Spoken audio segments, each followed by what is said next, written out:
Bien.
The interpreter apologizes for the brief delay, technical issues.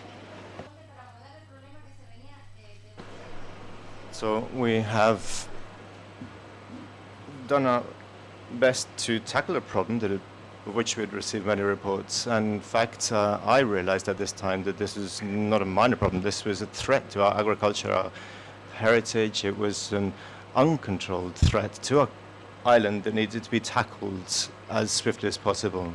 And I also have to say that there's a problem when you find out more about it. It's very difficult to control. This is the reticulotellus flavipes, the termite that is causing huge damage to individual homes, and we had problems in coordination, many doubts about how we could control it, what kind of model we should apply, who had the right kind of skill set to be able to control a pest that does not appear to be an agricultural pest, but can cause huge problems for our farmlands. It doesn't eat greenery, but it does eat woody crops, and this therefore has created and sowed the seeds of doubts in all our minds. So what did we therefore do? Well, first of all, we had to speak to local administrations. We created an inter-administrative technical committee to be able to tackle the problems and to be able to work together across the board. The next step was to bring together all the information and knowledge necessary so that we could come to the right decisions with the right kind of scientific information and not to make things up as we went along. Third step, work with all of the various local authorities, everybody involved, all different stakeholders, and to have long-term steps that are going to help us. And we wanted to be able to divide up the responsibilities according to the administration's jurisdictions. So therefore, we wanted to work together. We drew up a shared strategy to tackle a problem that did not have a short-term solution. Therefore, we needed to have the administrations working together. Over the coming years, we wanted to be able to control the problem in all its elements. And in the future, if we've been able to restrict the risk, then we'll be able to control the various different parameters involved in the growth of this species, and then we could eliminate the pest. So therefore, we needed to come up with key decisions. First, we had the president of the Island Council. They're aware of the scale of this challenge, and they decided to allocate 1 million euros on their budget to tackle this problem. Then we decided that we needed to have continuous financial support. Therefore, we requested a similar amount from the island, from the government of the Canary Islands, because of the scale of the problem. And in fact, we saw that it was a huge problem. We thought we could tackle it in 5 or 10 years, and therefore we hoped that in 5 or 10 years we could completely exterminate this pest. Then, with the Island Council and Town Council of Tacoronte, we spoke to the local Town Council of Tacoronte and Mr. Balbuena as well from the Ministry of Ecological Transition so that they could include termite in the national list of invasive species. In fact, we managed to do this in 2020. And the speakers of this conference will provide us with more specific data on all of the actions that we have undertaken in terms of treatment and eradication of the termite, American subterranean termite pest problem for this island. So that is what we've done in recent years. And we've done it thanks to this unconditional support, the strategy of the Island Council, the support of the Regional Minister for Ecological Transition of the Canarias government. We've also been supported by the councils of Tacoronte, La Laguna, Carmela, Senio, Jose Luis, state employees that have helped us to work on putting on the national list of invasive species, businesses, local people, everybody that has cooperated together. Thank you all. I would also like to thank Juan Pestano and his team at Traxatec. They have been fully involved since the very beginning, and they've done the groundwork that we have required also. From my position in the government, I'd like to thank Cristobal Rodriguez Pinheiro, José Alberto Delgado, Pilar Martín, Guasimara as well, who joined the team, the Island Council Services, Silvia Fajardo and her colleagues at the government of the Canary Islands, the biodiversity team at the government, all of the university, and the Spanish National Research Council. Because only by working together, joining forces, having people and institutions working together can we tackle this problem. This is, I think, our main lesson that we have learned from all the work that we've done. Thank you so much.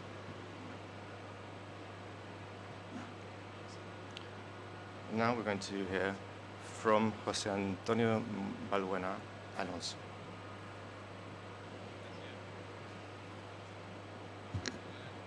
Good morning and thank you. First, a warm welcome to all of those that are with us today. Hello to National Park, Cristobal. In fact, we've worked together in the Island Council, the services, Billy Nine, Jose Alberto. It's a real pleasure for me to be able to see some familiar faces once again, at least for the few minutes that I will be here to talk to you, to share some thinking on the scale and importance of this conference. And beyond this welcome, congratulations from the Island Council. Isabel is the Island Councillor for Environment. Thank you for your involvement, the work that you've done to organize this conference, because this is testimony to the work that needs to be done to eliminate the termite species, Reticulitermes flavipes, because many different strands that we need to bring together. No, it's the damage that it's going to do to our historical heritage. In fact, when I was the head of the department in the Island Council at this time, it was first identified, but there was a whole range of unknowns at this time. We didn't know what to do about this problem. And then it was first detected.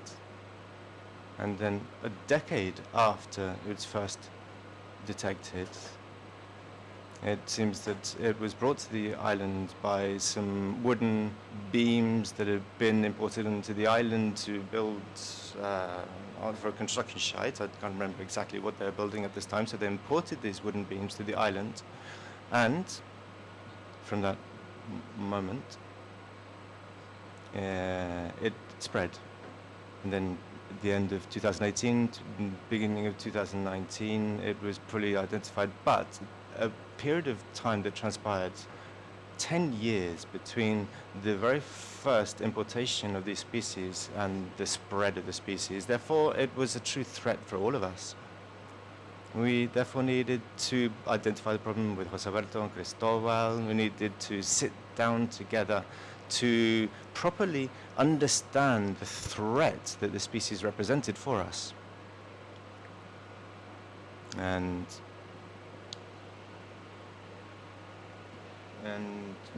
this is a species that comes from the United States. And in fact, in the United States, we have figures from 2018 where they never eliminated the problem, but they contained the problem. Therefore, we needed to look at containment approaches rather than elimination or eradication. This certainly raised the stakes for us. And also, in mainland Spain, in Cordoba, we received certain information on how they've been able to eradicate specific infestations of this pest. So we needed to therefore do some groundwork, do some research on how we could deal with this problem. In fact, on the Canary Islands, we have specific conditions that are conducive to it growing, so we need to look at the approach to be taken with whether a chemical approach, a bait that can be used that would be eaten by the termites, and then the termite could spread the bait amongst the colony. And obviously we need to look at the economic cost, the financial cost of eliminating this species. We're talking about an invasive species. So there were many gaps in our knowledge at this time. First, public infrastructures. Who has the responsibility over this particular problem? No? Which governmental doors should be knocking on? Now, naturally, this is a problem for farmlands, historical heritage as well. So should we go to the historical heritage department? Environmental issues. No, always when we talk about invasive species, environment is one of the watchwords that we often hear.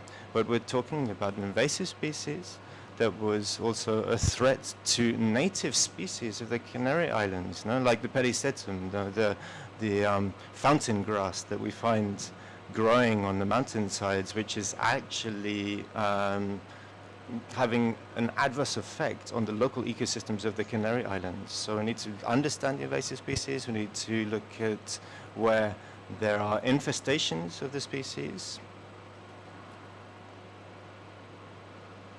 And then there is a company that grows exotic flowers and then distributes these flowers across the island, and this was also involved in the problem. So therefore we needed to look at the lay of the land. We needed to understand the problem from all dimensions. So therefore at the island council they decided to take up the reins, to take responsibility. Traxatec were also brought in. It was not easy to involve them, to commission them to deal with this problem, because if anybody's worked for local governments, they have to understand that we need to have a specific timeline for the work that we're going to do. And this is very difficult when there's so much uncertainty, but we did this. We set to work, and we needed to have a cross-referenced, solid methodology in place. And for this, we needed to conduct research at the time. So as we gathered the data, we needed to evaluate that data at the same time. So therefore, we set up an action plan. We do have a timeline. We know more or less where the pest is found in the countryside. So, €1 million was allocated by the council, another million next year.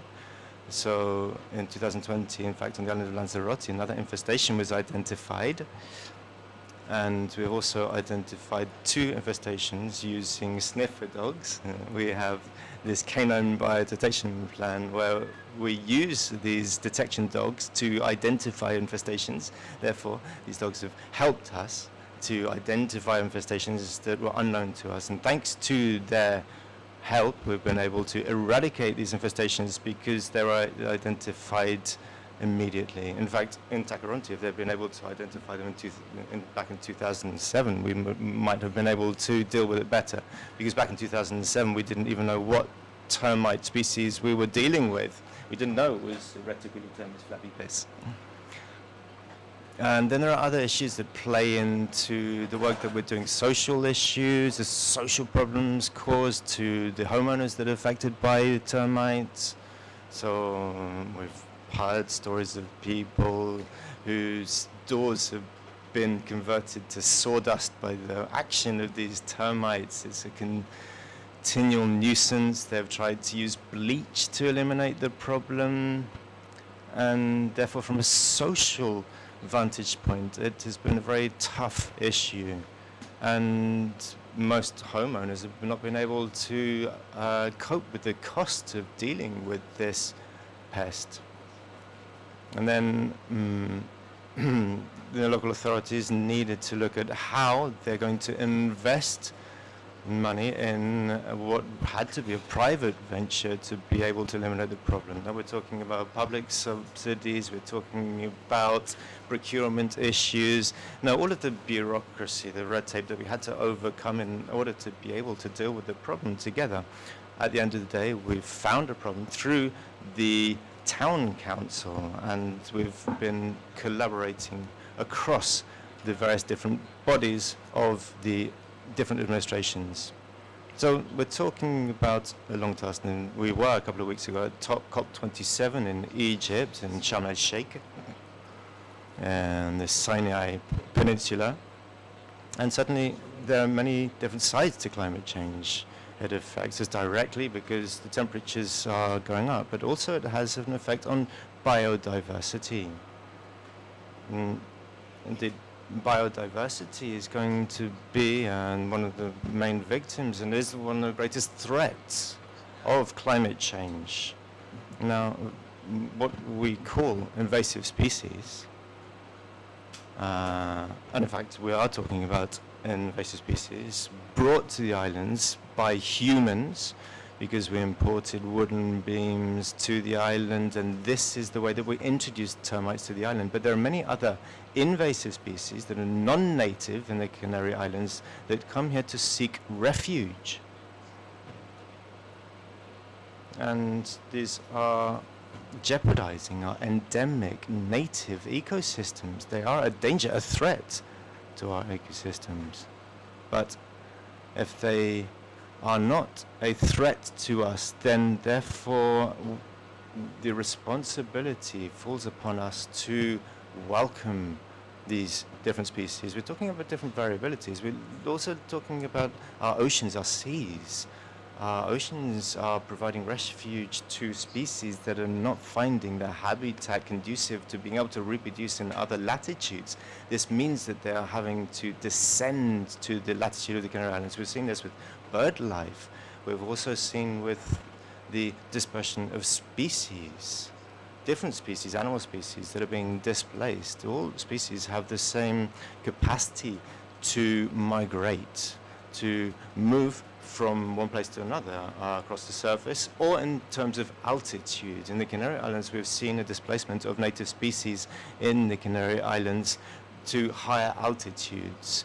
They have no more escape route when they reach certain altitudes. No, there are other species that can move. They can move horizontally to more suitable habitats, but it depends on the ability of the species to displace across land. If we look at water species, they have a huge capacity to displace, to migrate to other locations, but also this applies to humans as well, that sometimes have to migrate as they seek new pastures.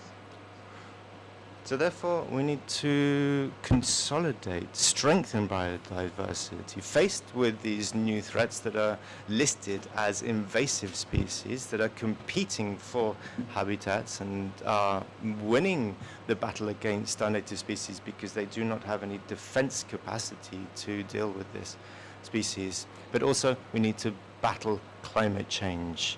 We have a law on biodiversity that is being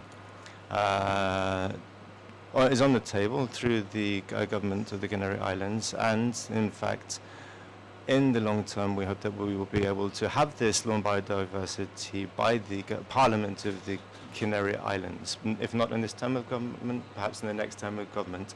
And this law on natural heritage, I think, will strike the target when and where required. Quite simply, we need to strengthen our protection efforts to protect our biodiversity. There is no other option available to us. We are now in the third act of the film.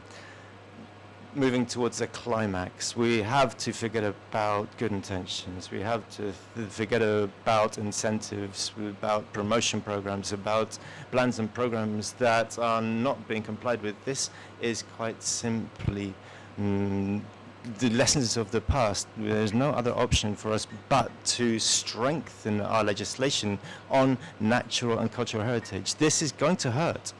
It is going to cause damage to other sectors of our economy, but there are no other choices available to us. And we always say the same here.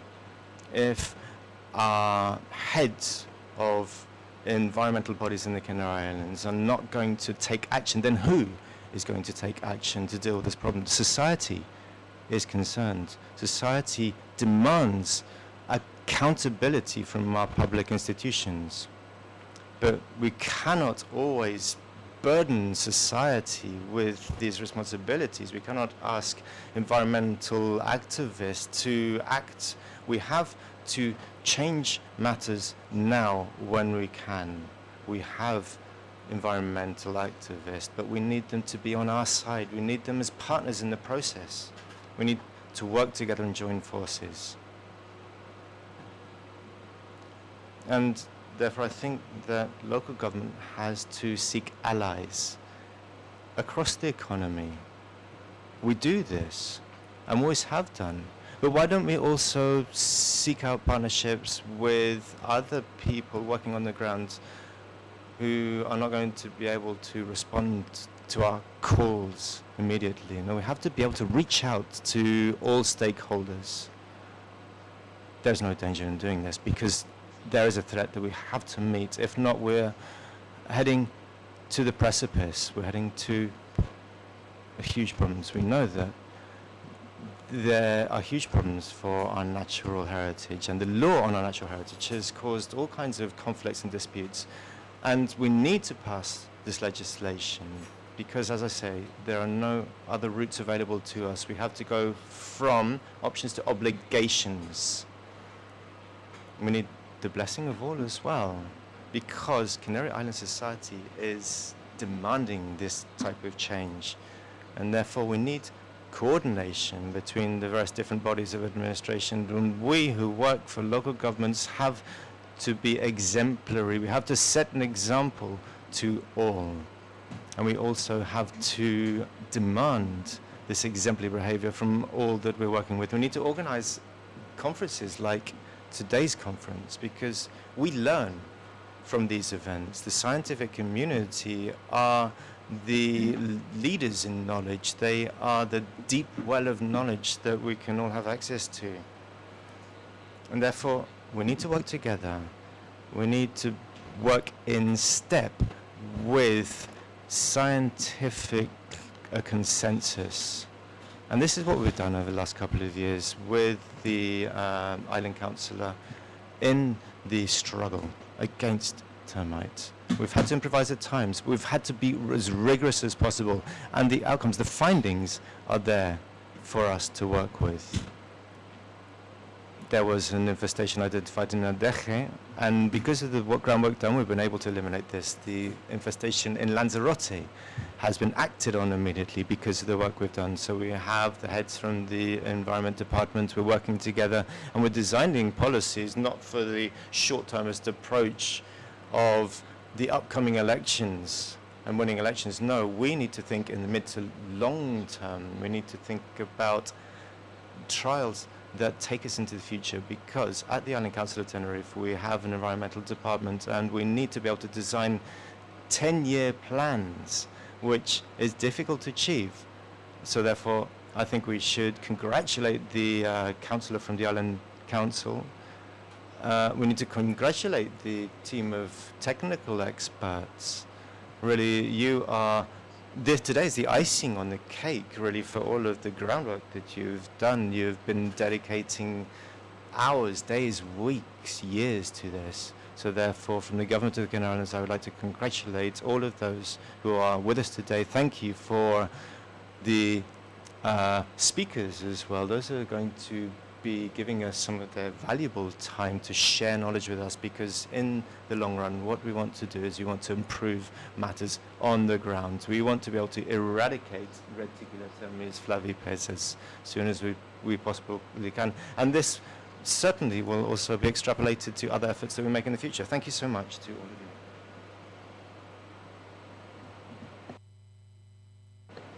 Thank you so much. Thank you for being with us.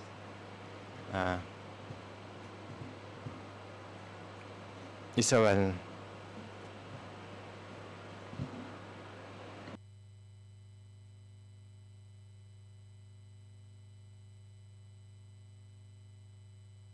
Apologies from the interpreter, the sound is not yet reaching the interpreting booth.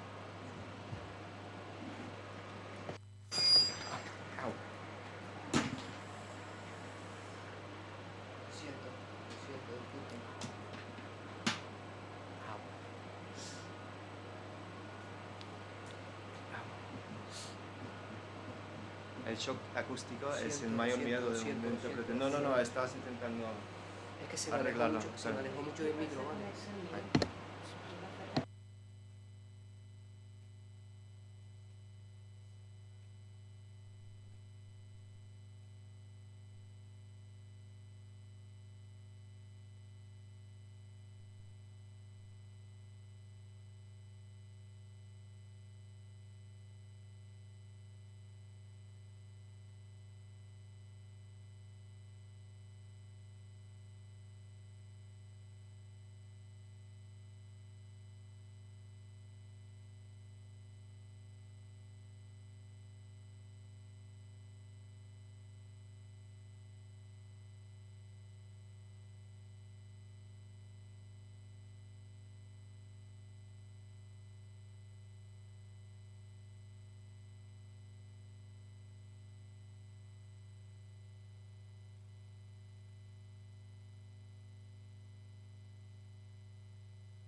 We can now kick off today's event proper. We're going to be hearing from Dr. Nan Yao Su, who is a doctor of entomology and distinguished professor of entomology at the University of Florida in the United States. Dr. Nan Yao Su is an authority in termites, and he's well known for his very innovative approach in managing populations. He's conducted studies on the population ecology of subterranean termites and slow-acting toxic substances. And these studies have led to the development of a bait system to control populations of these cryptic pests. The name of this system is the Centricon system. Today he's going to be giving the keynote speech. He's going to be talking about the roles of baits in the IPM for termites and area-wide projects. Welcome, Dr. Nan Yao.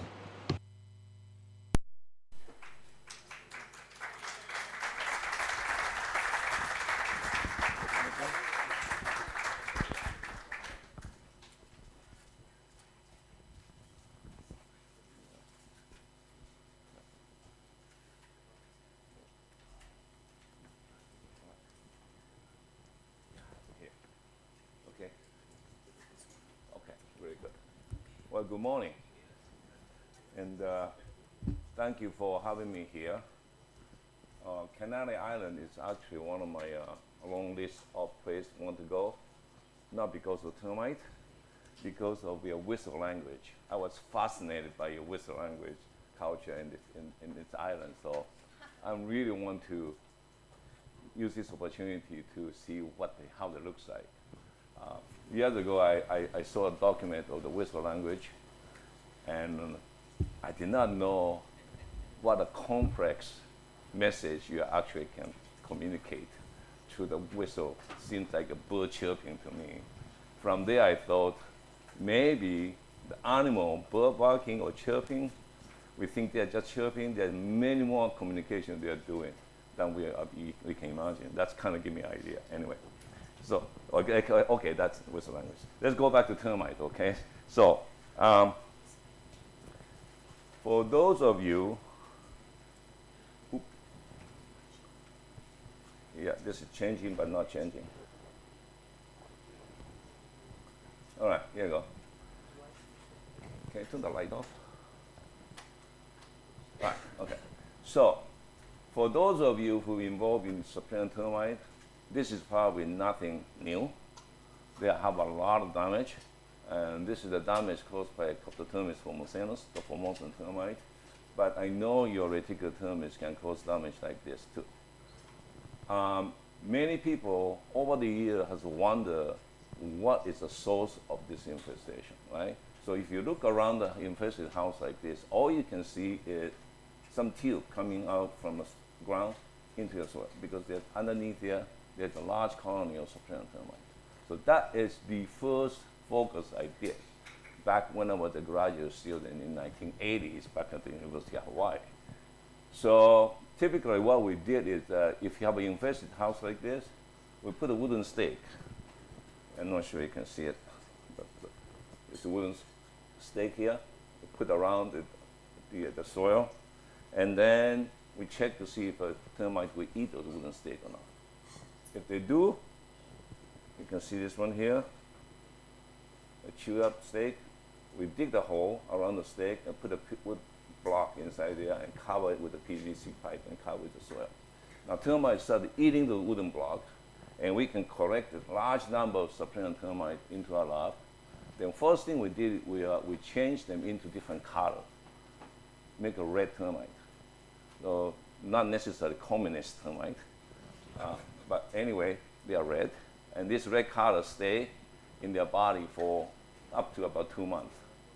So what we do is that we will bring those termites back, put them back to the station we are collecting from, and then we'll try to find out where they will appear. Okay? So this is one of the sites that I have. I'm going to show it to you. Yeah, is that's X is one wooden stake. This is the planter. This is a building here, 11-story building here, and the circle here is one of the truck with the termite running back and forth. For example, if I collect termite from T7 and bring them back to the lab, stand them into the red color, put it back to T7, then wait for a while for termite to move around. Then we come back and check to see if any red termite appear in the other station or not. Okay? So for example, if we find even one red termite appear in T83, we know T83 and T7 have to be connected, right? Because they are no naturally occurring red termite. Okay? So how do we from our red termite, we put it in there. So we correct the termite from T83, T7, back, stand them again, release them back again, repeat the cycle 3 times. By the end of the 3rd time, we will know which one is connected with which, pretty much. So in this particular case, this is one interconnected colony. Okay, and the distance between here and here is about 120 meters. Now, you may not appreciate how big this one is, so I happened to took a picture from here, looking down here. This is a swimming pool complex. This is a parking lot, building here, yellow building here. So that entire yellow zone looks like this. From here, oh. So that entire yellow zone looks like from here to here and here and come back.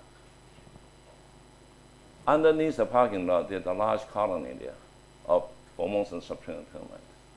In 1986, when we did this study, we estimated the population size to be about 3 million termites.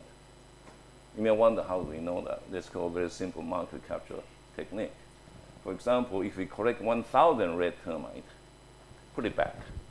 And next time we go collect, we find out 1 out of 1,000 is proportion of red termite. We collect. Then 1,000 multiplied by 1,000 is 1 million. And we about 1 million termites underneath there. That's how we estimate the population size. Okay.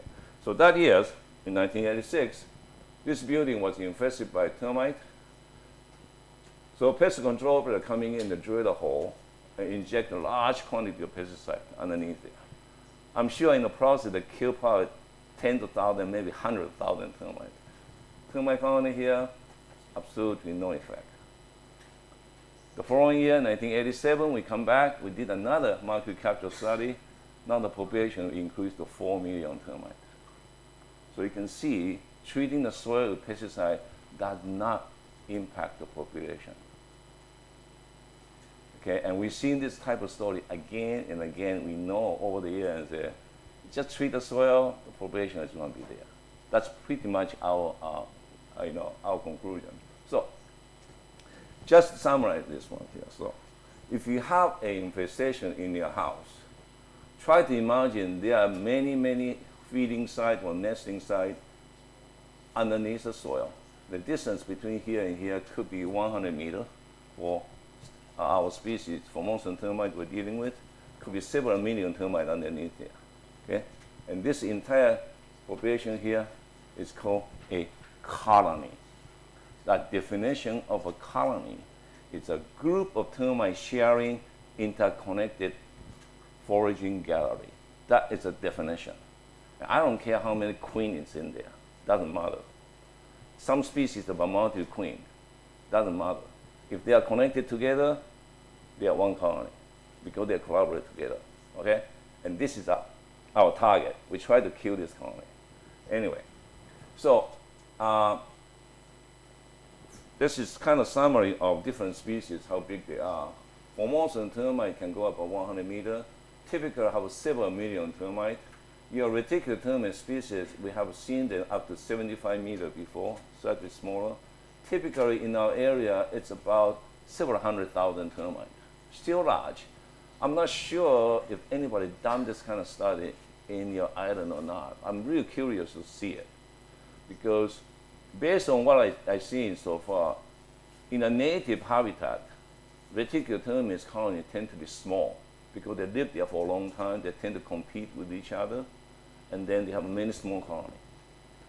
In the introduced area, and you may think Florida is native, right? It's not. Florida, in South Florida, it's not a native habitat for our subterranean termite because where I live, 150 years ago, it's under the water. Okay? They drain the canal, they drain the water of the canal, and they create the land. And reticular termites was introduced after that. And with that, they tend to be bigger. If you go to Georgia, for example, the colony tend to be smaller.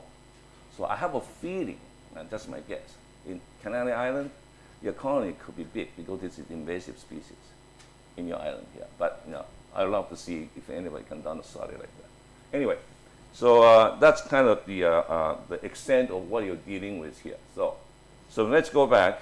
If you have a colony here, infesting the house is basically sitting on the sea of subterranean termite, and the infestation you see in the house is nothing but the tip of the iceberg.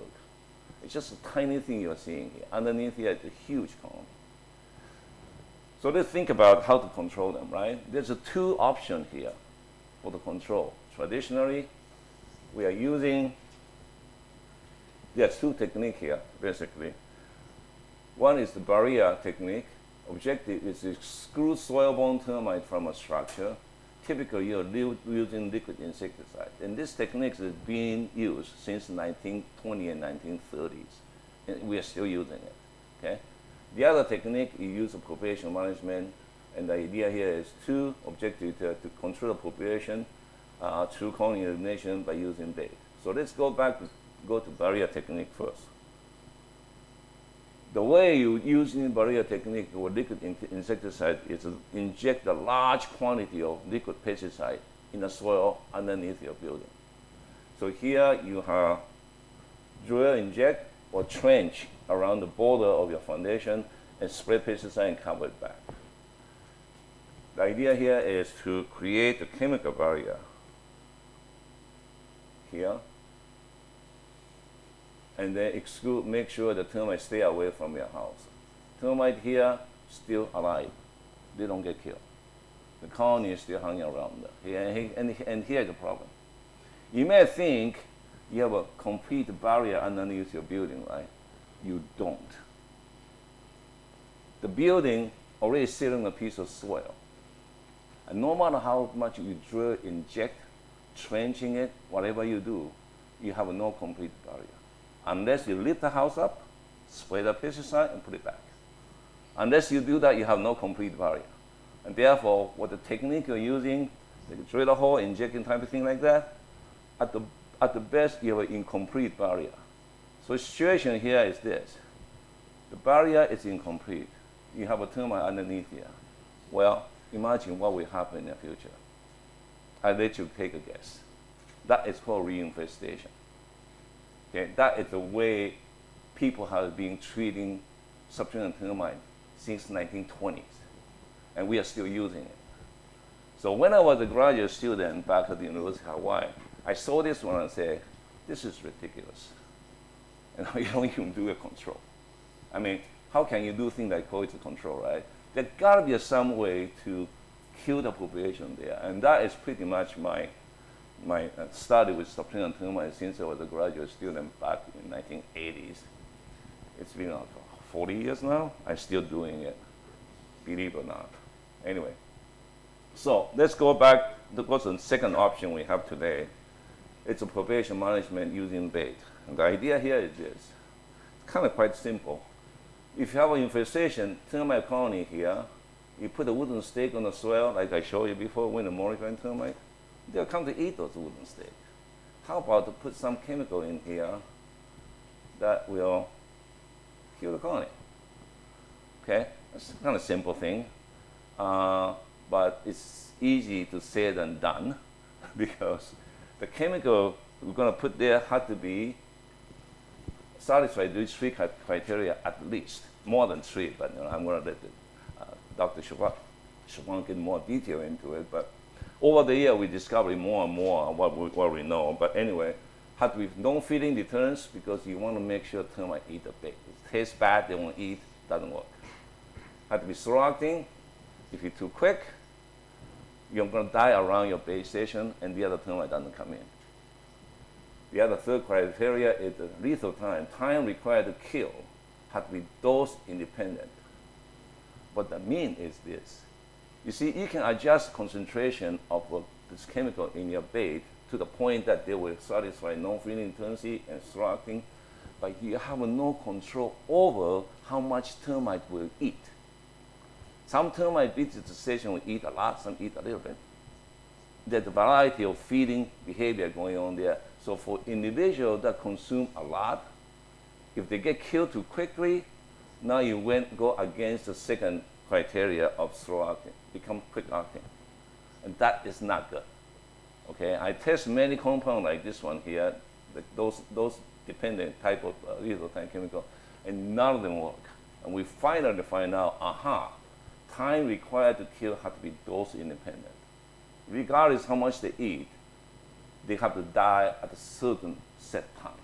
Okay? Now, we find out there's a bunch of chemicals here over the year, and then in the late 1980s, I discovered this compound called hexafluorine. One is the chitin. This belongs to a group of compounds called chitin synthesis inhibitor. And sure enough, if you feed them the termite, this one here, it's really slow acting. It takes about 45 days for you to see this kind of effect. This is called chitin synthesis inhibitory effect. Basically, termite try to molt, but the termite, the insect cuticle or external skin is made of a compound called chitin, same as the crab and the shrimp. Okay, they all have exoskeleton made of chitin. So when they try to grow bigger, they have to form a new skin underneath. Outer skin has to peel off and come up. Well, when they expose to chitin synthesis inhibitor, basically they cannot complete the process. So they're getting bigger on the right-hand side, but new skin is not coming up. The old skin is still small and still wrap around there, so they kind of get into what we call jackknife pose, and they die with the old skin still wrapping around outside. So if you like to feel how they feel like, have you put your sweater in the heater, try to dry it up and come up with a real small sweater and try to squish it in? That's how they feel like. because outer skin is small, the body is too big, and they kind of die in that condition. All right. So anyway, this chitin synthase inhibitor is interesting compound because they are non-repellent. Of course, depends on concentration, but you can adjust concentration to make it non-repellent. They are slow-acting, and their lethal time is dose independent. What that means is that regardless of how much they eat, they can eat a lot. They are not affected until they try to molt. When they molt is predetermined by when they are born. Have nothing to do with how much they eat. That's called dose independent lethal time. Okay, so with this one here, we discovered in late 1980, I kind of see, okay, this kind of thing happened. So we took this compound to the field, and we pretty much copied what we are doing with the molecular capture study. The protocol is the same. Okay, you can see that I'm reusing the same protocol again and again and again and again. Okay, I'm kind of repeating myself. So what we did here is that we know this one, you put a wooden stake here. If the termite here, they will eat. And what happens around the wooden stake is that you have termite tunnel connecting this wooden stake, right? Okay? We know they're there. Take the stake out, put the bait inside. So what happens? Termite is going to stick their head out at the toenail tip here. And then they say, where's my food?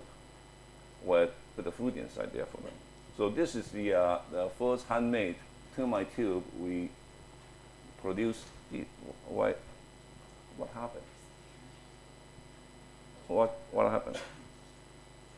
Ooh. What happened here? Why all of a sudden jump to the did I push something wrong?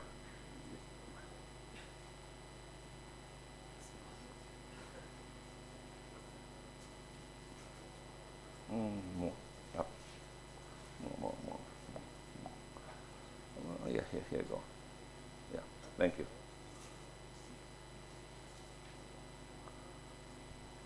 All right, so I'm going to be careful here. Don't push the wrong thing. All right, so this is basically a plastic tube, actually centrifuge tube, and we drill a hole on the side, and we stuff them with the bait. And the bait is made of the sawdust impregnated with this compound called hexafluoromyl. And we make it wet and stick inside the hole where we find termite. And that's how it looks like. So this is how the study looks like. There's one column here at the edge of this colony, this building. We have a couple monitoring stations. We know they are connected because using molecular capture, we can connect them. Then we put a bait in. And then we've been monitoring this colony since 1989. Usually they have activity like this. When 1991, in April, we start put the bait in, 1, 2, 3, 4, 5 times activity become almost zero, and by October, become zero. Start from there, absolutely no activity for the next 3 years. We pretty much know we kill this colony. And we repeat the study like this again and again, and it looks like this. This study was repeated many, many times. And toward the end, we're pretty much sure that if you put a bait into those hole there, this is what's going to happen. Okay, and this is the study we published in 1994. From there, from the basis that the first generation of centrical system was developed. And the first generation of the centrical system is what we call monitoring baiting system. And you can see there's a piece of wood in here, and then you have a bait tube in here. And the way it works is that you put the station in the ground, put the wood inside there, and watch. Come here, open the station, see how about termite in there or not. If you do, then you take the monitoring device out, put the bait tube inside here, and that's it. So entire operation is basically based on these two activities. Are you monitoring? Do you have a termite? monitoring, no termite, keep monitoring, have termite, go to bait, put the bait inside there, come back, do you still have termite? Put more bait in there. Do you have a termite? Put one more bait in there. No termite, go back to monitoring.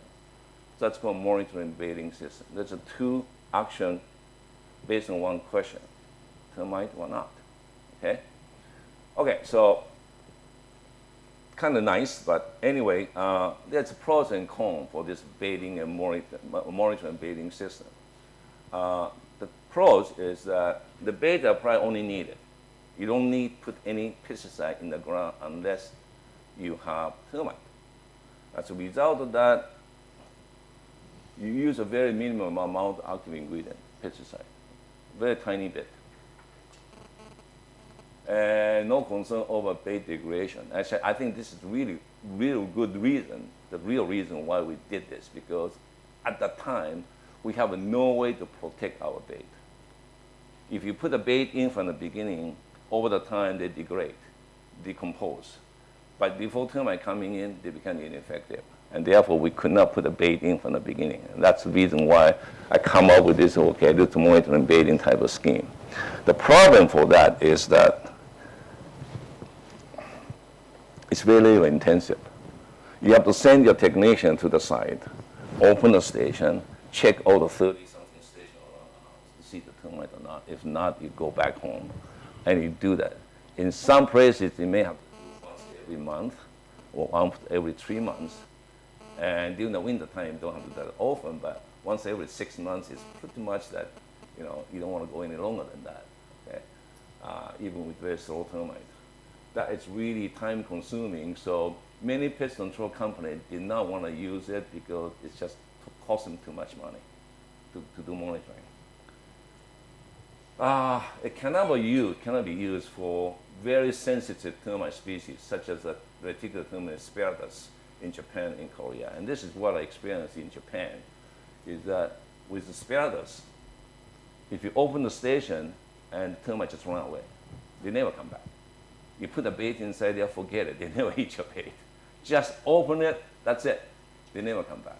So I said, Jesus, I mean, how are we gonna bait them if you never come back, right? That's really one question I have. The other thing is, it cannot be used for a large area like agriculture field. For example, years ago, I was asked to go to Brazil to look at the sugarcane field infestation by a species called the Conitermes species. And Conitermes usually make a little mound about your knee high.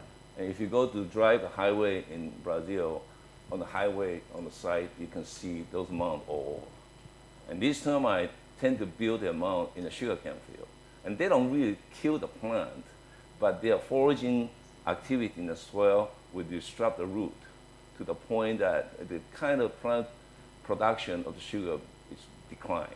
Okay, so they are asking me, can we use this bait to kill these termites, right? So I went there, and then I was put on the airplane, and we are flying over the sugarcane field. It's just green sugarcane all over. Keep going. It was so boring, I fell to sleep, in sleep.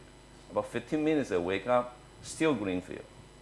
That's how big the field is. And I look at it and say, no way I cannot do a monitoring baiting. The only thing I can do with the sugarcane field is come up with some kind of bait I can drop from the airplane and drop them all over and forget about it.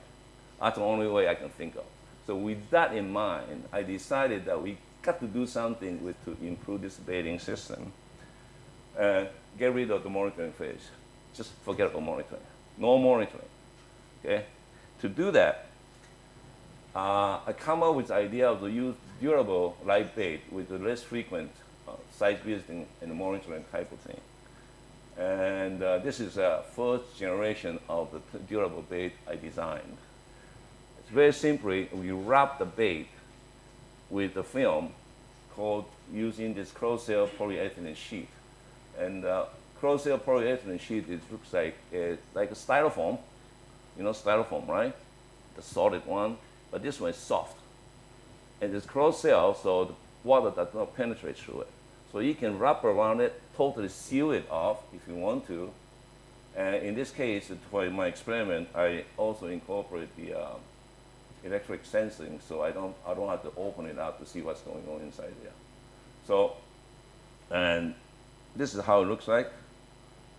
I rubber band the entire thing with the wire because termites tend to like to chew through this edge of the wire touching the film. That's where they would like to chew. So I put this one in the ground and cover it up with a half-cut PVC pipe to prevent them being damaged by landscape people. People come mowing the lawn, sometimes they'll touch it. I don't like that, so I want to protect it. So we did install this kind of thing all over. And this is one of the experiment sites we have. This have a colony go underneath this house and come to the other side. This is Formosan termite. One colony like this one here. We'll put the bait in here. You can see termite they chew through membrane very quickly and eat the bait. Inside this wrapped around bait, it looks like totally consumed. Even the sensor was totally consumed. So in this particular case, we'll put a bait in here. Our kids started crying, come back again, we'll put more bait inside here and become zero. Again, we repeat the study like this again and again, again. Just make sure this is not just accidentally happen. Make sure this is actually happening. So with that, we pretty much conclude, yeah, if you put a durable bait in the field, they will eat it and they kill themselves. Okay? So, so with that, I handed over the technology to Cotiva, Dow people. And they come up with a different scheme, basically using the called Recruit HD, with the actually made of polymer and cellulose, plus novofluorine. And this one has been registered in the United States since 2010. And they say you only have to go back to monitor every 12 months, annual inspection. That's all you need. So this is the Recruit HD high density bait we have today. And this become a second generation of the Centricon system with a durable bait system with the product called Recruit HD. And basically this is how Recruit HD looks like in ground station. This is a complex polymer with a cellulose. So I'm not sure if you've seen, like in a park bench, sometimes they use mixed plastic with recycled newspaper to make a bench. Yeah, it looks like that. Basically something like that. Okay. And this is in-ground station. This is our ground station. And of the bait is packed inside this plastic bag. If you find, say, termite coming out of this wall here, termite coming out of here, put the water in the plastic bag, open it, stick on top of it, put the plastic bag container, cover it up, termite start eating the bait from there. And it's a much quicker way to eliminate the termite colony because they don't have to find the station. You give it to them. Okay, that's our ground station. Now, with this kind of thing going on, we put the Centricon station in there, termite eat them, and they'll get killed. So since so this is our ground station looks like. This is old type, this small type, but basically they would consume the bait. So in 1994, I first published the first elimination paper, and I've been tracking down how many studies being done up to 2003. So within the 10 years, I find out there's a total of 39 studies documented elimination of at least 186 or 193 colonial population.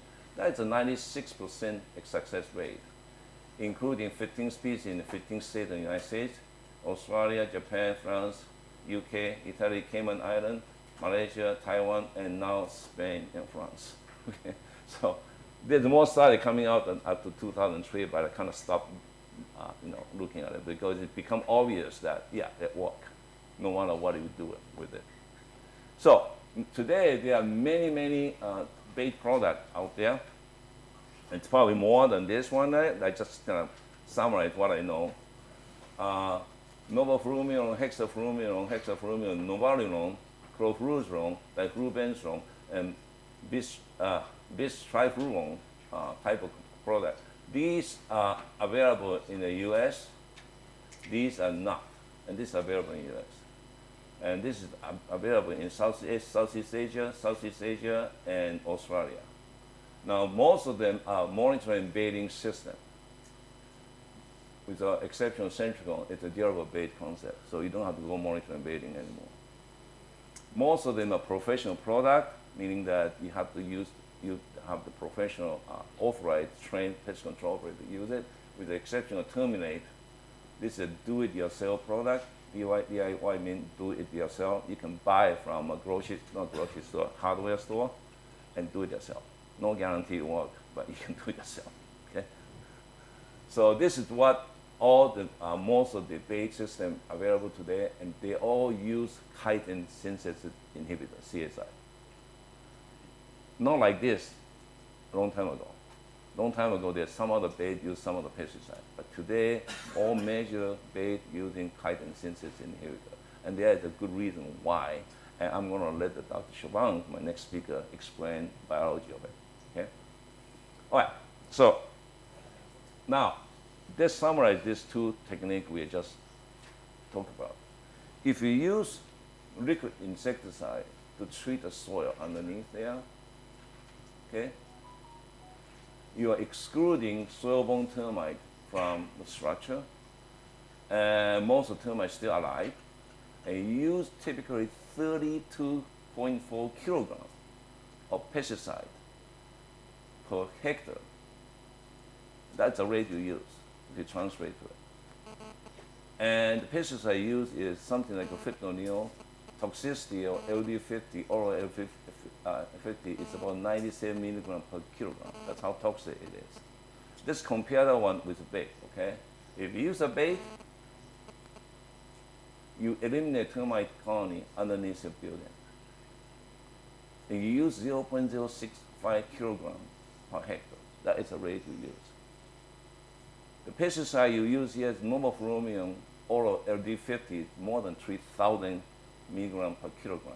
That is 33 times less toxic, and you use 500 times less pesticide than liquid insecticide. So if you want to talk about environmental impact between these two techniques, multiply that 500 less pesticide with the less toxicity of 33 times, you come up with 16,000-fold differences. What I mean here is use bait, you have a 16,000 times less environmental impact.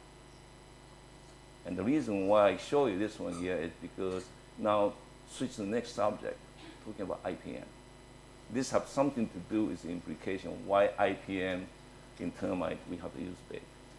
So why bait for termite is the reason why I bring that picture for you. But let's go back to what is IPM anyway. Okay? And then from there we talk about what is termite IPM. Okay? Now, IPM, integrated pest management, you probably heard a lot about that. It's kind of buzzword. Everybody uses it, but few people understand exactly what that means. Okay? If you ask many entomologists, say, what IPM, most of the time we tell you that, oh, you use many techniques integrated together. No, you don't do that. Okay? IPM is not because you use everything you can have in your hand. IPM is something else. So let me explain what that means, okay? IPM concept was first proposed by Stern et al. in 1959. Vernon Stern is an extension entomologist at the UC Riverside. He's been treating and dealing with the citrus, orange, pests for a long time. Over the years, he found out that you require more and more pesticides to kill these pests because insects develop resistance. To the point that about in late 1950s, they realized that you apply so much pesticide that the cost of applying pesticides started eating up your profit. So that's the question, is that really worth applying pesticide at all? So from there, they published a paper in 1959. They basically say that you only take control action only to reduce pest population below the level of economic significance. And where is that level? The level of the economic significance can be calculated using a concept called economic injury level. That is the lowest population density that will cause economic damage. Below that, don't do anything. It's useless to apply pesticide when you don't have to, and let the natural enemy to do the control. That is this concept. And from there, EIL become a central primary unified principle of IPM. Everybody pay attention to this EIL because in agricultural pests, you can calculate the EIL very nicely by using the cost management tactic, marketing value of your product, of your fruits or your crop, and the injury level, damage level, and so on and so forth. Very nicely done. So many people try to copy what is EIL for my insect pest. The problem here is that you cannot calculate this thing for other insect pests. If you know agriculture, you can't do it. What is the value of medically important pests? What is the value of human life? Can you put that one in the equation? You can't. Okay? So let's look at the termite IPM or termite control. Can we use EIL? There's two ways of control. Preventative treatment is that it's a pre-construction treatment for new building. And this is mandatory by building code or by financial institute where you borrow money from. Typically, you spray pesticide on the soil, you build a building on top of it. Okay? What that means is that you apply about 0.25 to 5 kilogram of insecticide per house. That's about 35 kilogram per hectare rate. Regardless of there's a termite or not, you do it. Meaning, what that means? EIL is zero. There's no such kind of thing. How about the remedial treatment? Remedial treatment meaning that you find the infestation and you have to do something about it. Value of the house is high, but it's variable, and you really cannot predict what is the damage potential. And I'll explain more about that. So in this case, if the homeowner call you and say, I have termite in my house, nobody calculate EIL. You just do the control. So EIL, it's about zero. With that, you know, EIL concept developed in agricultural field is totally useless for us. We have to throw that one away. So years ago, when I was asked by Dr. Dan, who is the editor-in-chief for Journal of IPM Review, to write an article, I struggled with this concept. I said, so what? How are we going to construct IPM for termite anyway? So we have to go back to the basic philosophy of the IPM. According to Dan, IPM represents a philosophy rather than a specific control measure. And a pest control measure is justified only when the density of the pest at which the loss through damage exceeds the cost of control. See, so if you understand that, you know IPM is really not any control measure. It's a cost-benefit issue. You have to be a little bit economist in your head to understand what IPM is about. So here, basically what I wrote in the article is that an IPM for subterranean termite program is not just a mixture of individual ineffective tools. The overall objective should be the protection of structure from subterranean termite using the most cost-effective method. Okay? And it's not practical or realistic to try to apply the agriculture IPM to urban pests, such as the termite. But the underlying concept of using the cost-effective approach to solve problems is the same. So if you understand that, you have to kind of do the cost-benefit analysis, but mindful. The cost does not include just the labor, equipment, material, but also inherent risk of the reliability and actual health and environmental risk.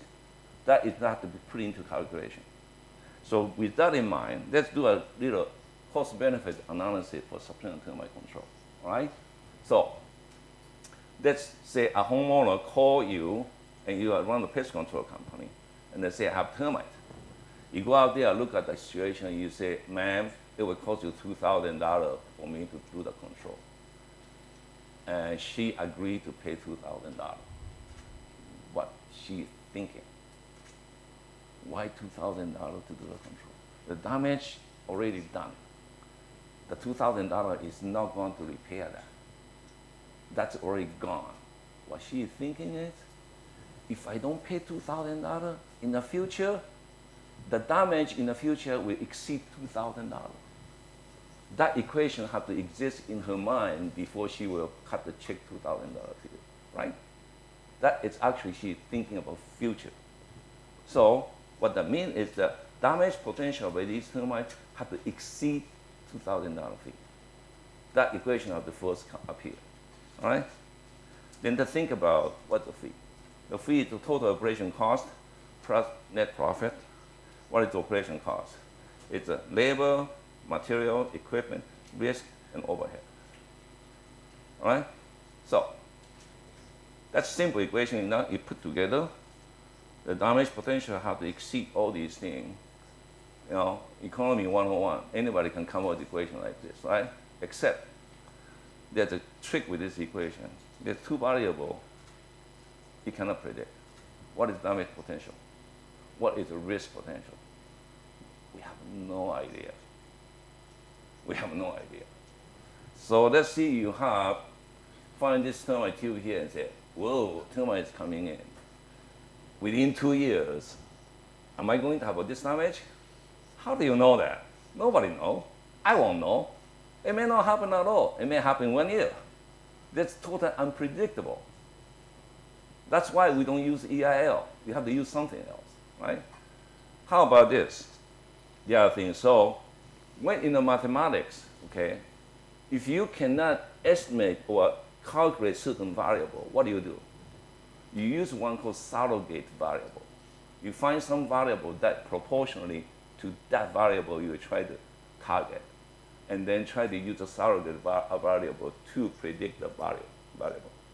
So in this particular case, if you ask what is the damage potential of subterranean termite, well, very obvious. Termite population density. More termite, more damage potential. Less termite damage potential. Duh, it's quite simple, isn't it? Right?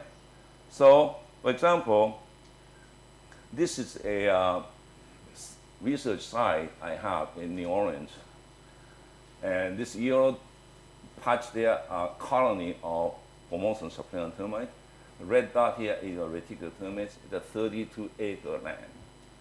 Now, if you walk out there with a piece of wood in your stick there, termite is going to stick to it. That's how huge damage potential is. However, if you kill all the colony, your damage potential becomes zero. That's what I'm talking about. How to deal with the damage potential is to control the population. So, with that clear out of the way, we understand how to deal with damage potential here. Let's deal with risk factor. What is the risk cost associated with applying large quantity of pesticide around people's house? No idea. Again, I have no idea. Nobody can predict. How we're going to deal with the risk? How to assess the risk here, right? Let me give you an example of the study done by Noel et al. 2009. This is the published in the paper published in Environmental Toxicology and Chemistry.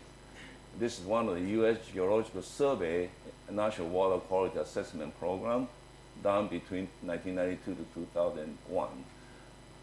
They checked the chlorine concentration measured in the whole fish from 600 stream site nationwide. And what they find out, it's quite stunning. They find out that the strong correlation between termiticide use of chlorine, it's one of the old compounds being used up to 1983, and then in termite infested area and its concentration in the whole fish. In other words,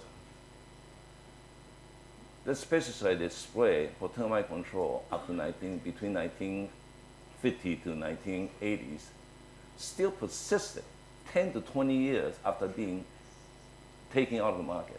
They're still there. You still can find them in the river, underwater, sediment, and also fish, because that's a real persistent compound. Okay? So we may not be able to predict what's going to happen in the future, but it's obviously have something to do with the risk factor, is have something to do with the quantity and quality of insecticide being used. In other words, if you use a very persistent chemical, very toxic chemical at a larger quantity, you have a higher risk. However, if you use a less persistent, less toxic insecticide at a smaller quantity, then your risk will be reduced. So with that in mind, in the termite IPM, what you need to do is that you need to reduce or eliminate termite damage potential, D. You also minimize environmental health risks R associated with the pesticide application. And this is where the bait coming in, because bait can reduce damage potential by eliminating source of infestation, the termite colony. If you kill all the colony, the damage potential is extremely reduced. And you use a very less toxic pesticide at a smaller quantity than soil termiticide, and by that you minimize the risk. So now you understand what the termite IPM is. Basically, you have to reduce the damage potential and using the very low risk pesticide to achieve your goal. If you can do those two things, you are actually doing the termite IPM. Don't introduce any unnecessary technique in there. Just minimize it, try to minimize the damage potential. So now you understand termite IPM. Let me switch my next subject, which I'm kind of getting there. Okay, 15 minutes, give me 15 minutes. I'm going to talk about IPM pilot project. Some of them I was involved myself. The first one, I'm going to talk about IPM demonstration project. Then I'm going to talk about area-wide project, which is something you try to do. The demonstration project was part of the Stockholm Convention under United Nations Environmental Protection Agency. And they are trying to get rid of what they call persistent organic pollutant, which include many industrial chemical and also some pesticide, okay?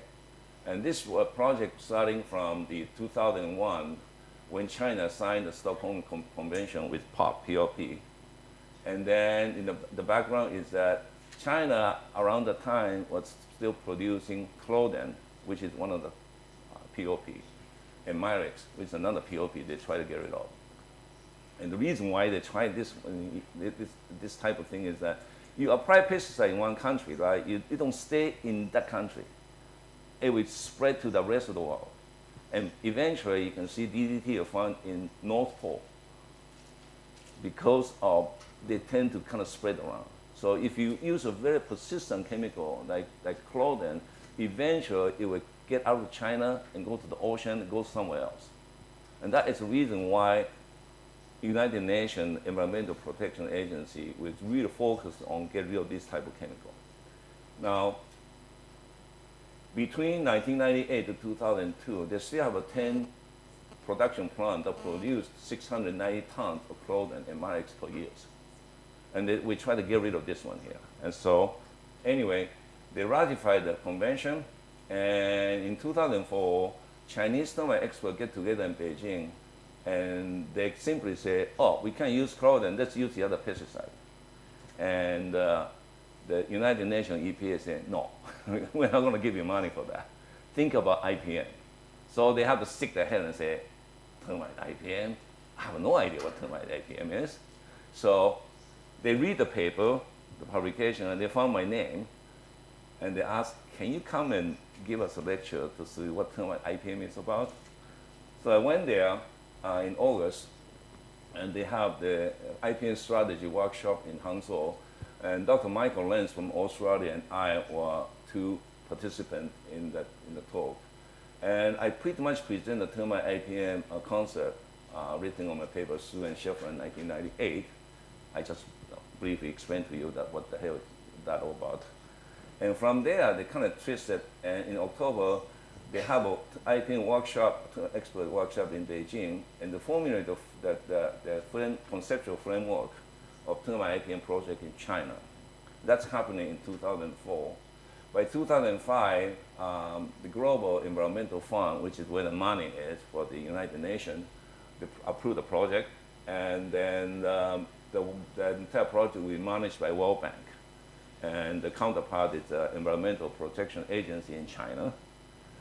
And so they start a 4-year project and do a demonstration in 3 provinces, which only cover for 10% of the entire termite job in China. And they draft the termite IPM manual and the use-based system, the core technology, and other as needed.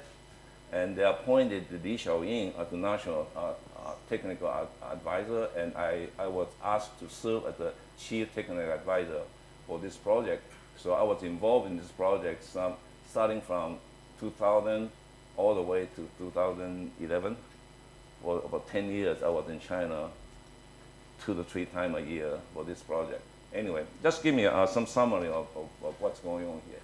So this is their IPM operation manual, and they go into the entire definition of EIL, something I wrote in my manuscript, and basically cite entire thing, sort of copy of my translation of my article of the termite IPM. Anyway, so using this one here, because the area we try to cover is so big, it's huge number of people and termite control station we have to deal with. We did the 3 province inception workshop, but then we cannot train everybody to do that. So instead, we do what I call train-the-trainer workshop in 3 provinces. And basically, we ask 119 termite control stations to send a trainer, 50 of them, 2 or 3 from each station, and so on and so forth. And we train those trainers and let them go back to the station and train the other people. Okay? The trainer type of thing. And we basically did a lecture of the IPM concept and described in the IPM manual. Turns out to be not very effective. They kind of talked about over their head. Anyway, later we'll find out, but it's all right. Then we did a free demonstration project of baiting system. This is a trainer workshop. We take all the trainer out, demonstrate. And that's the Li Xiaoying over there. And this is the demonstration and system. And this is a demonstration of centrifugal system. So anyway, with that, those technicians were trained. They went back to train the other people, and began negotiation to close the manufacturing plant of clothing in China. That's kind of big, because we'd like to stop producing those 690 tons of clothing. Anyway, in March 2008, we went to site visit, and the person over here is Dr. Aziz on the left-hand side there. He is the IPM specialist for World Bank, and I work with him very closely. Anyway, so yeah, some challenges that Chinese economy is really not the demand and supply. They are more like, dictated by other thing. So anyway, I was told on 5 minutes. I'm going to speed up here. So there's some problem here. But this is the first large-scale comprehensive termite IPM project. And we pretty much, by installing this station, at the end, we installed 1.3 million base station, and we reduced the pesticide by 342 tons. Okay? And this covered only 10% of termite treatment in the entire 3 provinces. So anyway, so basically, we did some project that reduced the pesticide, but after that, I kind of left the project. I have no idea what's happening. Let's quickly jump into area-wide project. The first project we did is in Chile, Santiago, and this is in the low-income housing area, 6 blocks. And we have a severe termite infestation, reticular termites properties, like you are here. And yeah, this low-income housing, they have a very good cooperation project with us. We put the monitoring station in this 6-block area here. Those are where the monitoring station is. Then we find out this is where the activity is. And then we put a bait inside here. Initially, we put a 3-block on the right-hand side, using the other left-hand 3-block as untreated control, just for comparison. They eat a lot of bait from there, and then activity went down like that. Pretty much we get rid of termite from the right-hand side. We put bait into the left-hand side, eventually put everything into 0. So within 2 years, we can create a block, and this 6 block basically all termite free. Okay? Let me go to another project down by UC Berkeley people in California. In Chatsworth is a town north of LA. So this is a real large area, 90-acre property with 120 structures, 40 structures. And then they install about 7,000 bait stations in there. And 95% of them have infestation. So just summary here, the infestation rate go up like this and start going down to 0. over the 2-year period. I'll very quickly show what's happening here. Okay, yellow building is where they put the bait in, and when the termite eliminated, they become blue. So over the year, you see yellow, dots of them become blue. All yellow starts to become blue, and basically toward the end, termite activity become very close to zero. It's a really large area-wide project too. Okay? Another project I want to show it to you is one project I did in Armstrong Park, area-wide project. Armstrong Park is there in front of the French Quarter in New Orleans. And this is basically a real large area with concrete and asphalt pavement with some green area. I'm going to talk about a large phase. We try to use recruit HD to kill all these termite colonies here. Initially, I put the that's around here because we only have a limited number of recruit HD, and this is how it looks like. And once the recruit HD are consumed, we replace them. But after that, we basically just leave them alone. Like a commercial application. So to make the story short, this is the bait being applied. Activity started going to zero, and then in 2013, activity becomes zero, lasts for 6 months. But we know this is not probably, around that time, we probably kill all the termite colony here, but outside here still have a termite. So they will appear, and sure enough, 1, 2, 3, they will appear from outside, meaning that outside of the area we try to do area-wide, termite coming in. We bait them, and next time activity stop for 12 months. But again, this entire area have a lot of termite, and flying termite coming in. For example, this is the radar. This every dot is an 8A swarming termite, and this is quite a large area between Baton Rouge and the New Orleans, about 200 kilometers. It's a real large area when the swarm covered by termite. Okay? So we know some termite fly in, and sure enough, they did. We have colony here and colony here. We bait them, and then termite becomes zero. Okay, so anyway, so what we learned is the invading termite colony will feed on the recruit HD and will be killed before the damaging potential.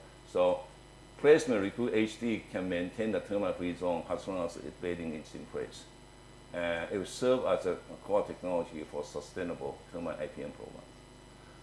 So let's go to the pro and con to area-wide project, and it's on 2 more slides. Okay, bear with me.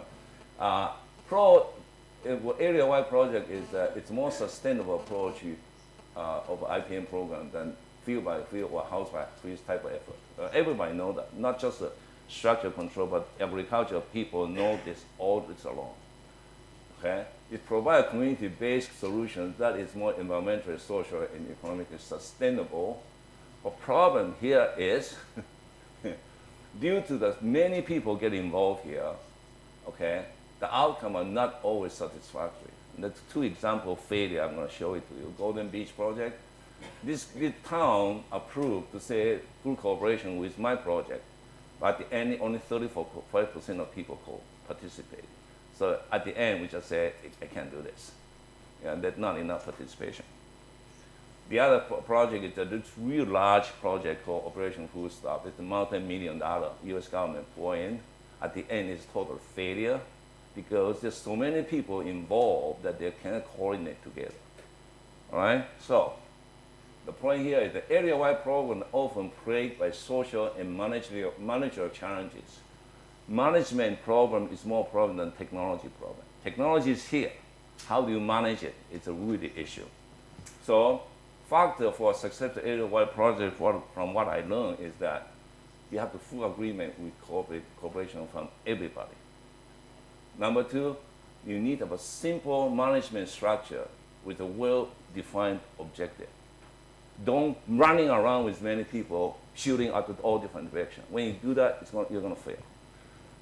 Best have an expert with the technological knowledge to let the person dictate where it's going to go, not plagued by a management program or a political issue. If you can do that, I'm sure you're going to succeed. If you let too many people get involved, let everybody flying over different directions, you're going to fail. You can pour millions of dollars project in here, you're going to fail. Make it simple, and you will succeed. Thank you very much.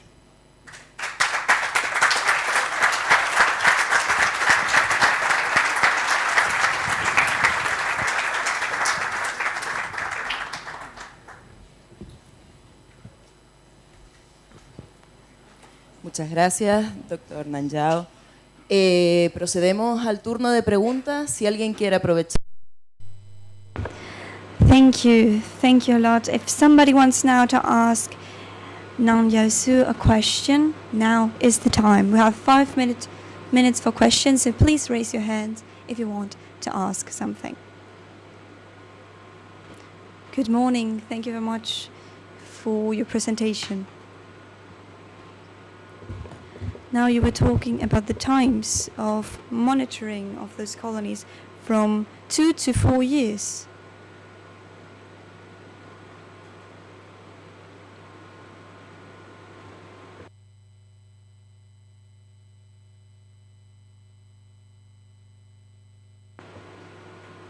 Can you hear me? Can you hear the English interpretation?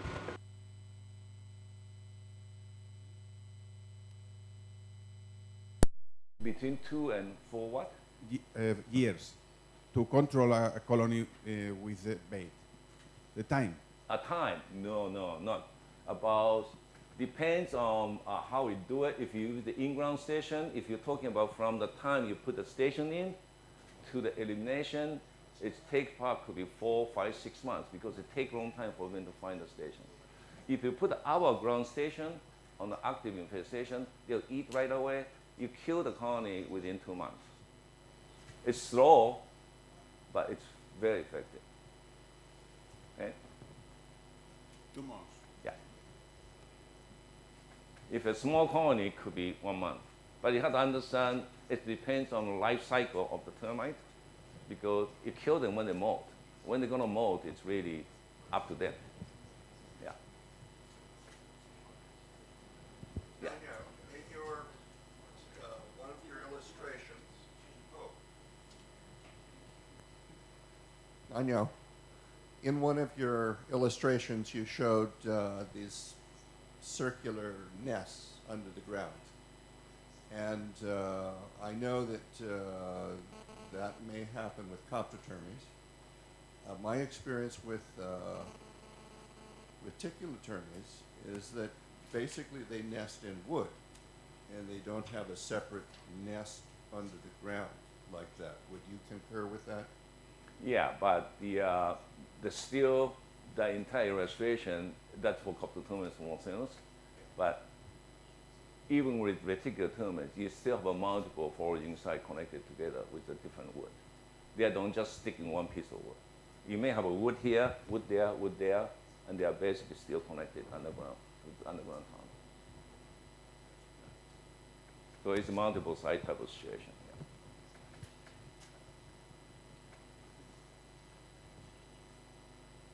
¿No hay más preguntas? Bueno, pues. Any other questions? Okay. Either way, we will have time tomorrow during the round table to answer any other questions that you might have. Now, let's go to the coffee break. We are behind schedule, so let's try to take a shorter break from less than 30 minutes. It's right on the right side when you go out. Thank you.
Hello?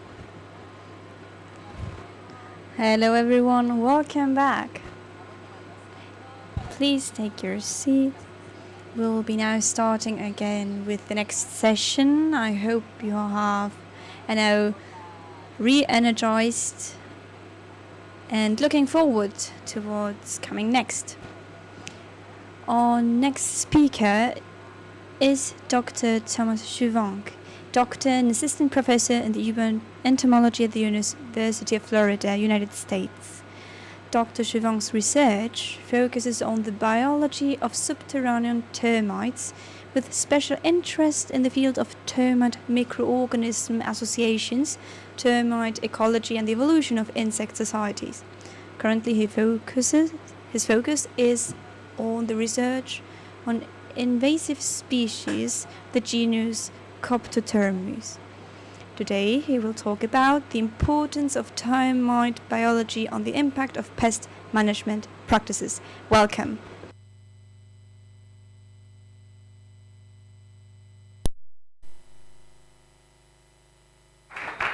Can you hear me? Is this on? We good? Yes, you can hear me. Fantastic. Thank you so much for inviting me. I apologize, my Spanish is not good enough to have a proper conversation, and a scientific one even more. So we're going to have to be stuck to be in English for now.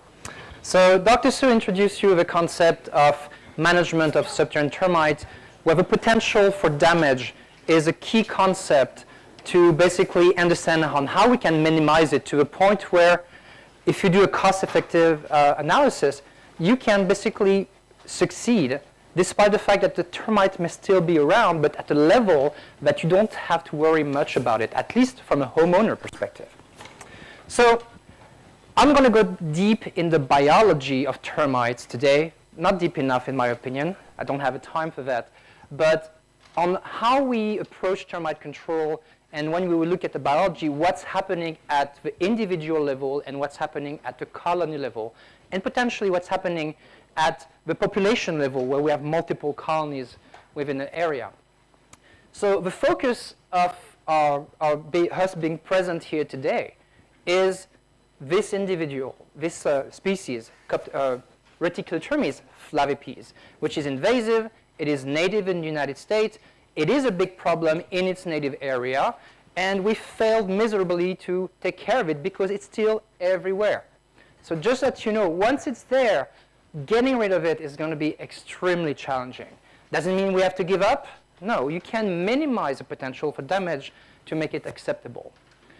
Now we're talking about invasive species. As we know, invasive species can really impact natural ecosystems by displacing native species, by doing a lot of damage in crops, in natural ecosystems.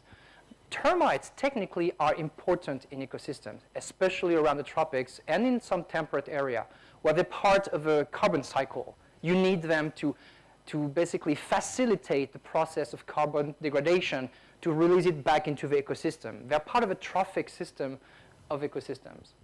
The thing is, out of the 3 species recognized and identified around the world, only a fraction are technically pests, which means that all the others are just doing their thing in the environment. Less of them are actually serious threats, and really a handful of genera are problematic. It's going to be Reticulotermes, Coptotermes, Incisitermes, Cryptotermes, and maybe Heterotermes. And that's pretty much it for the big chunk of them. Even worse, only less than 1% of all species of termites have a capacity to be invasive. So we're dealing with a handful of bad actors that are basically universal at this point.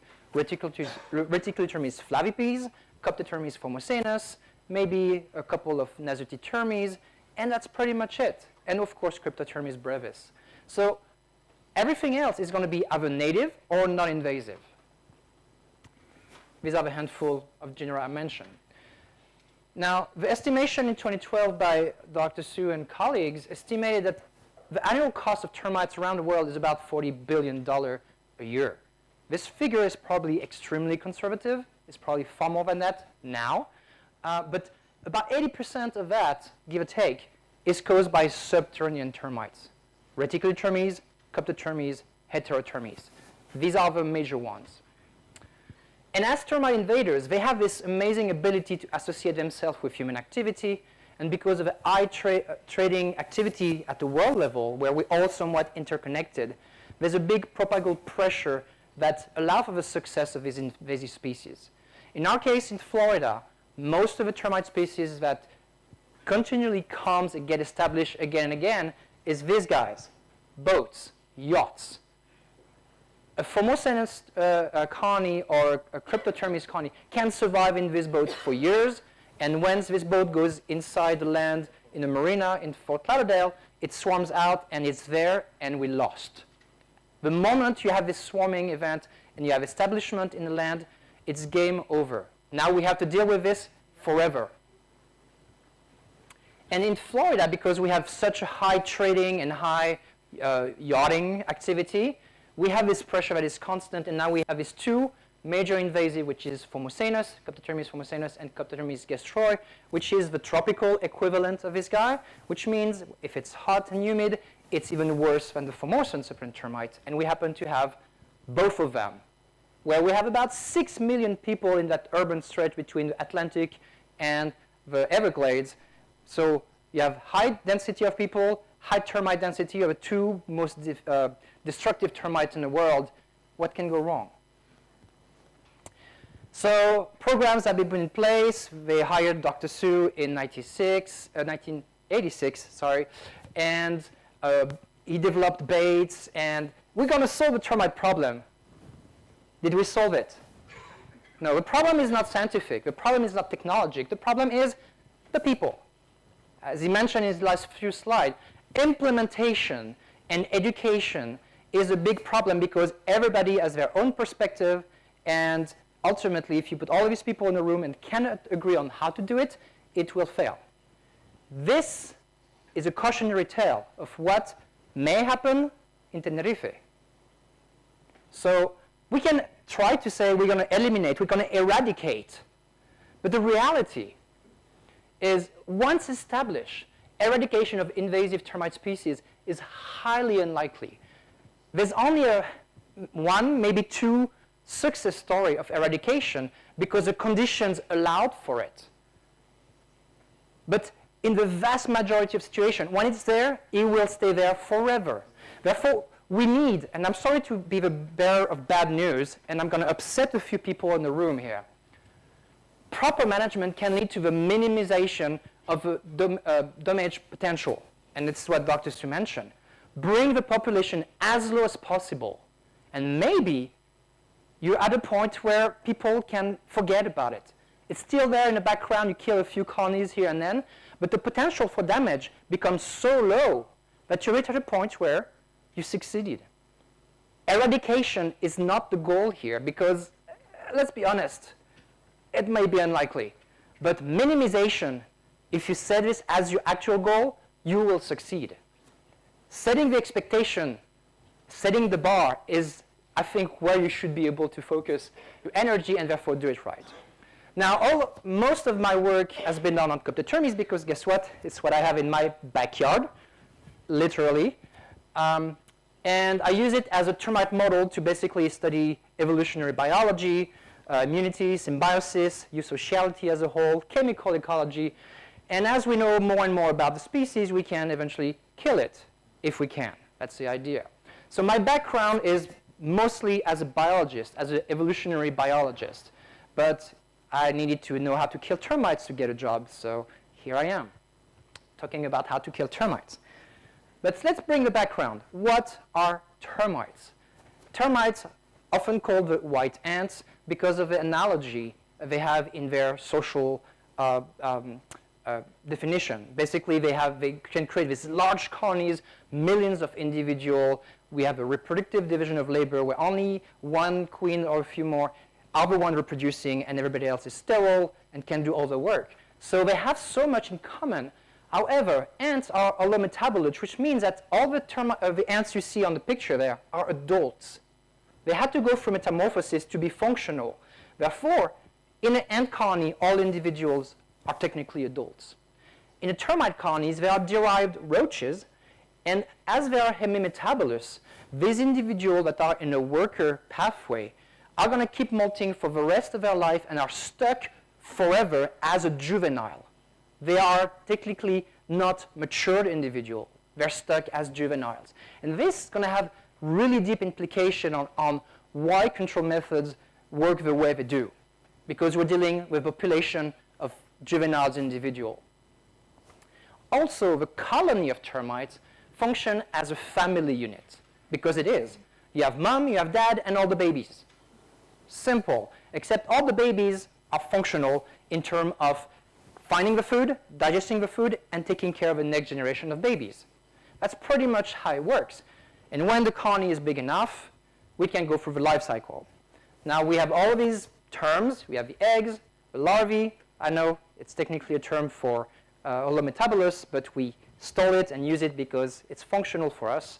We have workers, soldiers that are here to defend the colony against predators and competitors, and us. And eventually, the king and queen that are basically just having sex for the rest of their life. Great life. Colonies start with a king and a queen as they are elates. They have wings. They fly out, find a mate, drop their wings, start a colony somewhere in the ground, in a piece of wood, in a log. As long as they're not eaten by predators, they can mate, start laying a few eggs, which hatch into larvae, bigger and bigger, and they keep molting until they die out of old age through senescence. Eventually, some of these individuals turn into a soldier to defend, and when the colony is big enough, it has a critical mass, we say that the colony is in the process of maturation. It becomes an adult at the colony level, which means that this individual will turn into elates and swarm, disperse, and you complete the life cycle. Depending on conditions and species, this can take 5 to 8 years to reach maturity. So as long as you only have workers and soldiers and no nymph and elates, it is not a mature colony. Once they start producing these, they reach adulthood. They have an ability to reproduce and spread their genes away from the colony, not just to keep them inside the colony. Now, some species have this ability to produce secondary queen, which means they have the ability to basically improve the egg-laying activity. And some other species also can have workers turning into tertiary reproductive, which are ergatoid, which means that workers can start laying eggs too, which is kind of weird things that Reticulturmis does very well. And that's a problem because now we have hundreds, thousands of secondary, tertiary queens within the colony system that are all interconnected within feeding sites, which is a bit different than Coptotermes, where we do have a true central nest somewhere. So this is the picture from Dr. Su. The idea is we have this massive entity that is the colony. This is a unit. We don't care about one termite. We take care about one colony. We call it the superorganism, if you go back to the literature. And therefore, as a superorganism, the colony goes through birth, which is when you have two elates finding each other. It's going to grow. The colony is going to increase the number of workers and soldiers. Finally, it's going to reproduce, which means you have colony maturity as they have the ability to produce these nymphs and elates. And eventually, as the colony loses reproduction, it becomes old and die. We all have to go through this. You, me, all the termites, and the termite colonies, one way or another. So the colony goes through different phases demographically. We're going to have an incipient phase colony where it starts with 2. Then we're going to reach a few millions, depending on the species. And every year after that, they're going to disperse elates. And as long as this keeps going, they can produce elates for decades. Many, many years. So if we have, let's say, 60,000 elates produced here, 60,000, 60,000, 60, keep going for many years, and maybe 1% of these elates makes it. If you look at 10, 15 years, this single colony is the parent of maybe hundreds of new colonies established. So if we can eliminate this as early as possible, we limit the chance for more colonies to be formed. Therefore, colony elimination is central for long-term pest management in termites.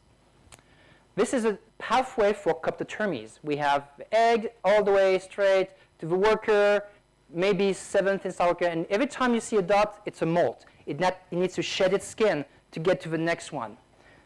Eventually, some of them turn into soldiers, and when the colony is mature enough, which is true in coptotermies and reticulotermies, it goes from a second install larvae to molt multiple tiny nymphs and become an elate and swarm out.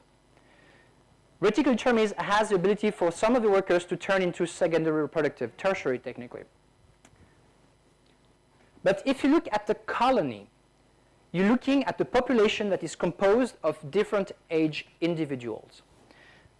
This is the age pyramids of population of countries around the world. This is 2018 data. Let's see, this is, I forgot, Sudan, United States, and Italy. This has massive implication on the economy of these countries. Retirement problems, workforce problem. These pyramids, this demography within populations, is a byproduct of two big factors: natality rate and mortality rates. How much they reproduce, how fast they die, is going to shape this pyramid. This concept that we do apply in sociology for human behavior and human demography, we can actually literally apply them to termite biology and termite colony, where the colony is a city or a country.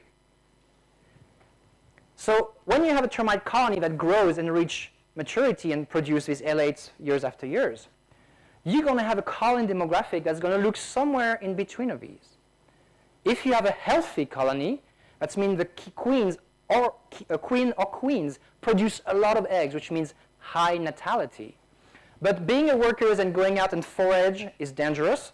Your chance of dying is high. Therefore, you're going to have something like this pyramid, except being 0 to 80 years, it's going to be 0 to 3-4 years, which is a lifespan of the workers. As it's getting old and older, its chance of dying increases. So this is what we're going to look for a healthy colony. It has high reproduction that drives everything. So if you look at the colony and you look at the population here at 1 year, you take all the termites, you look at them, you put them back, and you come back 4 years later. It's the same colony, but not a single individual is the same, because you had a turnover of generations, except of course maybe the kings and queens that are still around because of their longevity is much higher.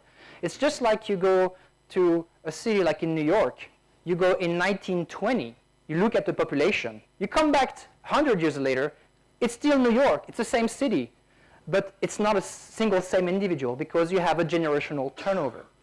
You're going to see the same thing in termite colonies. In addition, role in the colony is age dependent.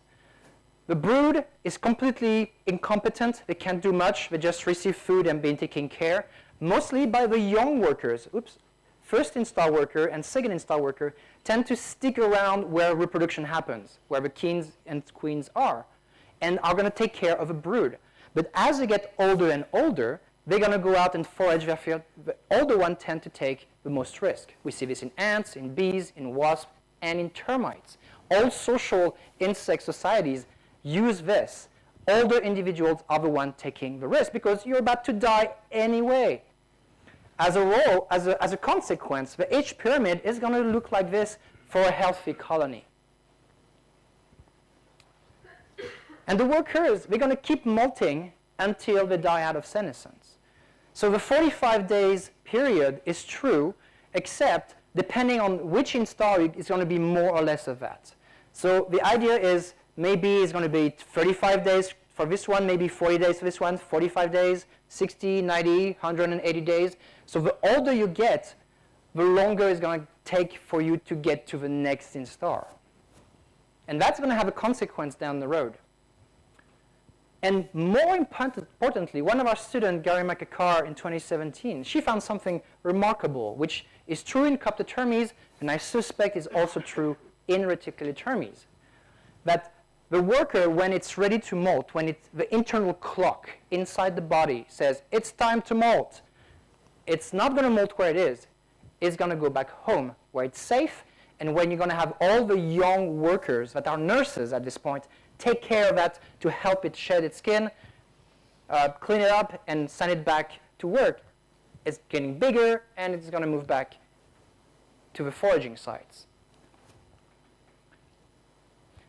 The implication of this demography, that if you lose reproduction, if a queen dies and is not replaced, now unfortunately in termites they do replace it very easily, and reticular termes is a champion for that.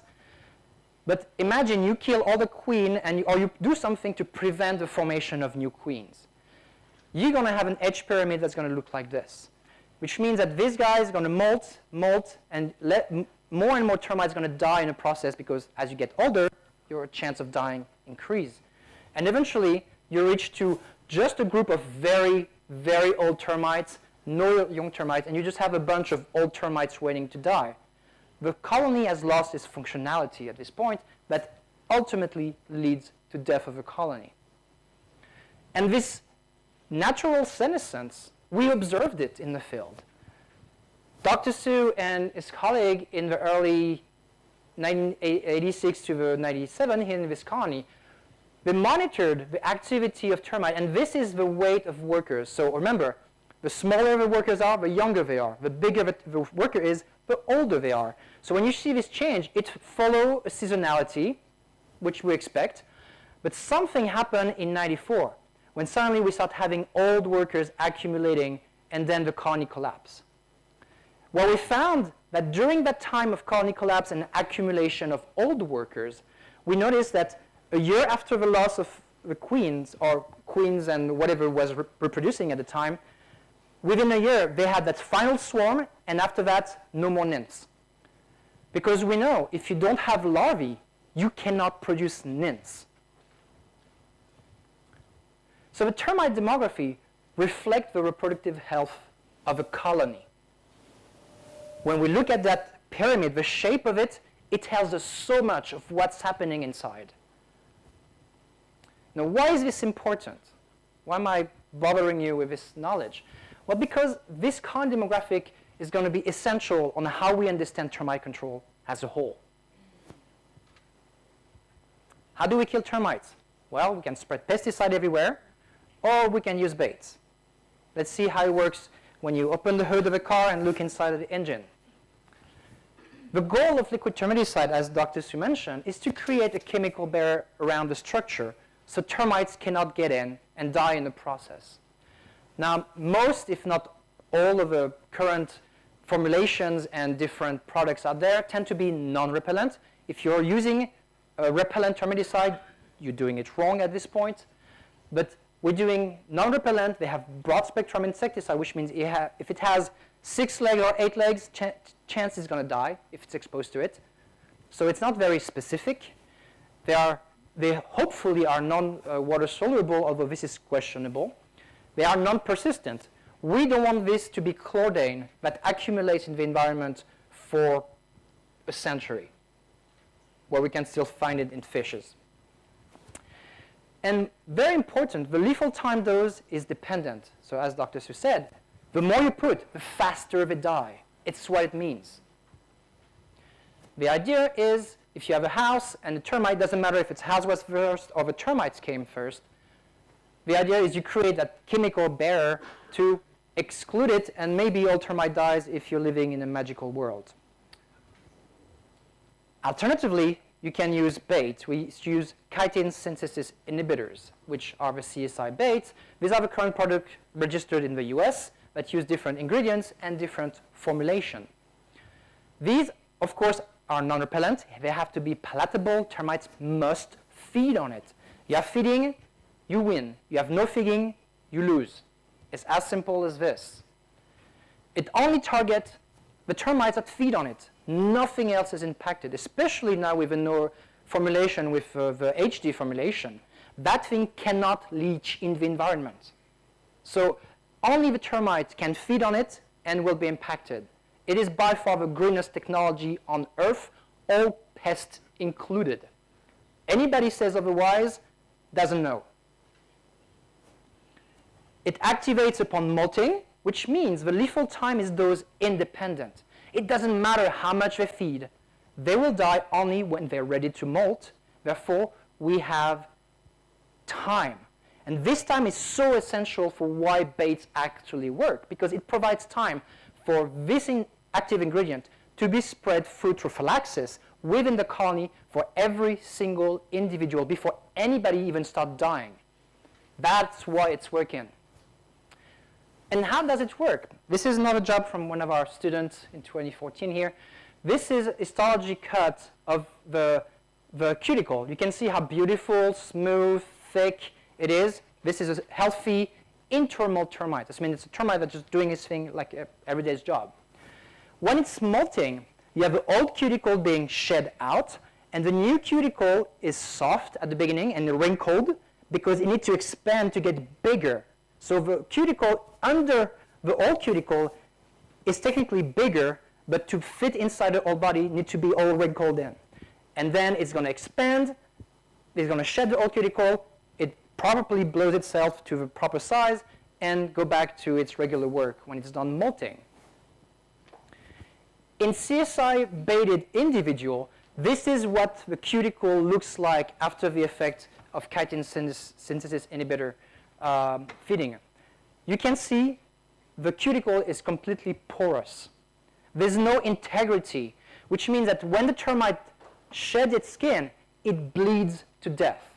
And that death happens weeks after it was exposed directly or indirectly to the bait by feeding on it or buying shared food from an individual that actually fed on that bait. That's the delay effect and the secondary toxicity shared through the social movement of food within the colony. So with baits, what we have is, doesn't matter again if the colony came first or the house came first. All we need is one station. That one station for that specific colony. Remember, it's a unit. That's the one we're focusing on right now. We reach colony elimination. Again, is it the magical world? Let's see. How do each of the methods, liquid termiticide or baits, actually work at the colony level? One of the problems is all of the work that has been done in the past 80 years, decades of decades, most of the scientific work that has been done in a lab, in a petri dish, ignoring the importance of distance. This is hundreds of meters. So if you put a product here, what's going to happen to the termite on the other side? And that simple question was completely ignored, and is still ignored nowadays by research teams around the world. And that, they're not my friend right now. I have something to say about that. The key is, if you ignore distance when dealing with subterranean termites, you have to go back to school. I told you I was going to upset a few people in the room today. Now let's go back to liquid termiticide and compared to baits, taking in account the distance. And for me, this is the gold standard of how subterranean termite research should be done. It was Dr. Su in 2005. The idea is, if you put a bait station here, or if you treat the sand with liquid termiticide, what happens to the termites that are here or 50 meters away from it? Using the label concentration and application, translated from the field to the lab. This was at the time the closest experiment that mimic what's happening in the field. Because if you go back, it's just a petri dish or maybe 1 meter. Yeah, we have distance. All right, come on. Gives you an idea of the size, replicated many times. So if you use either one of them, what's going to happen? If you look liquid termiticide, within a week or two, everybody dies here. This is alive, and this is alive. This explains the fantastic study done in Chile by Ripa et al. But if you have a structure, and if you have foraging termite in the ground, and you put that liquid termiticide around the structure, imagine that basically it creates a perimeter around it. One thing we know is all the termites feeding there are going to die and create a dead zone, because you have a bunch of dead termites accumulating in this area. The problem is the termites are going to stop going there and it's going to look for somewhere else where they don't die. They're going to find their way, and right underneath the treatment, in that paper, it's just beautiful. They were able to stop feeding on it and eventually continue to infest the structure. because the colony was not eliminated. The potential for damage remains, and if we can't find a way around it, then the damage will occur. This is reticular termes. This is not even Coptotermes. No colony elimination, potential for damage remains. Remember the philosophy we talked about? Potential for damage is everything. Instead, using CSI baits, within 6 to 8 weeks, everybody in the system dies, and they start dying a bit everywhere. Not colony elimination. It was 10,000 termites in that one, collected from the field. So what Dr. Suk was able to confirm that if you do liquid termiticide, this is what happened. You exclude it, and therefore the colony remains and the potential for damage remains. And when they find their way around it, or the chemical treatment fails because time will degrade the product, they'll find their way back and therefore cause damage again. Worse than that, this colony can swarm and make more colonies because you didn't kill it. With bait, we know it doesn't matter of a distance. As long as a colony feeds on it, anybody connected to the tunnel systems will die within 2 months, 3 months, maybe more depending on what you're looking for. But that's a timeline it takes because you're waiting for each individual to molt, remember. So Sue showed that liquid termiticide only impact the termites at a short distance. So if you treat here, you create a bunch of dead termites here, but that's it. Just away from that, the termite's just going to ignore it because you have what we call secondary repellency. Because you put the product there, all the termites around it died. The product is non-repellent, but dead termites are repellent. So liquid termiticide, despite the fact on the label it says non-repellent termiticide, functionally are repellent because of that secondary toxicity of dead termites accumulating around the treatment. CSI baits eliminate all termites within the gallery system regardless of a distance. That paper changed my view of the world. I was a young student at the time, just started in his lab. Lucky me. But it only used 10,000 termites because everybody used 50 termites in a petri dish and that's it. So he scaled up at a point where nobody ever did anything that scale at the time, using distance and large population collected from the field. Another issue, there's no reproductives, no brood, no different age individual. They're just oldish workers that we collected from the field. So this study, sorry Dr. Sue, fell short of proving colony-wide elimination at the time. This is where I come in the picture and I need to find a job, so I need to learn how to kill termites. 2013, this is my front yard, and this is me collecting termites.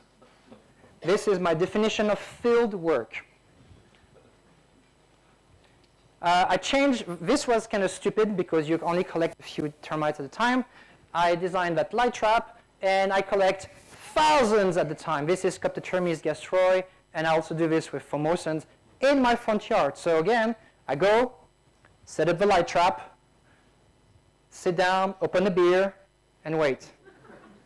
My definition of field work. I don't do anything like what David does. And then I bring them back to the lab, and I pair them, take a male and a female, put them into little vials, and I mass produce them. Aren't they cute? Let's be honest. You see the first few larvae here. They share food, they take care of everybody, and then the colony grows and grows and grows, and I'm the proud daddy of 25 million termites now. It took me 10 years or so to produce thousands of colonies from 0 to 9-year-old at this point. We have 2.5 million termites in this one, 2.8 and 2.2 million termites in these cubes that we grow, and we reach maturity because we were able to produce elates. So we can complete the life cycle of Coptotermes in the lab. The problem is you need to feed them and you need to keep them happy. Keeping termites alive in the lab is hard. Killing them is easy in the lab. Keeping them alive is difficult. And we have a whole budget for wood. So we know that it takes about 1 million termites to do 150 kilograms of wood damage per year. We got this from just keeping our colonies alive. And just to give you in the past 10 years what happened as a consequence of us rearing colonies, this is other labs around the world who study termites with subterranean termites using distance and number of termites. This is us, and this one is somewhere there, and this is basically everybody else. So people complain, well, you're still doing lab work, so therefore it's not right. Well, you're doing that, so don't come and tell me things. And I know there's maybe one person who's changing this for reticular termes, which I believe, David, thank you for doing it. We need to bring these numbers somewhere there, because you need to bring biological relevancy when you do a bioassay in the lab. Distance, numbers, and demography. So, first question people always ask me at meetings, how much does it take to kill a colony? Simple questions. Nobody had an answer. So we go, I have a whole colony, I have a king, the queen, the babies, the eggs, larvae. I take my bait, I cut it into cubes. I know exactly how much bait I have. I put them in my boxes, so ignoring the distance for now. I let them feed on 1 day, 3 days, or 10 days. 1 day feeding, 3 day feeding, 10 day feeding. They just cleaned the thing. Bottom line is feeding 1 day was enough to kill the colony, which means that all it took to kill 1 million termite is 18.6 grams of bait, which means 93 milligram. Let me repeat, 93 milligram of active ingredient to kill 1 million termites. It's nothing. Nada. Just a pinch. And the more recent paper published by my students here, this is Jonathan, this is Joe, we killed 1.6 million termites in that colony, 27 mature colony, almost mature technically.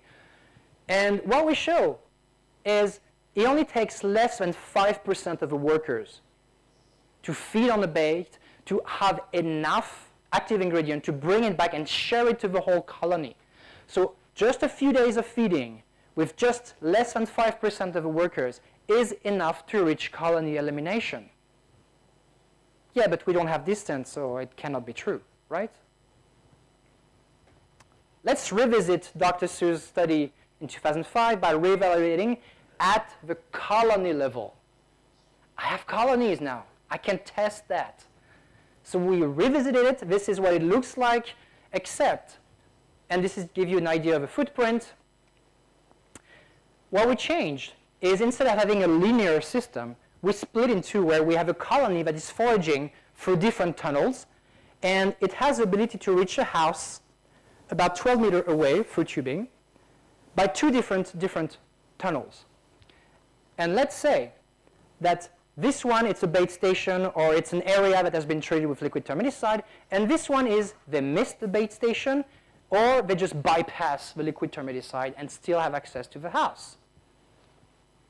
We put the system here. I can count the termites over time in the panel, so it gives me a proxy of a population throughout the system.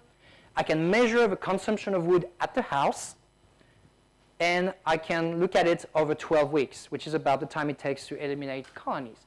Now let's focus on this area. For now, let's focus on this foraging area and ignoring what's happening in the colony. This is our control. This is where I put the treatment.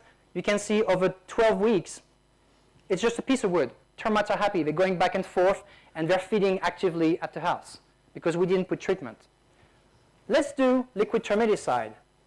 Within a week or two, everybody died. We have a bunch of dead termites here. They seal the tunnel, and they're going back and forth and still continue to feed at the house. So what Dr. Su did in 2005, I was able to confirm it. They stay away from the treatment. I kill maybe 1,000 termites, maxed, which means there's still hundreds of thousands of termites going back and forth here. With baits, they start feeding on it, they're going back and forth, nothing happened for 45 days. Nobody dies. Not surprising, we expect it. After 45 days, you see the population declines throughout the system, and therefore, we don't have any more termites in the system. I said it. There's no termites anywhere. It's a ghost town. So we went back to the colony, opened it, and checked who's left in there. This is where you have students to do all the good work. We appreciate your time and effort. And they will be acknowledged there, on the bottom, not at the top, though. It's too many. So if you count the workers at the colony level, we took all the termites from the system. And what we see is the one treated with liquid termiticide and control are identical. And at 84 days, we barely have like just a few hundred workers that are waiting to die because they're just very old. It's just some of the just oldest workers sitting there waiting to die. As a result, because we know soldiers don't molt, we reach a soldier ratio which is just insane. So when you open a bait station and all you can find is soldiers, technically the colony is functionally dead because soldiers cannot feed. By 90 days, everybody's dead in the baited colonies. So why this happens? Now we know with that molting fidelity site, the termites don't die near the bait. They go back to the central part of the nest or wherever there's reproduction, which is still true for reticulated termes, and die there. What happened then? You have a bunch of dead termites around the king, queen egg. So what's going to happen? They're going to move, and they're going to keep moving. And ultimately, if you're lucky, the only place where termites are not dying in a baited colony is at the baiting site, until eventually all you have is workers and everybody dies out of starvation because the workers are gone. If you look at the consumption rate, you can see initial, halfway through, and at the end, where they were able to get back access even through the bay route. And of course, between 45 days and the end, termites stop feeding. So within 45 days of initial feeding on the bait, consumption is basically gone. The workers are not feeling great and die eventually. For the first time, we're able to see the impact of baits on king and queen, because now we have the whole colony. And what we have is the queen lost most of the weight because she's starving to death. I mean, she went from 80 milligram, or 60 milligram down to 30 milligram. The kings, well, they're tiny, so they can't lose anything. But more important, the brood is gone. No queen, no eggs, no larvae. And what we see is the queen toward the end, she's like a thin pancake because she's starving to death. She cannot lay eggs anymore because nobody's feeding her anymore. So the termite colony often survives with liquid termiticides, as we've seen in the field and in the lab. It only kills the termites that are within 5 meters away from the treatment, and eventually, as a colony can find a way around the treatment, reinfest, the potential for damage subsists. For baits, the colony stops feeding within 45 days. The colony is eliminated within 90 days. Elimination occurs regardless of the distance. As long as it's connected, it's all it takes. Feeding for 1 day was enough. Now, I'm not saying put the bait and take it away after 1 day. That would be really stupid. Just leave it there because you need to kill the colonies that are going to come after the one you're in the process of killing. And we know that the more they feed, it will shave a couple of weeks of colony elimination. So well, keep it there. Make sure they feed as much as possible. And it takes less than 5% of all workers to actually reach colony elimination. One of the big questions that subsisted is, what actually happened to the brood? Why the brood just disappeared in baited colony? Well, it did not have any impact at all when you use liquid termiticide, where the brood is perfectly fine. It's hundreds of meters away from where you treated. What happened to these eggs? Because one thing we know is as the termite's ready to molt, it goes back here. So if it's been feeding on the bait and is about to die right there, that means the toxic element is going to be consumed through cannibalism, because it's what termites do. They recycle nitrogen through cannibalism. Therefore, you're going to reach secondary toxicity, not secondary repellency, secondary toxicity, and it's going to be shared with all of the other individuals. So you have two paths for the food and the bait to go. The old forager is going to find the food, feed it, go back and fourth, feed it to the young larvae and young workers, and eventually also directly feed the king, the queen, and the soldiers that are around. But if the termites fed on CSI baits dies somewhere close to the center part of the nest, is cannibalized, these individuals that cannibalize it recycle the nitrogen and give it back straight to the queen, because she has a high nitrogen requirement to lay a lot of eggs. So we have the queen is fed by the bait directly or indirectly, which means what happened to the queen? Is she able to still lay eggs as she's basically accumulating CSI in her body? We tested that with just wood or a bait station, and you can see the queen in a control lay eggs, and we have larvae popping up. The queen's exposed to CSI, she stopped laying eggs totally, and all the eggs fail to emerge. So what's happening is, in our control, we have proper development of a colony. In our noviflumeron, which is a CSI one, probably work the same with hexaflumeron, she lays far less eggs, and all the eggs fail to go through their embryonic development. Not happening. So let's go step by step. What's happening? Forager feed on the bait. It takes short time, a tiny amount of workers. They're going to share it with prophylaxis to the rest of the colony. You're going to have a primarily spread of a bait, which can take a few weeks to happen to make sure everybody has the dose. The first few individuals start dying close to where reproduction is.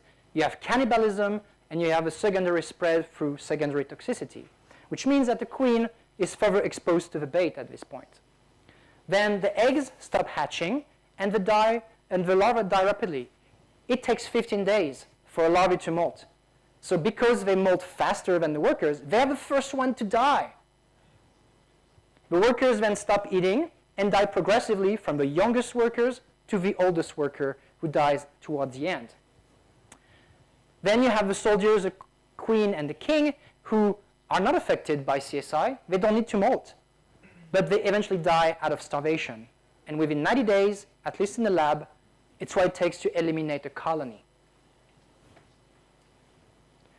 So if you use liquid termiticide, you mostly kill the exposed foragers, which by definition tend to be some of the older ones that are out there. The colony is still functional because most of the colony is not impacted. The colony can rebound, and technically, as you kill some of the older worker, now you basically have a young colony that is ready to start again. You just shaved the older population. The colony is fully functional. With baits, it's a different story, because you kill the brood first. These are the first one to die. Then you kill the forager progressively from the youngest to the oldest. The colony loses functionality, cannot rebound, and therefore all you have left at the end is just these old individuals. You killed everybody here at this point. This colony behaved like a senescent colony. It's an old colony. Remember that? This took 3 years for the colony to go through the senescence process because of loss of reproduction. Using baits, you terminate reproduction and you speed up the death of individuals, leaving only the old one. But that senescence process, instead of taking 3 years, it takes 3 months. So functionally, when you bait a colony, you artificially initiate an accelerated senescence of a colony. You bait, that colony is functionally old and is about to die of age. That is what's happening. Take a picture of that, because it takes me an hour to go back for this if you want. But the idea is, with baits, we eliminate the colony regardless of the distance from baiting. With liquid termiticide, you can protect the structure, but the colony may survive, and usually does. And all of this is basically what matters and why it's happening. If you want to take the time to read this, go back to the 2018 paper, we summarize that. Now, I'm almost there. If a termite complete the life cycle, they win. If you have these elates swarming out of the colonies, you lost. So if you have a population around an area with a lot of urbanization or structures, And all of these are population of termites foraging in the ground, eating on the house, feeding on the wood around. If you do a liquid termiticide around the structure, short term, this is what's happening. The termite pressure, the potential for damage exists. The moment that chemical barrier breaks down or they find their way around it, you have infestation. And these colonies keep swarming. So you make more termites. The large-scale use of liquid termiticide is not sustainable. It's not cost-effective. You don't bring the potential for damage as low as possible. Therefore, it is not IPM. It's not integrated pest management because Dr. Su made it clear it's a cost-effective issue. With bait, all the colonies that are feeding on it will die within 90 days, give or take. But what happened?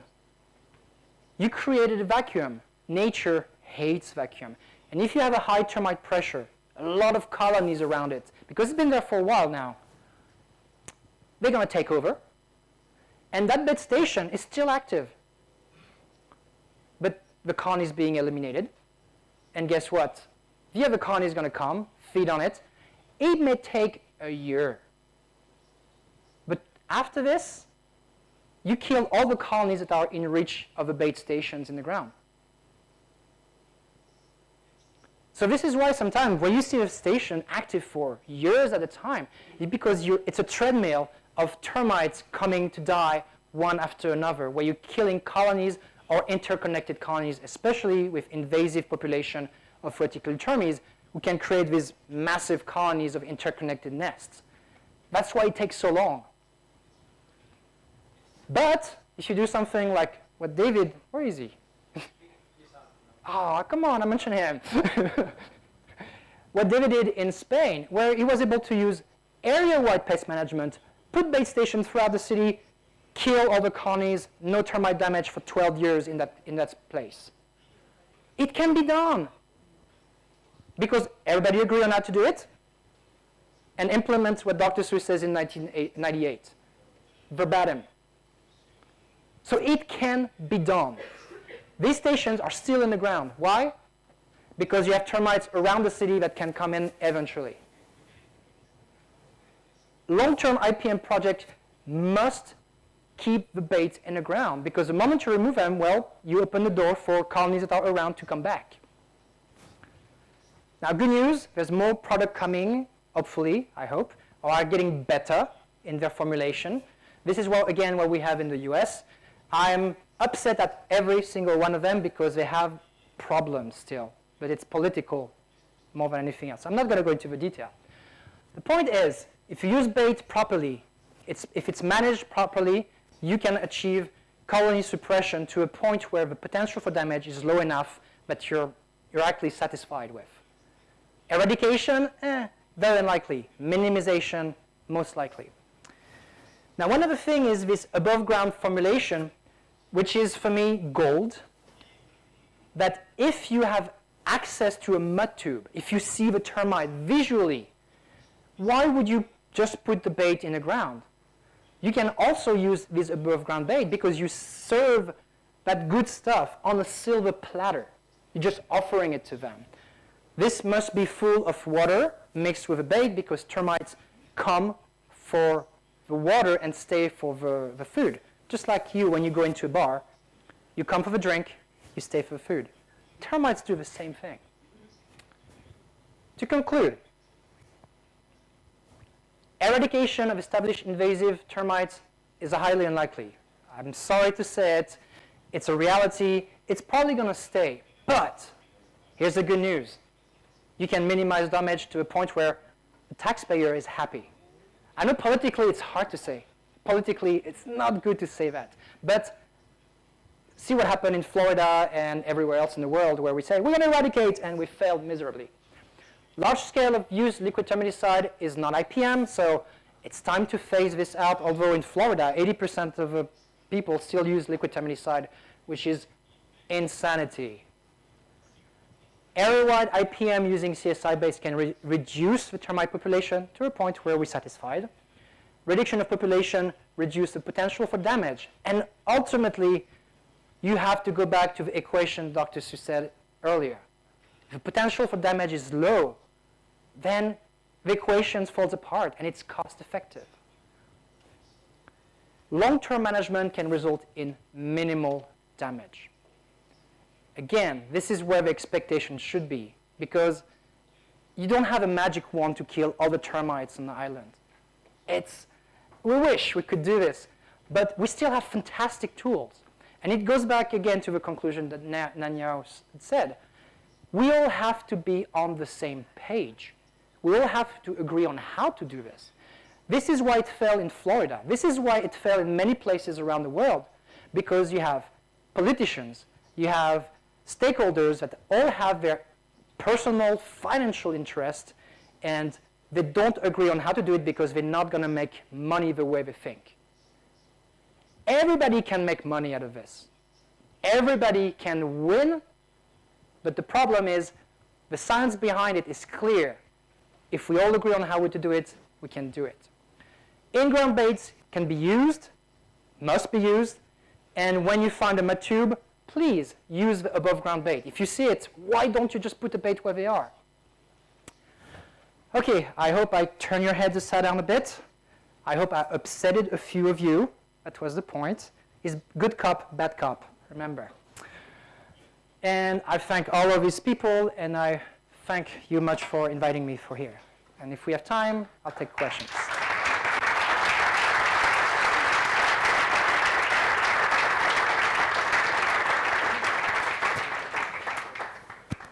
Muchas gracias, doctor Thomas, por su participación, por su excelente ponencia.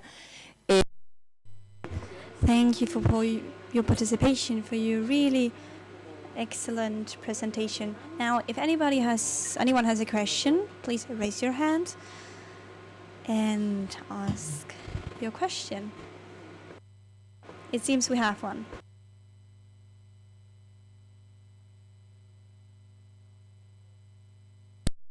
Your indoor huge colonies that you've developed was very convincing.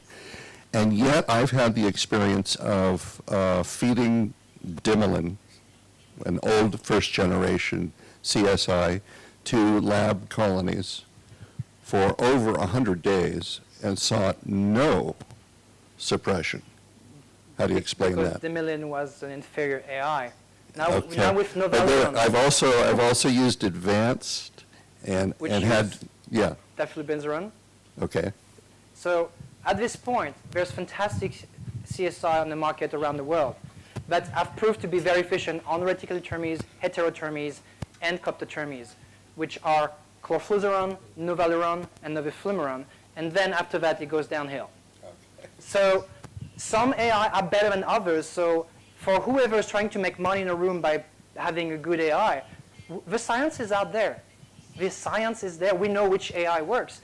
We know which formulations are easy to implement, are easy to use for pest control personnel, are easy to manipulate.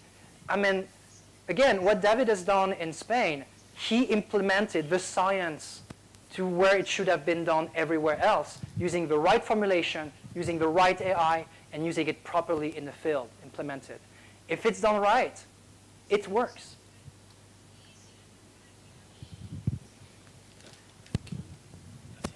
Gracias. ¿Alguna pregunta más? Thank you. Any other questions?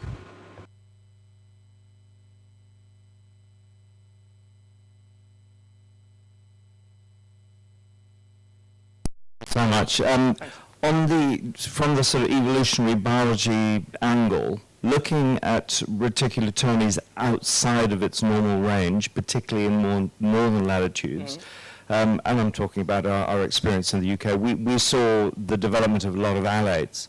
We struggled to find in the literature lots of evidence that these alates were going to be functional and would be setting up colonies. And our sense was that probably nearly all of the activity is linked more to what we call budding. Can you just perhaps comment on that? Reticulotermes, Flavipes specifically, as an invader around the world, have this ability to create these massive colonies because there's no competition and The genetic is so low that basically they all kind of fuse with each other. It's been observed here and there. We don't know about the elate production because they swarm at noon, and you cannot use a light trap to collect them. You cannot use a sticky trap to collect them. And therefore, when they swarm, nobody's here to observe them. And this is a curse that prevents you to know if you still have activity. Because with coptotermes, they swarm at night. And all you have to do is put the light trap, and you know if you have termites or not. So I sympathize with you and for the folks in Canada that are in the northern latitudes dealing with these, where you don't know if you eradicate in this area because you have to wait for them to find a station in the ground, which can take time. And sometimes you just have to place it at the right place. And if you don't, you miss it, and then you don't know. So it's a trick. How do you certify you have eradication? Well, you wait for 20 years, and maybe, yeah, you say you eradicated. But beside this, we know everywhere else around the world, eradication is tough. But Thomas, the point I'm also leading to is in terms of, I mean, in Australia we used to look a lot for wing buds versus de-alates. How many colonies do you think retics outside the normal range might be founded from alates versus, because that's so tricky to outside of the find. normal range, I don't know. If you go back to Pierre-Paul Grasset in the 40s and 80s in France, we translated a lot of that. He suggested that most colonies were budding, and nobody contradicted him since. Although the genetic work that Ed Vargo and Geneviève Badnier did in part of France suggested that they have to have sexual reproduction at some point. So it may go through inbreeding, budding, but once in a while you're going to have swarm to restore accumulation of negative effect of inbreeding, to restore heterozygosity. Thank you. My pleasure. Thank you. Bueno, como vamos un poquito atrasados, tenemos tiempo para una última pregunta. We have time for one last question, and if not, we can leave the other questions for the round table tomorrow. Okay, one more question. All good? All good? Opposite.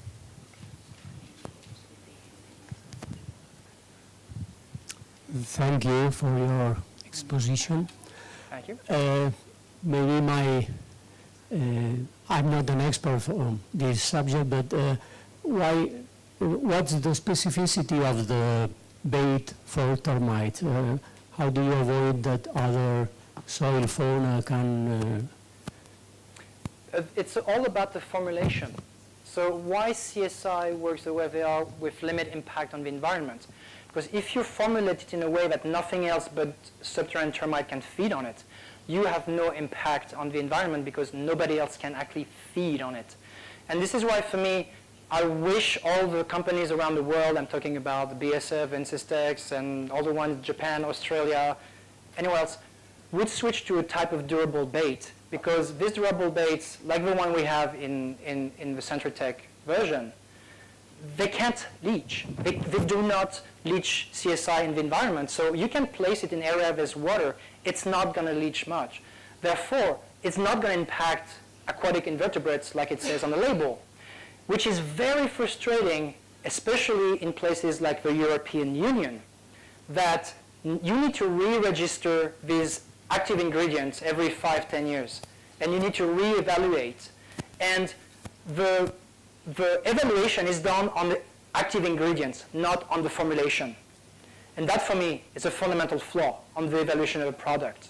You need to evaluate the product as a formulation, because when it's in HD, nothing can feed on it. And I maintain my claim. It's the greenest technology on Earth. I'm not making money out of Centricon, by the way. He does. I do not. So I wanted to make this clear. I don't care which bait you use. It's not my problem, it's yours. Whatever you use, make sure the formulation is good, make sure the AI is good. After this, I'm a happy person because you're doing the right thing. And I will not make money out of it. Damn it. Thank you.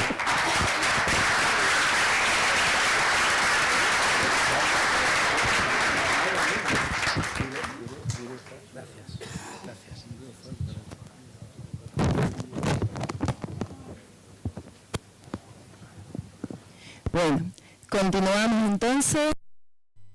Okay, let's continue with Juan Francisco Pestano Gavino, agricultural technical engineer and project manager within the eradication program of the subterranean termite here in the Canary Islands. He will be speaking about this project, a project we have taken part in, we have fostered and boosted within the Cabildo, the authority of the island, the government of the island. He will be talking about the management, control and eradication of subterranean termite species, Reticulitermes flavipes, on the island of Tenerife.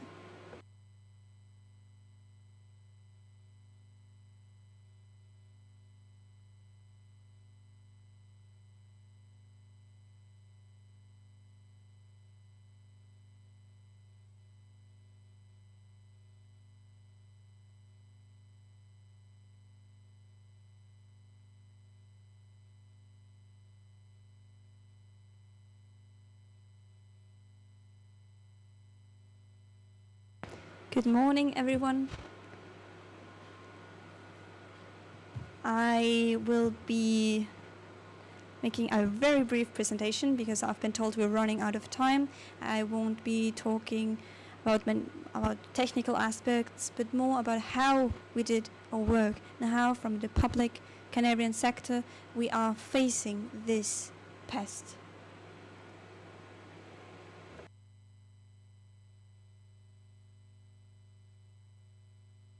Oh, it seems like it's not working.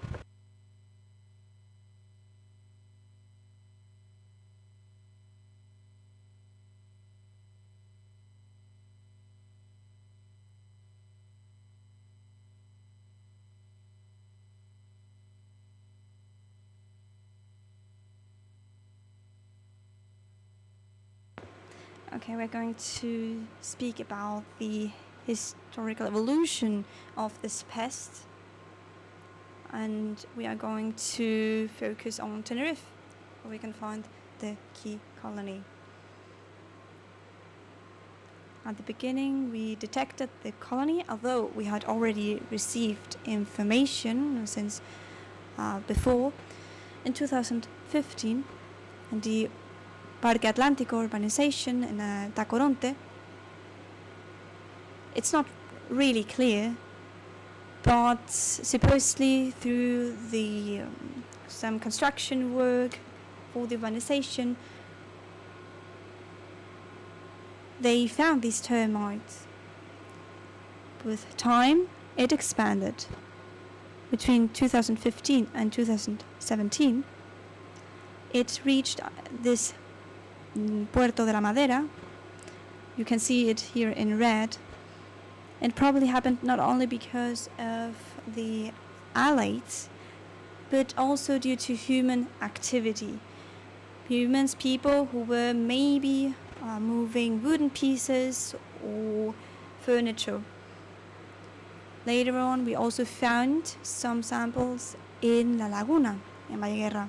You can see how in just a few years it expanded from 2015 until 2018.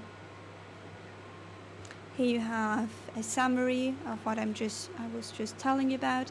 In 2009, we found out this presence of subterranean termites, but we didn't really know what subterranean termite we were speaking about. Later on, we found out it was the Reticulitermes flavipes. So it was really a long time that the species was just expanding and spreading without any action on our part. In 2015, we then find it in the Parque Atlántico urbanization, and later on it reaches the next municipality. What's happening? That now, currently, it's affecting 5 different municipalities within the island.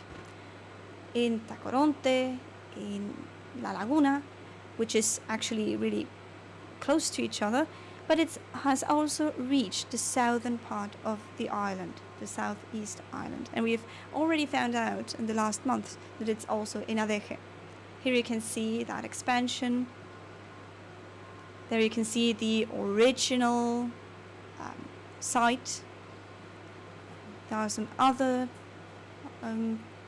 places which are farther away, but here we can now see in Narona and Santiago del Teide and Adeje how far it has gotten. It's a pest that, thanks to human activity, has been able to reach the opposite part of the island. Furthermore, Silvia Fajalgo and the Canarian government has detected also in 2020 that this species is present in Lanzarote, in another island, kilometers and kilometers away. It's not only in another municipality, but it has reached the most eastern island from the Canary Islands. This led us in 2019, the Cabildo, the island government from Tenerife, commissioned a public company, Traxatec, to carry out the action plan for urgent measures for the control and eradication of the subterranean termite, Reticulitermes flavipes. When we received that project, we thought, okay, we need some type of guiding lines. It was something completely new for us. We were lost at sea. We didn't know what to do. So we needed to learn how to manage the expansion of the pest. Truth be told, we weren't even sure where all the termites were and how much the colony had spread. Now, there was several factors to take into account. On one hand, we needed to find the right strategy for eradication of the pest. We also needed to account the time lapse, and one of the most important parts is the scientific support of or scientific contribution from different scientific entities within Spain. This is a public project, and we really want to have a goal of controlling and managing the pest 100% completely. We had a very special and I believe extraordinary collaboration and cooperation amongst authorities and also citizens, because the citizens saw that the problem was overwhelming and something needed to be done. And something really important for us was that support we were receiving from the CSIC scientific institution. My wife often says I'm speaking more to them than to her, and sometimes it's true.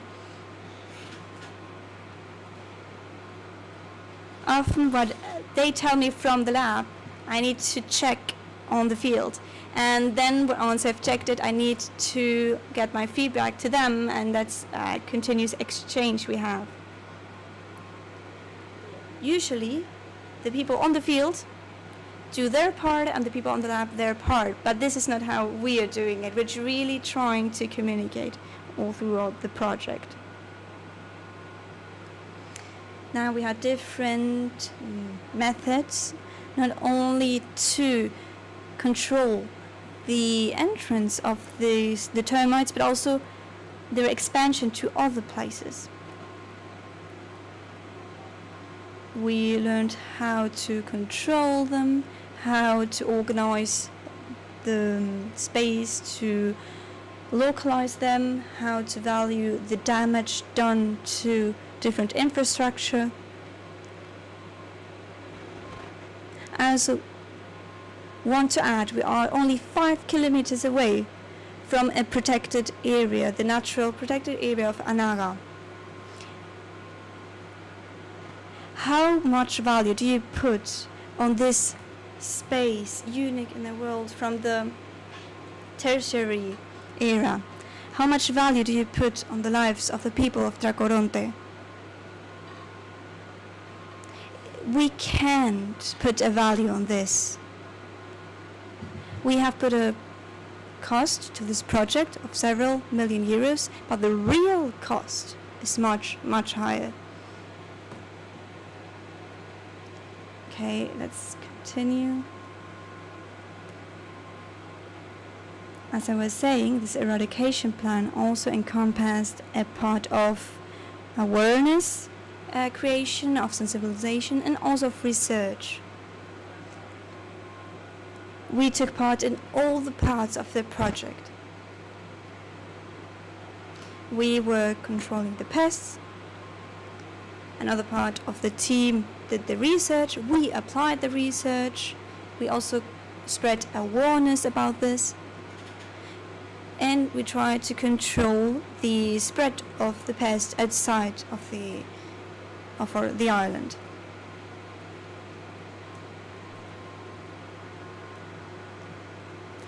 There should have been, what we planned at the beginning of this project, there will be 2 steps.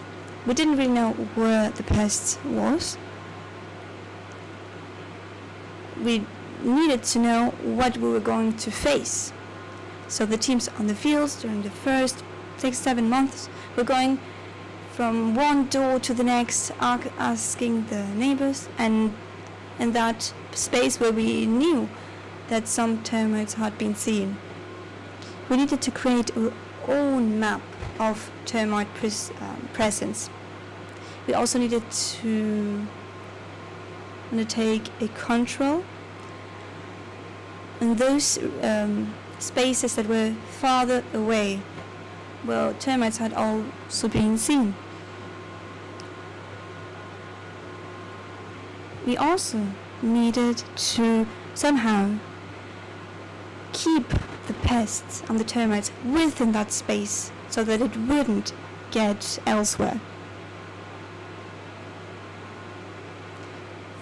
Once we understood how to manage, how to treat this pest, we developed a strategy which we're still using.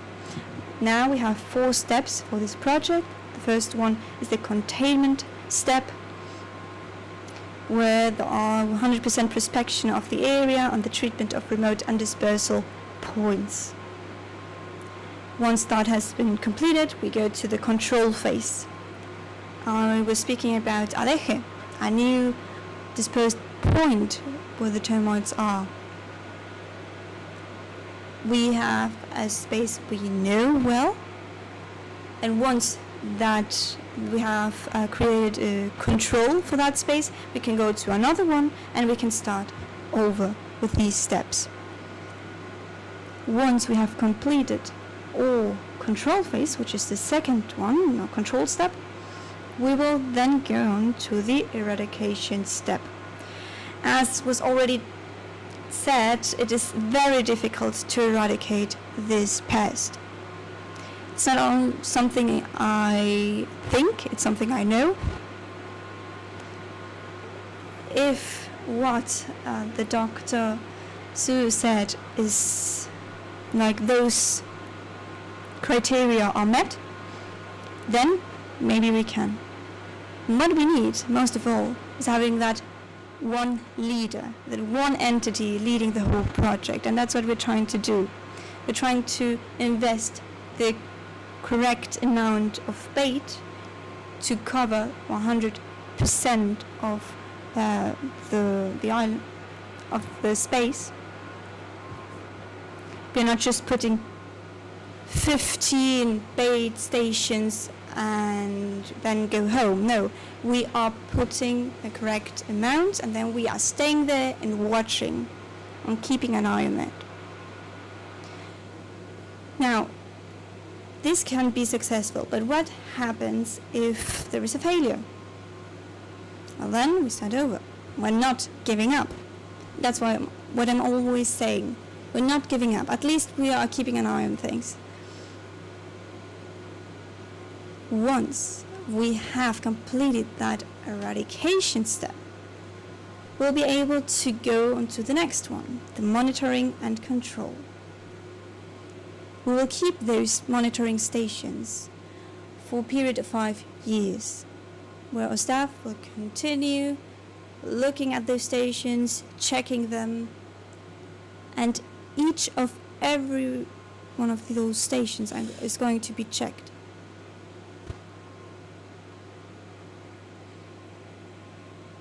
To reach and really meet these goals and steps we have created, what we're doing is to continuously check the presence map we're creating. We are getting more and more data thanks also to the awareness we have spread among the citizens, and thanks to that we are gathering more and more data for our map. We know this isn't just a standard tool, it's a dynamic tool. We are using both stations as well as other type of tools. We stakes and sticks, and we are looking at them, we are checking them continuously. For us, a propagular is really every type of rest we can find where they can be present. We then take them to a special space where we will be treating them, so that they won't be spreading this pest once they are taken elsewhere. In Tenerife, we saw that these termites were being transported to other parts of the island through furniture, through different decorative items, and also through plants. So we're really trying to avoid that. And because we know we are just don't have enough work to do as it is, we decided to also create these awareness campaigns with talks, workshops, talking through the media, also through printed material, so that citizens know what we are doing, know about this project, about what is happening. We need that the citizens keep an eye out and let us know if they see something. Now you can see the current situation. This is data from yesterday, from an app. Here we have the central point. This is for us our ground zone. In here, this is where the pest started spreading. We have El Bris, which is a neighborhood next to the coast. We recently also completed treatment there, and then we also have other regions close to that. In Mayorera, you can see how close it is. We can also find termites. These are two different municipalities. Now, we have 3 distant points. Naranjeras, which is 15 kilometers away, and something that was quite unforgettable for us because we detected it at Christmas, and it was a colony we were able to tackle quite quickly and to eradicate quite quickly and effectively. For the last 2.5 years, we haven't detected any other termite in that area. Another gift, because we detected it at a very special and festive occasion here in Spain. Someone told us about us once. They saw it because there was someone doing furniture, and And it was due to that that the termites ended up there.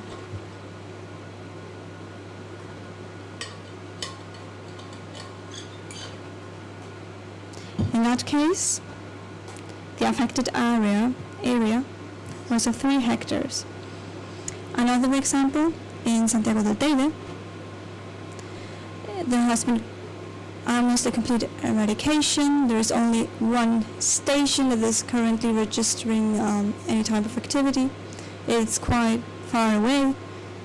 Also in Adeje and greenery that is there, we suppose that it was an ornamental plant that led the termites to be there.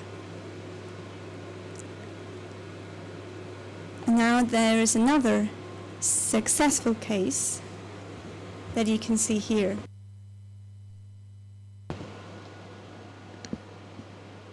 So this is our first success story. Now we've been able to completely eliminate termites from this part of the island. And then after we've eliminated, we need to maintain this pressure on the colonies so that they do not return. So for us to be able to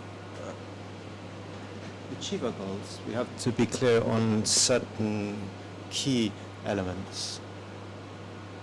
We're talking about large area, very fragmented, dispersed area, and we therefore have to set out a huge number of stations.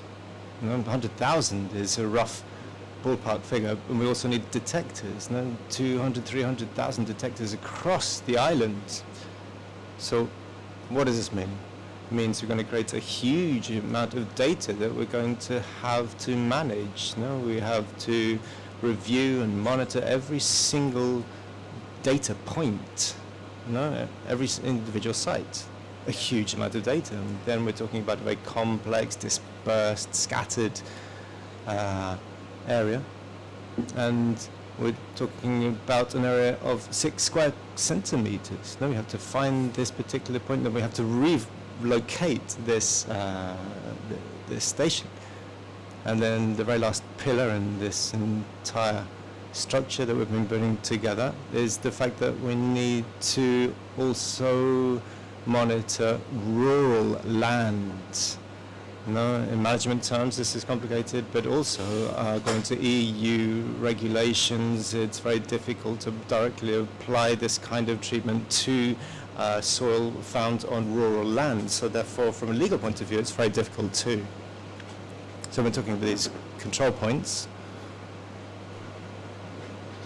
And we need a proper definition. So what are these control points? Well, first of all, we have the stations. I think we've all heard about these stations. These are these portable bait devices that we put in the ground. And then we have wooden stakes. We call them wooden detectors, but basically we're talking about wooden stakes. Now these are the wooden detectors, the wooden stakes. And we can measure the progression of the termites as they go up through them. We've got these little grooves that we've put in them, so that when we look at them, we don't have to take them out. We can look at the termites, so we don't lose sight of where they are. This is the model that we're employing at present. This is one of the bait stations that we use. Now, it's the HD, in this case. And as a brief aside, we're using hexafluorocarbon in most cases, but we're not using it exclusively. We are also working with hexamofluoron. We're evaluating using these CSIs. Obviously, we have to assess every single stage in the process. We've spoken to the Spanish National Research Council, and we're talking about large-scale treatments. So I need to look at the efficacy of the baits, but also certain local features that need to be taken into account. So we're still studying exactly what bait to use. So we have these control points across the island, and managing them is very complex. And how we're going to efficiently manage it? Well, first of all, we need the right tools. These tools are going to enable us to manage all of these points that need to be accessible easy to access as well. And we need to also manage them in real time. And it's going to be a working system, so we therefore are using a GIS, a Geographic Information System. We're not reinventing the wheel here, but basically we're the very first people to apply a GIS to a termite monitoring program. We have our company, we have Gerardo, the technician, who's basically, well, this is his brainchild, let's put it like that. So we have the GIS that has many different features. First of all, we can have the interchange of information between the field and the office in real time. This is very important. We technicians can be working in the field. We have the people applying treatments who are working in the field non-stop, and there are certain moments where we have to come to immediate decision depending on information. Therefore, if we have real-time information at the moment of application, we can detect presence, consumption, reactivation, or areas where there are not enough bait stations, basically, so we need to fill the gaps. It's also scalable, depending on the specific needs of the project. At the beginning, it was very simple, and that's become ever more complex because we've been scaling it up to, as needs arose. We've also included a quality management system. So it's not just about laying out the systems, it's not only about monitoring them, it's also about monitoring the quality and making sure that it complies with the protocols that we've drawn up in the first place. Finally, we can roll them out immediately. So we have a set of different colors that indicate, so they can look at the screen and they can see what station or what wooden stake needs to be replaced. It's up-to-date, real-time information. It's very easy to use, and therefore it tells us exactly when we need to go to one control point and take action. Interoperability as well is very important, and for this we're using Android, which is an open source system, as we all know, and it drives down costs, implementation costs. We've also made it compatible with GPS positioning, geolocation systems. No? And it also enables us to download data for subsequent analysis. No? In traditional systems, we've been able to conduct all kinds of assessments, analyses. We've been able to, and we'll be able to cross-reference data with temperature maps, vegetation maps, soils, edaphic systems, soil conditions, and water systems. And we hope that by doing this, we'll be able to come up with a pattern that we're going to be able to follow that will be successful. This is a screenshot from the computer application that we're using. 5 minutes, if I may. It's not the application used by the field workers, but it's the one used by us technicians in the office to manage the program. This is real-time data of the project. So this means at this moment we have 25,794 control points across the island of Tenerife. Of these, 8,829 wooden stakes on biocide.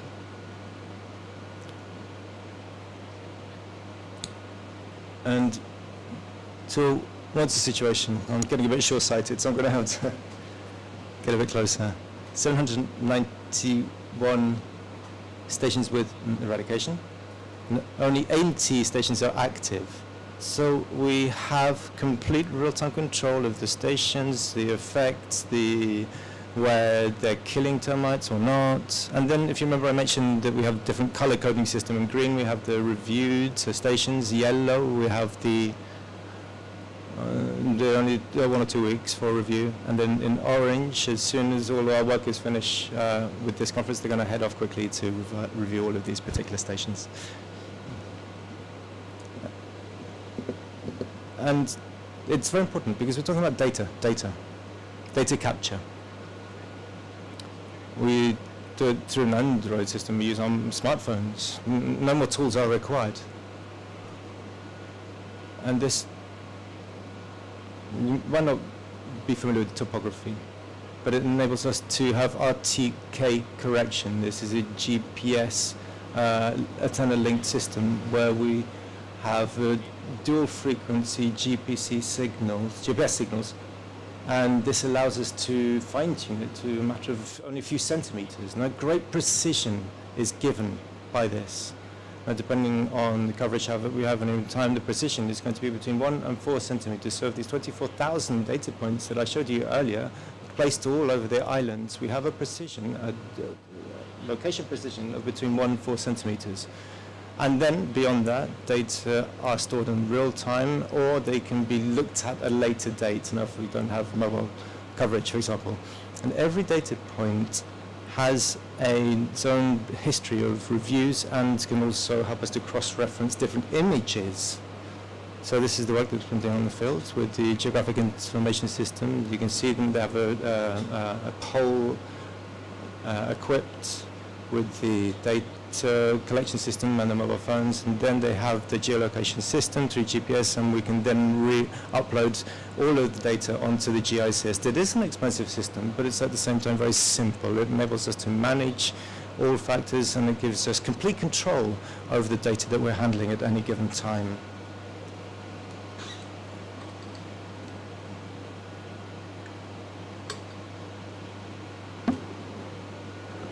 So this is the system up and running. You can see the precision. 1.7 centimeters to 2 centimeters. Now that's the precision we're talking about here. You can see how we are recording all of these data points in the system.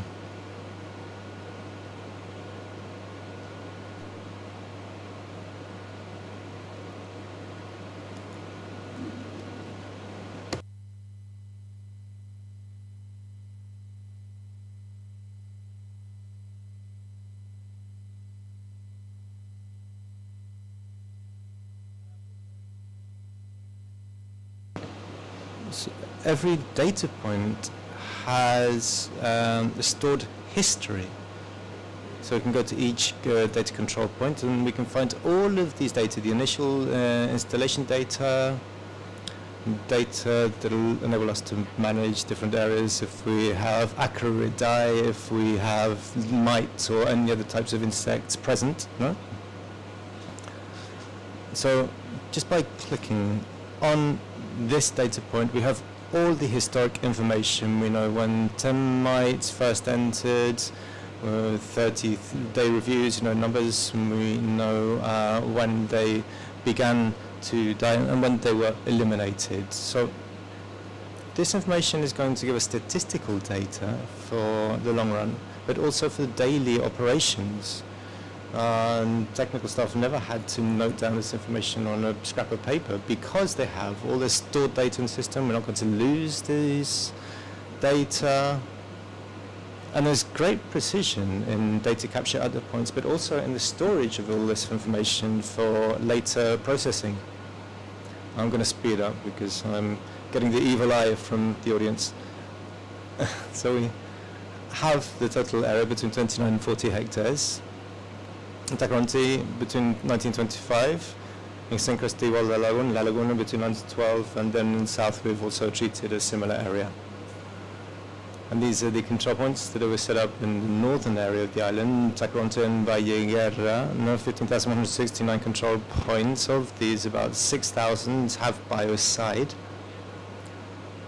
And these are the system we set up in the south. Now I don't know, 330 control points. Of these, 126 with biocide. ADG, 226 stations with biocide at present, is taking a bit longer. Santiago del Teide, we have 284 points with biocide.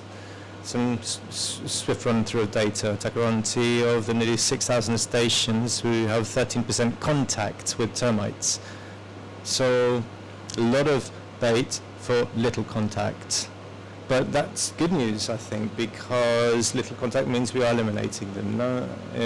Talking about 10% as the general rate, and La Laguna is about 9% over a large area, but with this very small contact between bait and termites, we're going to eliminate them. And I don't know, in small areas, no, we're talking about small areas, 13%, but really the contact rate with between termites and bait is about 10%. No?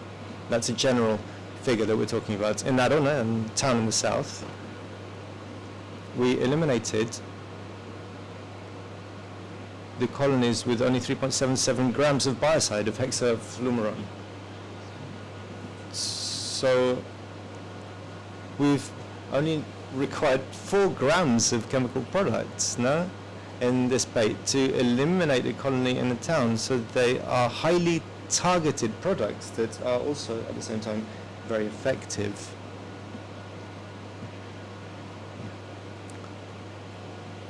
So this pest was dispersed by humans.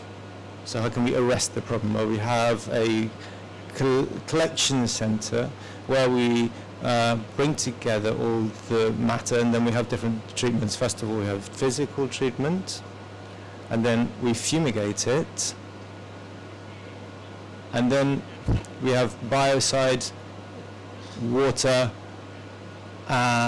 mix that we have processed, and then we do not allow any of this matter to be taken out of the center if it still has some kind of residue within it. No? So that's how we treat it.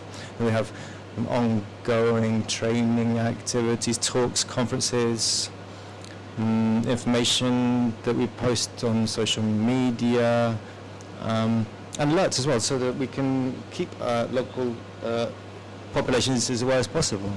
Now, there are very few treatments in the world like this, no, because of the objectives and the scale of the problem here. And what is hugely interesting is how we're bringing together technology, science, and fieldwork at the same time. We have science and technology, but they're not separate entities. We bring them together. And I think this is very important because and this is perhaps the most positive part of this project, is that we have 3 different levels of jurisdiction working together and working with local populations. Thank you so much.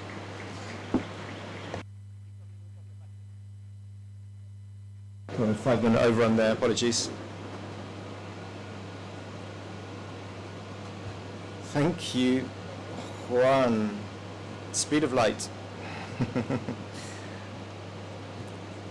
But we asked you for just a few minutes grace. Now, we are running out of time. We do have time for one question from the floor. Any takers?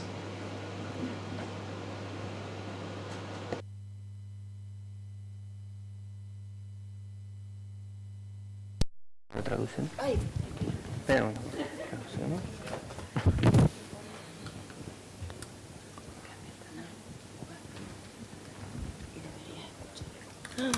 Uy, la prisa. ¿Sí? So you have the cluster or large cluster of infestation in certain area. No. No se escucha. En el 4. En el 4. Lo intentamos, pero... A ver. Ready? Okay.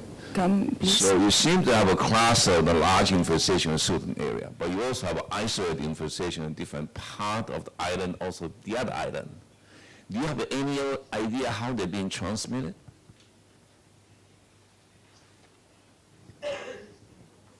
Hay una teoría. A ver, no puedo... We do have one theory. We have a theory. And the theory is most likely that it was through the transport of ornamental plants. So it's caused by humans from one plant nursery to another. There was no information on this pest at the outset, but we believe that it was the transport of ornamental plants. It's one of the driest, most arid islands, which makes it easy to control. And it is closely linked with gardens. And in fact, on this island, Lanzarote, which is very dry, as soon as we found out about it, the problem, it only took us a matter of weeks to eliminate it. So it was very swift.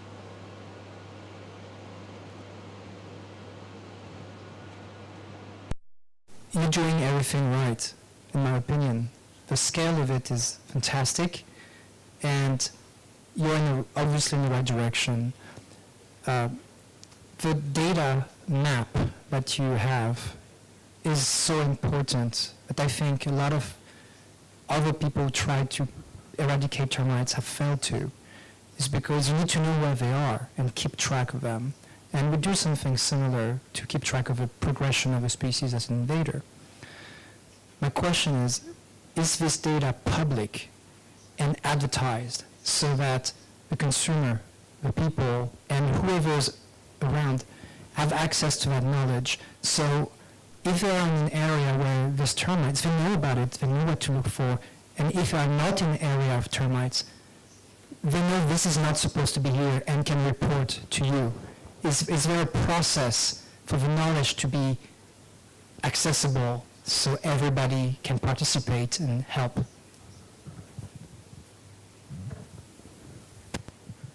Sí, en la zona donde...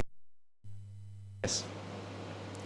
In fact, in the termite-infected areas, everybody is informed. We give them all the information. We distribute flyers, and then we review and check and inspect. And we also place detectors across 100% of the area that we're talking about, so everybody is aware of it.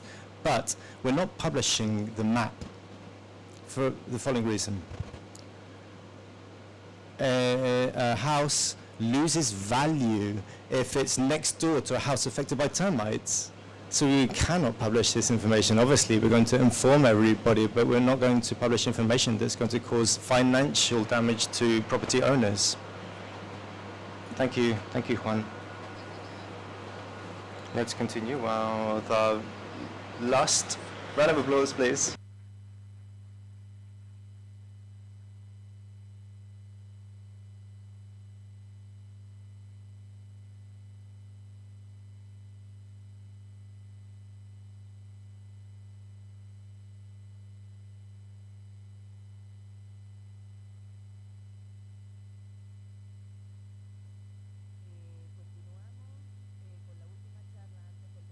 Now, for the last talk before lunch, you're going to be hearing now from Dr. David Hernandez Teixidor. He is PhD in biology and researcher at the Institute of Natural Products and Agrobiology, now under the National Research Council. He began studying the subterranean termite species in 2017 when reports first appeared about its presence on the island. Since then, he's studied its distribution, its genetic structure, and he's also performed various different studies on the biology and control of the species. And in fact, he's going to be telling us all about this in his talk on applied research to improve management of the invasive termite species, the Reticulidermis flavipes, on the island of Tenerife.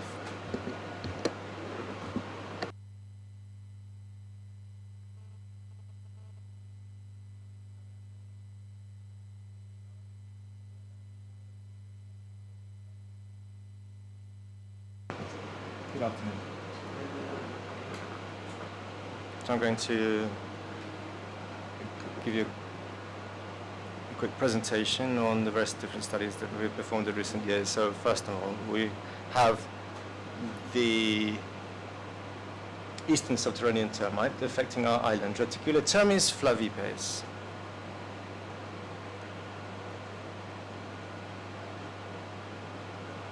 So this is subterranean termite. And it's one of the most damaging genera of termites on this planet. Listed as an invasive species in Spain in recent times because of the damage that it's been causing. As with other social species, it lives in a very structured, organized system. So therefore, we cannot just talk about eliminating individuals, but colonies or populations. It's divided into different castes, each with its own specific function. We have the workers who head off to seek out food and feed the colony, and then we have those who look after the eggs. We have the soldiers that defend the colony, and then we have different reproductive individuals. It's not just about having one pair, a reproductive pair, but we have other insects that also contribute to the reproduction of species. And in fact, we need to look at, therefore, how to deal with the colony as a whole. So compared to other invasive species on the Canary Islands, these are subterranean, means they're underground. They create these galleries that branch out in all directions to looking for foods. They can affect houses or wood or trees. When they reach the surface, they build these mud tubes that you can see on the screen, which helps them to reach the woody material that they feed on. And like the other termite species on the island, drywood species that we've seen on the island, there's no excrement, no excrements found. In fact, they use their excrement in liquid form to create these mud tubes. Therefore, there are no animal scats to be found anywhere. We think that they first introduced the island around 2000, and then about 10-15 years transpired without any information about them, and then their population has progressed and grew up to the current date.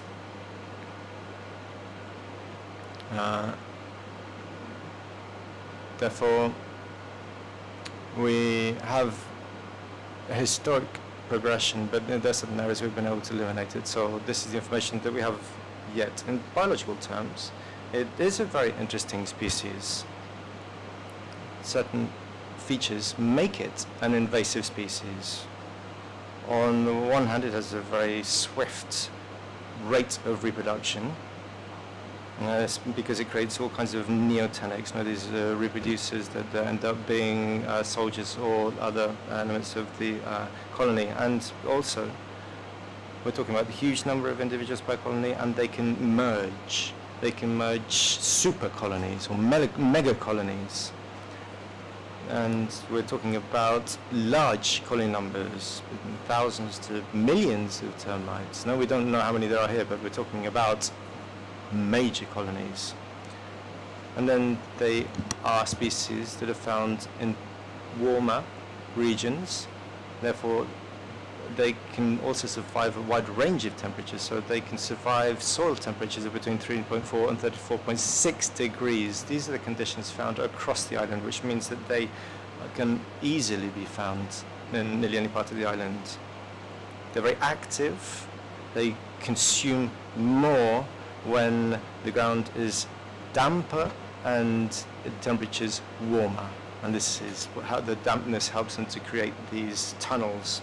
The foraging area can be the foraging area, which is where they head off to find food, and the sizes can be between 1 and 90,000 square meters.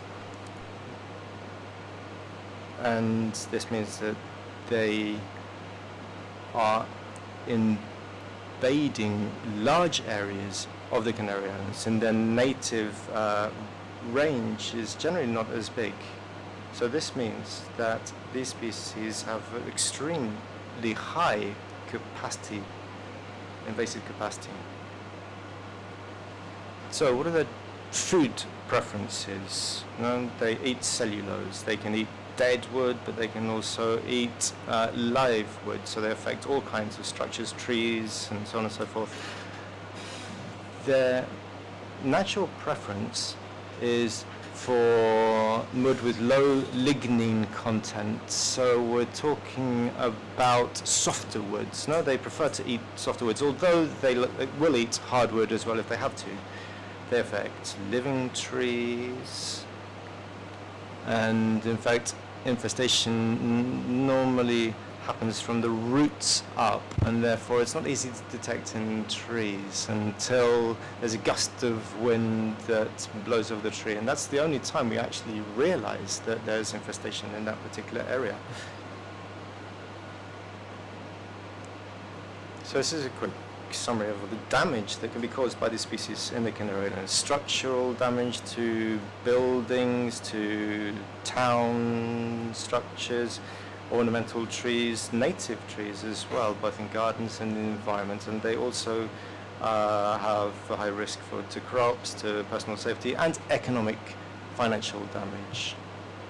Now these are a few examples of damage that we've seen to buildings, to telephone lines, posts, pylons, structures for training plants, fencing, and so on and so forth. And then within buildings, well, they cause all kinds of damage to the walls.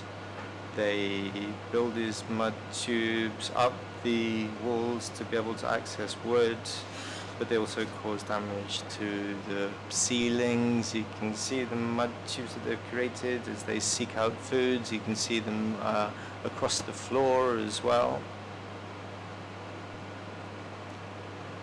And here we can see a stretch of floor, and they built these mud tunnels, these mud tubes, to be able to go through a grab so that they can reach their food source. And obviously wood is their end goal. It's quite common to see the changing color, and we can see the damage that looks like the pages of a book. No, it's very common to see. So as I said, it affects living trees, you know, as we said at the beginning. And we only actually become aware of it when the trees have already been damaged so much, almost beyond repair. In recent years, we've detected this problem in gardens containing introduced tree species, ornamental garden trees. More than 35 different tree species have been identified with the presence of termites. You can see all kinds of examples on the screen. Palm trees, the flamboyant trees, dragon trees, which is a native tree.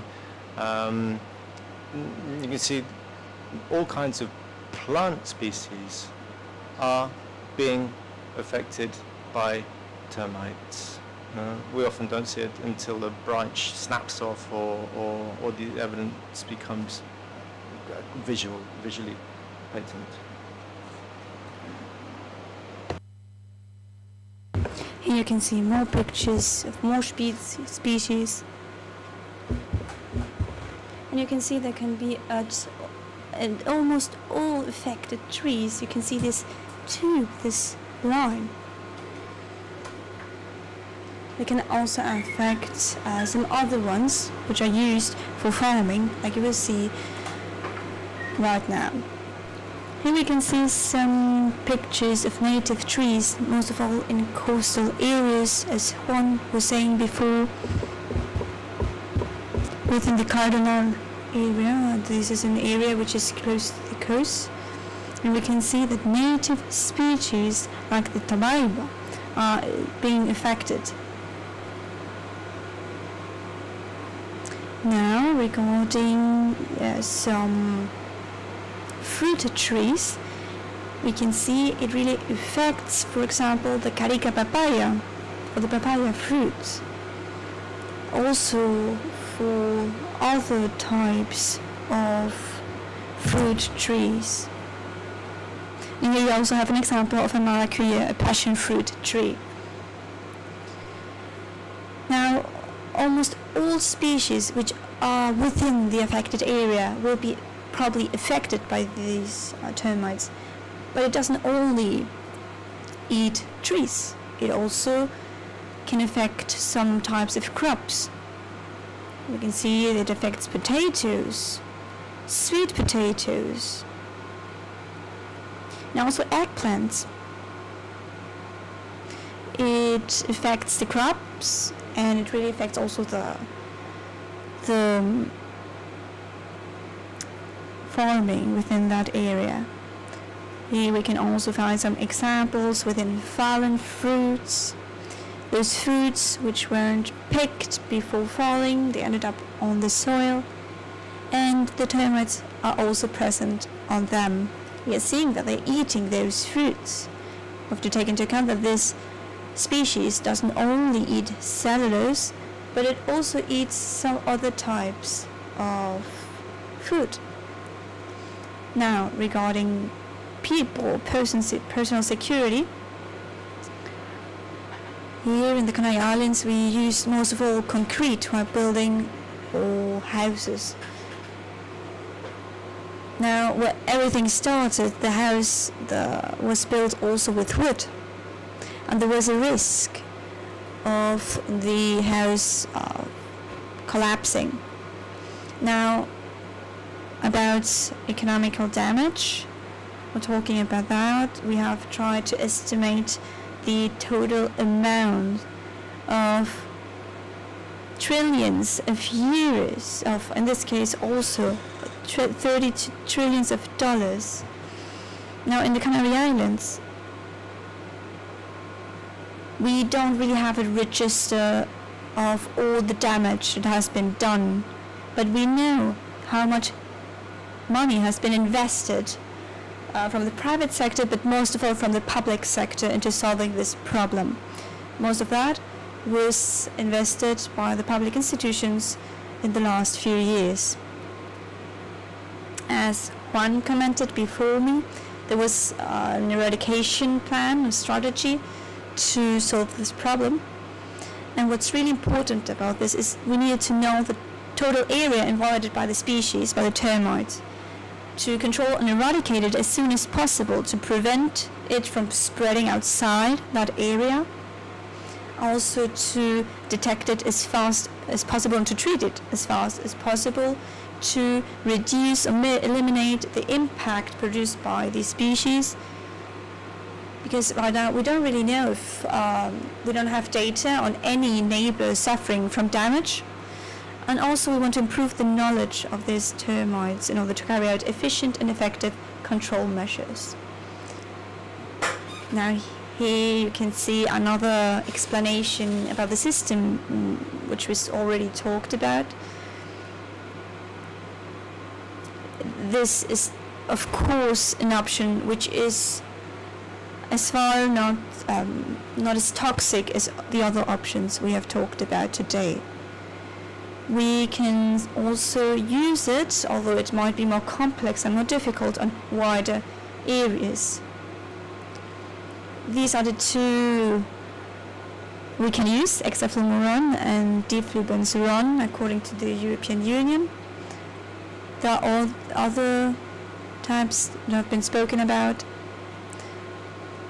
but these are the two we are focusing on. Now, this is where we participate from the IPNA, from the Spanish Research Council.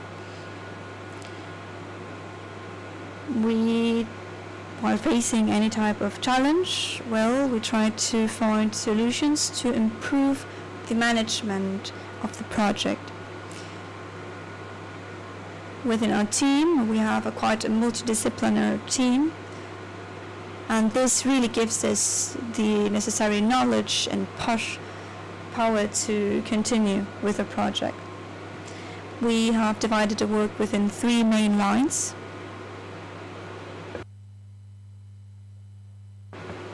The first one is about the behavior of the species on the island. We know that species can have a different behavior according on where they are. The second one is about the treatments, and the third one about the possible secondary effects of these treatments. We're trying to use as little quantity as possible. We know this is an island, but there are also other factors to take into account, like special protected areas. Now, regarding the research and the behavior of the subterranean termites, the first thing we wanted to know was how many termites there could be within one colony. We created this capture and recapture stations. We put wood within the station. Once we detected them, we took them to the lab. We also used cardboard.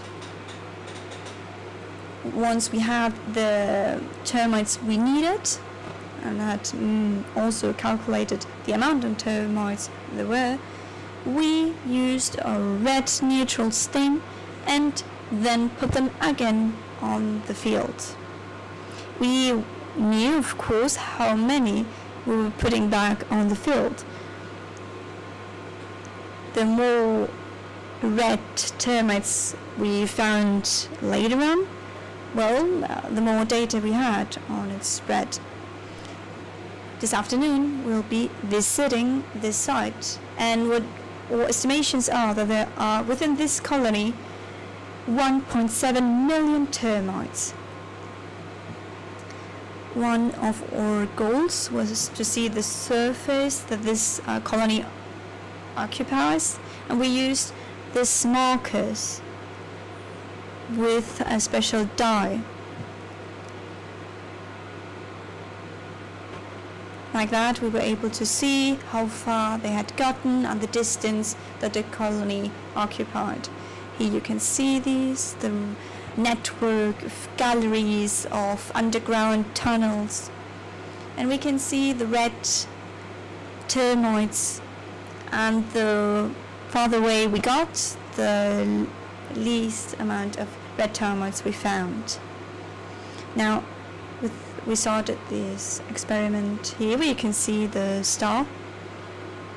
During the first months, we found red termites within this region, which would be that 1.7 million estimation I was mentioning before. However, within a 2-year time frame, we detected the area more precisely. Here you can see the real affected area by this colony, where we found the red termites. These are around 80,000 square meters. For those who don't like maths, it's more or less 7 to 11 football fields or soccer fields. Now, from this star to the farthest point, we can see 439 meters of distance. It's even possible that it's even bigger, but we have already offered treatment to these parts where there are houses, so we don't think that it's much bigger. And within this lower area, we haven't found any other red termites either. We also learned that it's important to adapt a treatment to the season. In winter, the soil is damper, there's more humidity, and in the summer, there is more activity. Now, another doubt we had, one of the questions we had was about reproduction.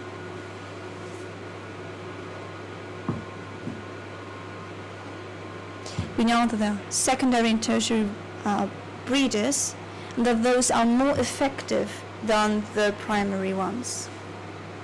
So we run some tests to see if we could use different methods and which one would be more effective.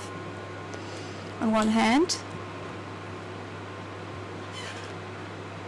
this would be a third winter we would be running tests with the alates, and what we've been looking at is how if they're able to reproduce, to create those eggs, and we have also calculated the time it takes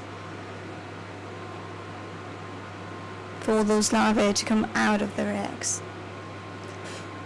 At least 20% of these cases, there is some type of difficulty. Maybe they aren't compatible, the primary breeders. However, it is possible for them to have that reproductive function. On another hand, we took and gathered worker termites and tested if they would become breeders. After 2 months, some of them become breeders, and then the colony continued growing.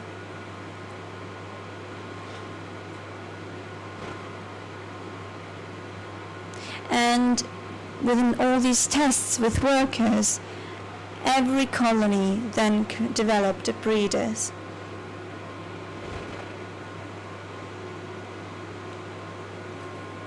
as we had already hypothesized, we saw that with the secondary and tertiary breeders, the colony would grow faster, so we needed to be careful with the spread of termites, because it would be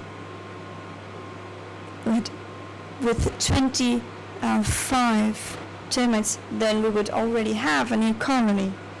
On the other hand, we wanted to know if there was some type of fighting between two colonies. We need some testings with all the workers, or workers and soldiers, and with two colonies that were really far apart from each other originally. And we saw there was no type of aggression, so that these colonies could really come together. Now, regarding further research and treatment against subterranean termites, I've already told you there are two approved elements from the European Union, hexafluoron and diflubenzuron. The efficacy within the lab is for 100%, but as it was already told before, within the lab it's quite special. And we also saw that we didn't need to use as much biocide, and we also had that time for the elimination. And in this case, we used around 30, used it for around 30,000 termites. So the elimination was also quicker with higher temperatures. Now, as Thomas was stating before, we run more than one test to know that biocide would also be effective from a distance of 100 meters. We are still waiting for results, but I believe it's important while doing these treatments to take that into account. We also try to develop maybe other types of treatments with natural products. We were looking out for natural chitin synthesis inhibitors to use those on a long term. We also researched the possible side effects while performing these treatments against subterranean termites.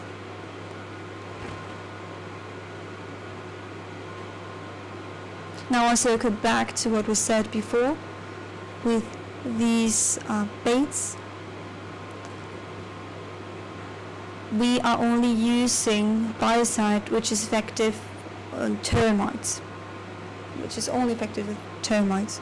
Now, within some areas, there could be some biocide left or that would leak out and could affect other type of living beings like plants. We did some testing with crops, with tomatoes. The first one was with tuberculoid, with tomato too, and with lettuce. We then waited for them to grow, and we were really waiting to see if the biocide was on them, on the carrot, lettuce, or the tomatoes. Here you can see the image for the hexafluoron, and the truth is we haven't found any type of biocide on that, on the carrot, or the tomatoes. On the other hand, if there was some type of biocide on the soil, we wanted to know if the soil in itself could eliminate that biocide before it could affect other types of living beings, or if rather the worms could incorporate that biocide to decontaminate the soils. In order to test that, We did some worm breeding experiment with biocide and its derivatives. We let them process that, and the results, what we did was try to isolate the humic and fulvic acids.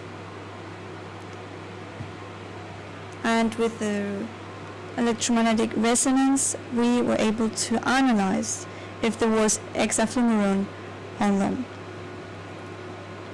We are still waiting for the results, and we expect to get those soon. Now, last but not least, we wanted to test if those baits, in spite of being specific, if they could end up being consumed by other type of living species once they start to degrade. And what we did do, we used myriapods. We took some bait chips or pods, and we saw that they were consuming those baits, but not the normal bait. We saw there has been no mortality.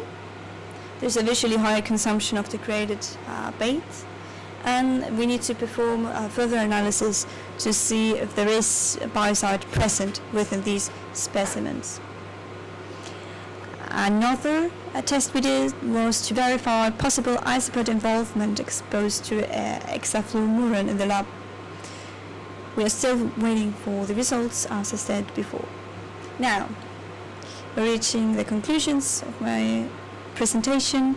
What we have seen is that regarding the situation in Tenerife, there is a really big area with different colonies spread across the island. We have seen that these are large and extensive colonies. There's no aggression between or amongst colonies. Also are new colonies being created through primary breeders or from a group of workers.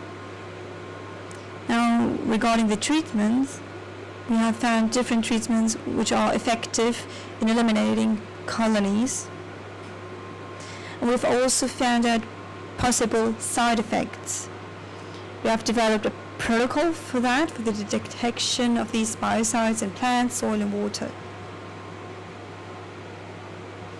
We've also seen that what we've tested up until now has not shown any type of contamination. There are no, the animals we've analyzed have not been damaged. Now we have to take into account that these are no social animals, so if they would die from this, that one would die, but not the other ones. Thank you. That would be all. Thank you very much.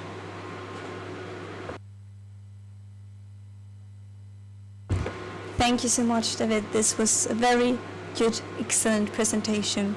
Now, we're running out of time, so if you want to ask one question, we can have one question. Perfect. Thank you.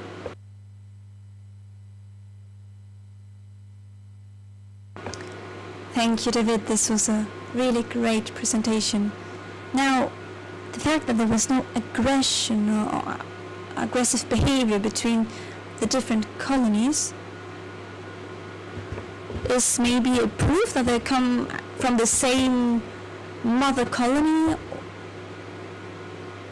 So maybe different colonies can show aggressive behavior to each other. This can happen with ants, for example. So would this be proof that they are part of the same colony?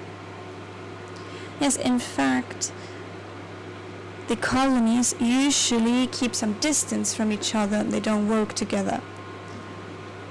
And there might be a male specimen and a female specimen, or they might be genetically different. Now, talking about the situation here in the Canary Islands, we have run some genetic tests to make sure of that, but the lack of aggressive behavior could be because they are related, as you said, and also because they are an invasive species, so maybe they don't feel that need to colonize everything. Okay, so you're running some analysis to really check if the ones from Lanzarote are from the same colony as the ones here. Yes, what we're doing now is to use the genome to see if we can gather more information about the different elements of those colonies. Now, in the area of Sargas of 5,000 square meters, we found some differences. Okay, thank you, thank you. Thank you very much, David. And round of applause, please.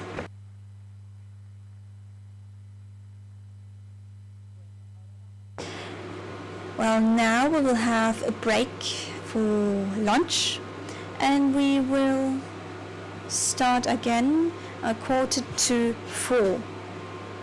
But before heading out, we have been talking about the importance of protecting our biosphere protection area.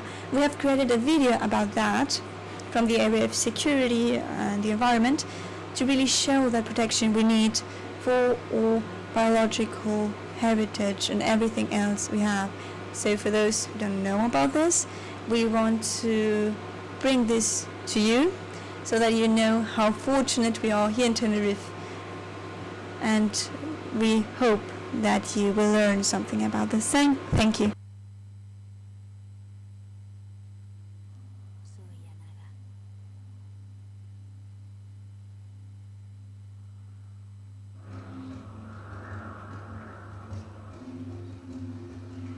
Mis viejas montañas son cumbres siempre verdes que susurran las historias de su gente.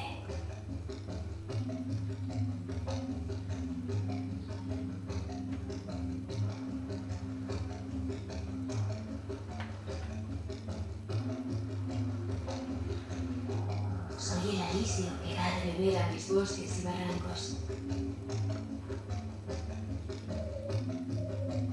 Soy diversidad de vida.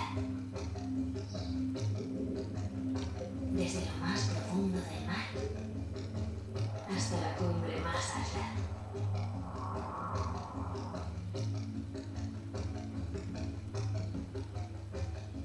Un laboratorio natural de la evolución y una oportunidad para la conservación de la vida. Caminos bordados de caseríos y huertas. De tosca tallada y agricultura local.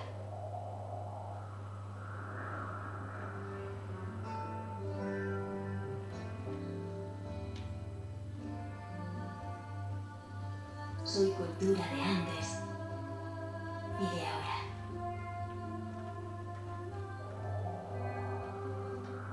Soy la tradición que preserva con orgullo.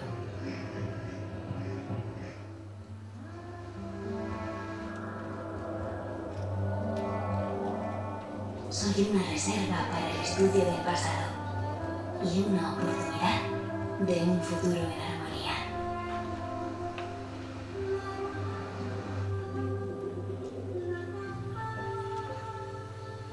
Si me quieres, seguiré ahí para ti.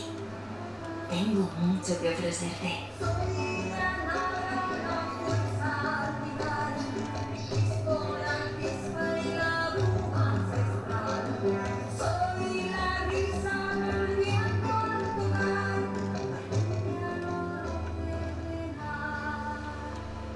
Soy reserva mundial de la biosfera. Soy Anaga.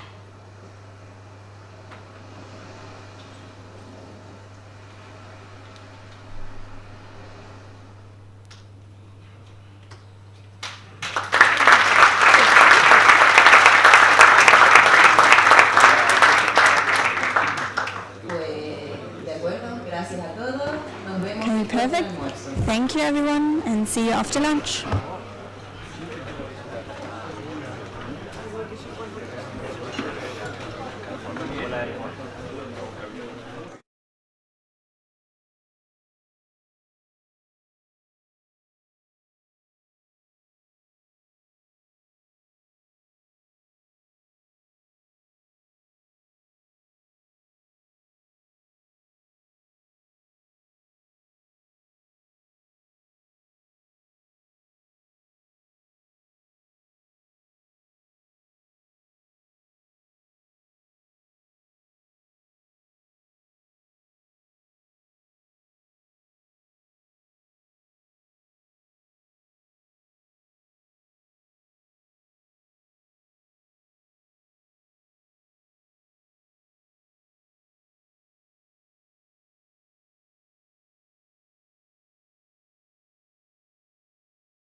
Good afternoon, welcome back. Hope you enjoyed your lunch.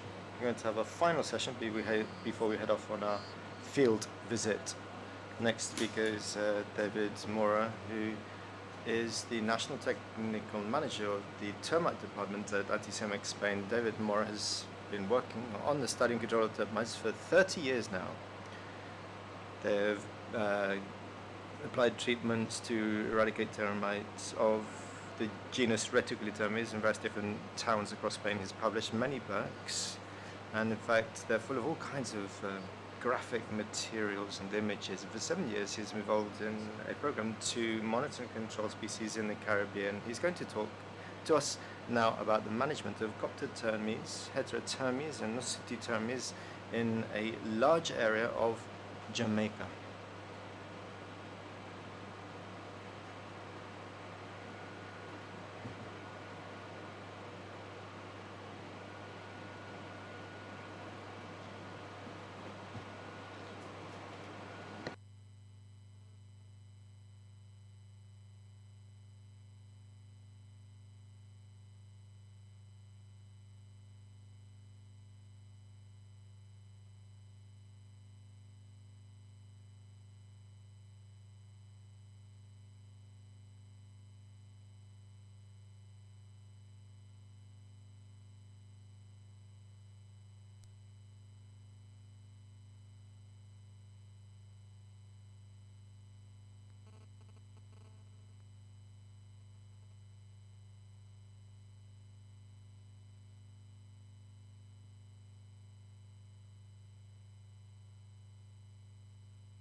I'm going to ask you to accompany me on a trip across the pond to the Caribbean.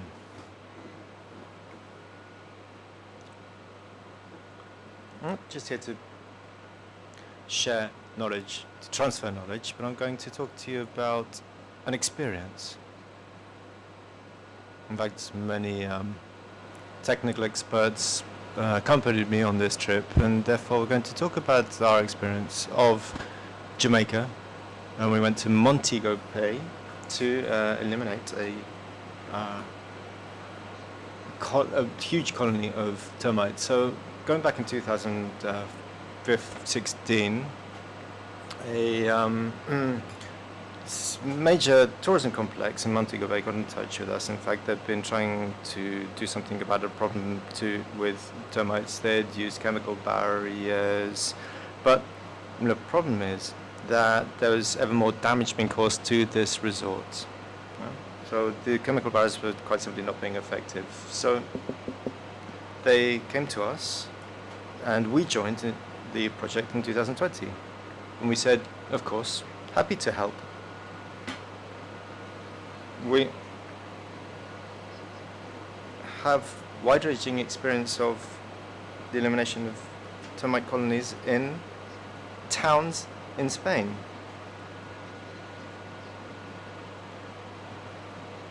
So let's take a look at this graph. Now this is the work we did in Montego Bay. Now this is going to help us to better understand everything. Now if we take a look at this graph and we compare it with the other graphs, we can see that there are significant differences. The first graph, therefore, is representative of a control. The other graphs represent eradication, complete eradication of termite colonies in a specific area. Eradication. No? This means that we've eliminated it for a period of 10 years or more. So there's a complete absence of termites in these areas. So Jamaica is a paradise for termites. Jamaica is a country in the Caribbean, an island to the south of Cuba. It has a tropical climate. It's warm all year round. Temperatures ranging from 20 22 to 28 degrees, and the temperatures are high throughout the years, and rainfall is also quite copious all year round. So therefore we could say that the conditions on the island of Jamaica are perfect for termites. In fact, 18 termite species have been found on the island, 5 of which cause human damage. No, it's, the most significant are Coptotermes gestroi and Heterotermes cardini. And we can see the temperatures, maximum and minimum temperatures in Montego Bay, Tacoronte, and Barcelona. So if you look at Montego Bay, we can see that temperatures are constant, and this is why we have the results that we saw in the previous graph. In fact, these constant warm temperatures mean that termites are active all year round on the island of Jamaica. So this is the warm belt of our planet. In fact, the Canary Islands can be included within this. In fact, this means that the Canary Islands is a high-risk area for the expansion of termites. So this is the complex, the resort, 100,000 square meters, now 35,000 square meters of floor space. You can see little islets. We have the little area where we carried out the treatment. We see the different buildings of the resort. There are also 2 mangrove forests growing. Well, these are protected areas, so we could not take action in these specific areas. So when they got in touch with us, they said we have 2 types of termite. We have Reticulitermes and we have Coptotermes. Well, Reticulitermes were actually Coptotermes. Instead of 2 species, we found out that there were actually 10 different species across the resort. So we took charge at the beginning, working on Coptotermes and Heterotermes, no? Because this was the targeted species at the outcome. We were not sure about Nasatitermes, and we therefore conducted some tests. And then we decided to carry out control activities accordingly. Now it's quite difficult because there are 1,200 people working in this resort, and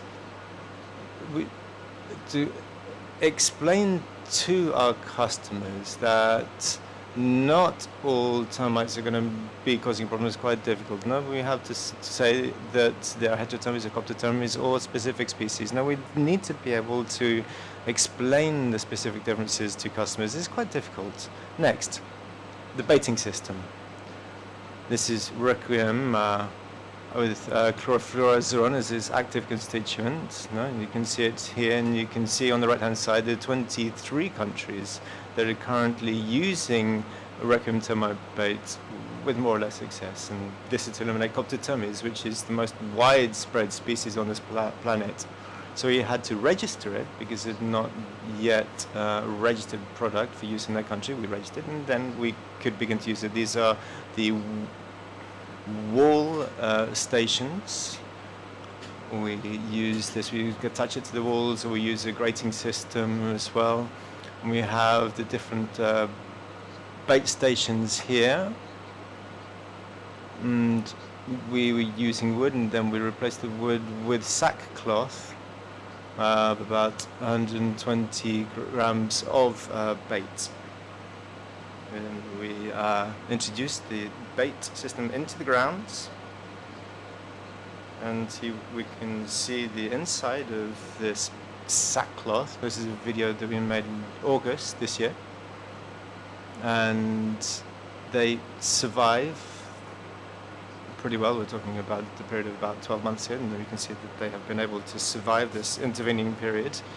So where have we set up all these ground stations? Well, initially we installed them every 5 to 7 meters, to be able to cover the entire surface area of the complex. And the idea here was, and you can see actually where we laid them all out, about 1,600 control devices. And what we wanted to do is what we've done in Spain. We wanted to have a good distribution, good density, and this way we would be able to connect up with all of the colonies found in this area. Easy, no? And you can see we are installing the different wall stations here. There are lots of other insects, so we had to seal them, and then we're connecting up with the Coptotermes colony as well here. And you can see the Heterotermes mud tubes connecting up with the bait station. Here you can see the distribution of the various different in-ground stations. Here too you can see the high density of in-ground stations. And here again. In search of signs, and then the review. We had all of these different systems set up, and we had to carry out 360-degree reviews on a regular basis. We had 150 square meters of built surface area, and then we had a large area of grain areas that we need to cover as well. So we had spent 140 hours inspecting, looking for termites, and checking out the control stations.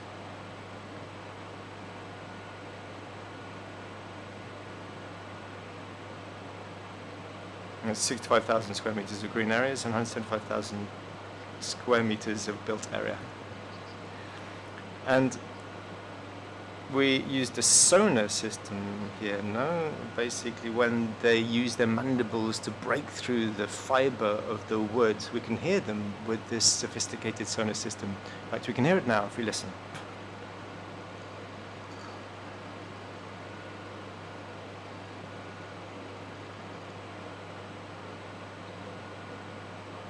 This is the device that we use, Termite, which has been pretty useful. Termite is a termite motion detector, very useful tool. So how do we assess the effectiveness of the work that we've been doing? Now, one thing that I did, which was a very important step, was to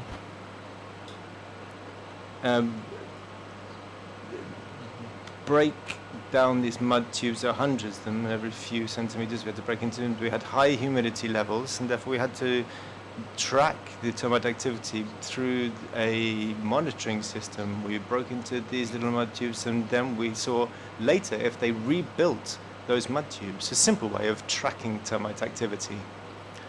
And here we can see an example of what happened on the ground. This is in March 2016 when we connected up with the colony of Coptotermes. In May, we verified that it had been eliminated. And then 2 years later, we saw that this very same mud tube had been used by another colony.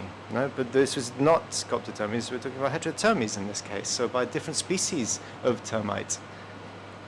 Another case where we found Coptotermes at the beginning.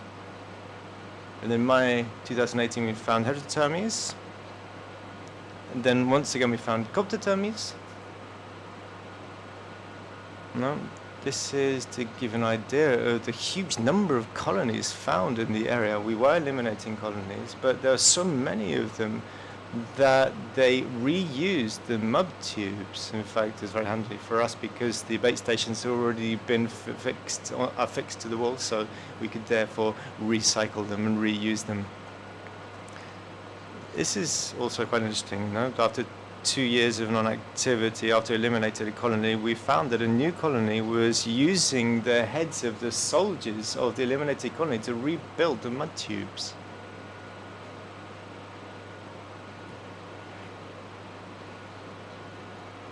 There are about 20,000 square meters of cellar space that had to be expected every time, and in space we detected 21% of all termite activity, 40% Heterotermes, 80% Coptotermes, and no activity from the Nasutitermes. And then in more than 40,000 square meters of green areas, we found 42% of all termite activity, and 11% of this was by the Coptotermes, 88% by Heterotermes, and 4% Nasutitermes. And then there was a pause in our activity. 1,600 in-ground stations, but then we came to a moment where we had to review the work that we had been doing. And then we found that of these 1,600 stations, we can find 800 of them. No? We're talking about traveling a long way. It's not just around the corner. We had to travel there all the way from Spain to the Caribbean to inspect and review these stations. So we had to use a system of screws and bolts to fix them to the ground.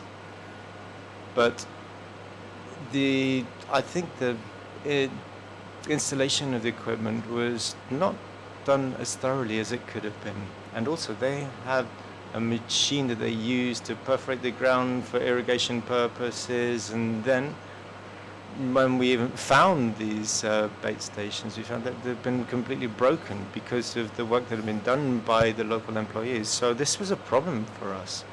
So we changed our approach. We left the eradication to one side, and we decided that it would have to be transformed into a control problem, because the work that we're doing, the density involved, the work involved was just not suitable for our purposes. We couldn't eradicate them. So what we did was we created new perimeters that we would be able to install these bait stations that would be easy for us to locate again. So how are they? We used these little chunks of wood, and 15% we found heterotermes, 4% nasturtermes, and 2.6% coptotermes in these little chunks of wood. This is coptotermes gastroi. You can see two little hairs on both sides of the fontanelle, as compared to the other species, which has 4 hairs. In fact, this helps us to identify the specific species. Now, we initially thought that they're small colonies, but very destructive colonies, and very selective in their food sources as well. They are located in very safe spaces for them within tree trunks, suspended ceilings and cellars, on roofs and technical installations. And the in-ground stations were not very effective in connecting up the different colonies, and they were very successful in creating new colonies through swarming, but the wall stations were much more effective for elimination purposes.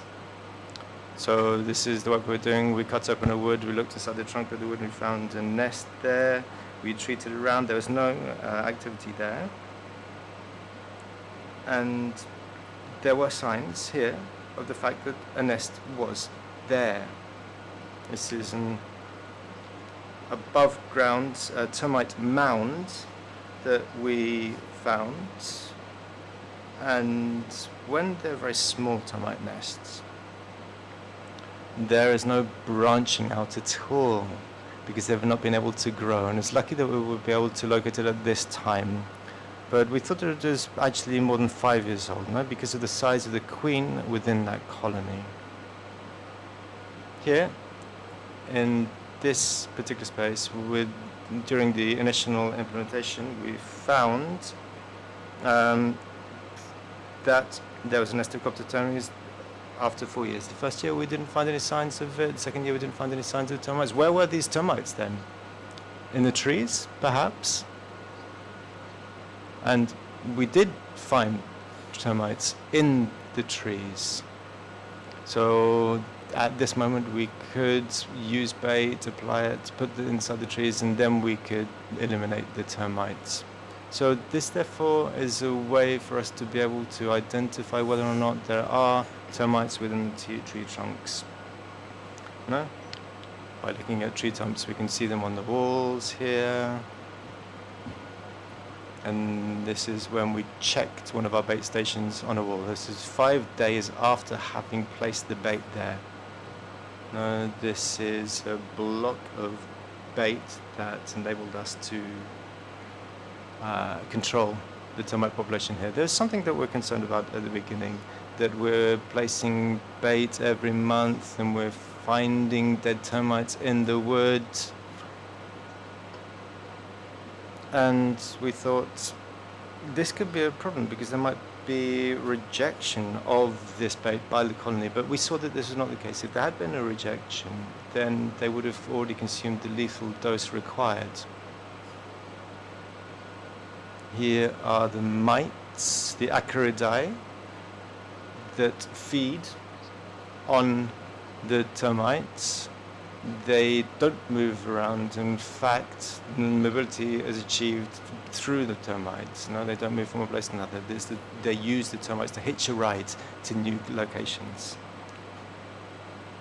These are the Deltoniferetica. Then we have the other types of acaridae and more different types of mites, and you can see how they affect them. The marble white color shows that there is a lot of uric acid in the fatty body of the termite.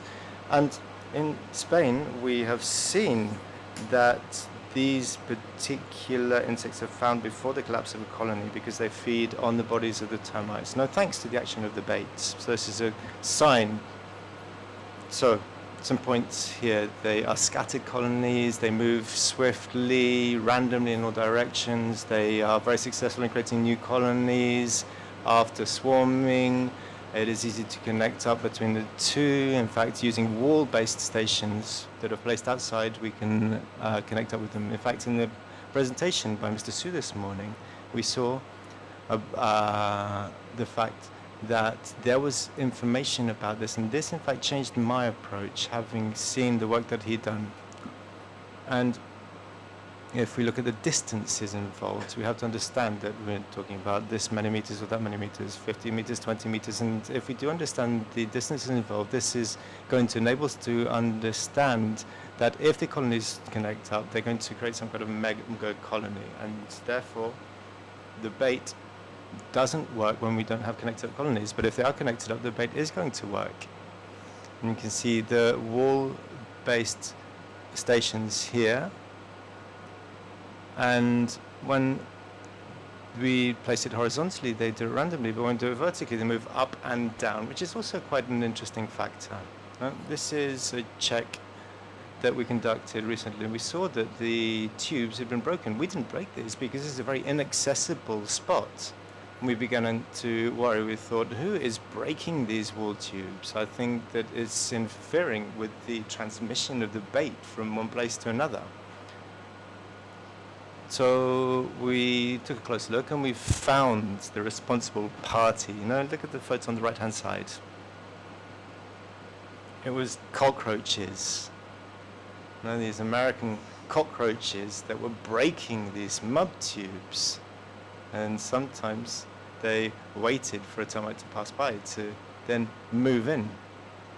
So we saw that cockroaches could interfere in the baiting system, the transference of bait from the station to the nest, so therefore we have to also deal with the cockroaches.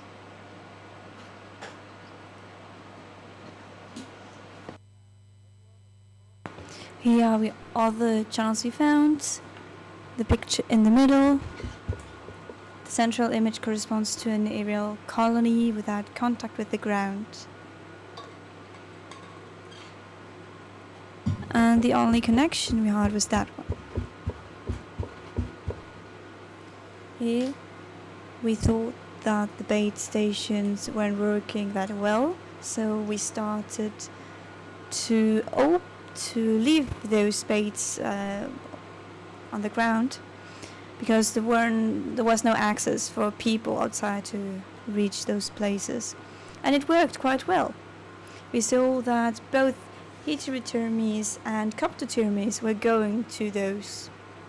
Here you can see also another channel. After 6 years with no activity, with no registered activity, there was once again activity. Here you can also see some symptoms, many soldiers, not only workers. We can see Here another picture. There's an accumulation of uric acid. Now here we have the Coptotermes. The soldier has this form, but this species. So those who are specialized in termites, the first thing we look at are the trees. And in Jamaica we find that trees are really filled with these termites. When we went to the jungle, what we saw was that there were trees that weren't able to maintain the weight of those big nests, so that ended up falling down. Now this is interesting. Usually the termite treatments with baits usually go from less to more. Here something quite special happened. In 10 years it only affects the nasutitermes of 2 trees. But in the last years we have found 40 more sites with these termites. And why? Well, we have eliminated more than 40 termite nests, but the customer is asking, why are they still appearing? What are you doing wrong? We don't know what's happening. What we know is that the treatment is working because we are somehow also reaching these new colonies. Now we wanted to really calculate the reach of work. Here you can see how we are putting those baits on the trees.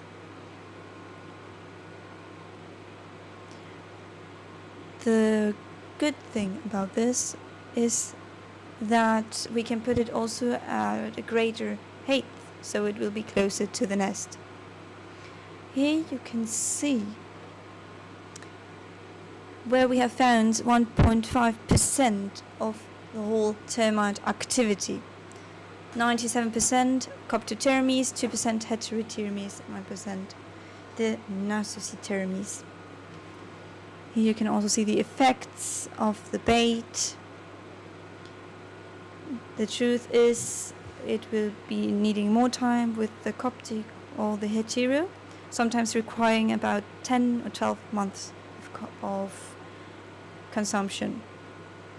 Here are some adhesive plates installed that have given us valuable information about the colonies. Now, our results. Here you can see the map. That's how it initially looked like during the first 10 months, and that's how it's currently looking. There are 1,300 stations currently, and this is what we have seen according to the species. You can see red the Coptotermes, blue Heterotermes, and green Nasutitermes. And here you can see all the activity we have eliminated. These graphs show, I was saying earlier, the activity of the 3 species. The Nasutitermes are growing, we don't know why.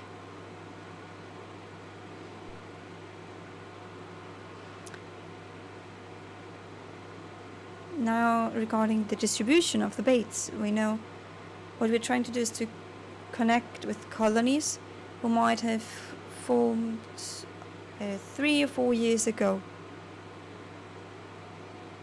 But we don't know if there are other colonies we are not reaching, and maybe the alates are creating new colonies and we won't be able to reach those until later. This table is also very interesting because you can see there the percentages according to the species. You can see the Coptotermes. We can find them most of all under the houses. Also the Heterotermes, 65% are outside, 7% are below the houses, and then the Nasutitermes. with an 8% in the exterior and 80% on the soil. Now, we use this word in Spanish Focus, these sites, to really talk about those we have, in this case, eliminated. We have been able to identify something very important to us. 99% of all activity was detected while working. It wasn't the customer who detected it, it was us. So we are being able to reach those colonies and eliminating them. Having these subterranean systems, bait systems, doesn't really allow us to have the whole control over the plague. As you can see here, there's a 56% of activity being detected by the technical team that sees them directly, so they're not on the ground. Now, the situation is quite similar to what we've seen in Spain. And how do we know how the reach, or how do we determine the scope of the eliminations? Well, when we don't see any more activity as time goes on, then we know and certify that absence of termites proves its eradication. Here you can see the nests in the trees. They're already dry because the bait has had its effect and has eliminated the colony. And why do we talk rather about control, and we talk more about control and not about eradication? Because it has to do with the distribution, because there is a presence of new colonies, of heterothermies. From the plus 800 stations we had, most of them had food, had wood, for wooden elements for the termites, and those stations stay there. Now, and those we were able to check, we found out that a new couple of heterothermies were creating a new colony. So it's very easy for them to start new colonies. In this case, we would need a HD format of high density. It would be highly recommended to use in treatments of these, with this nature.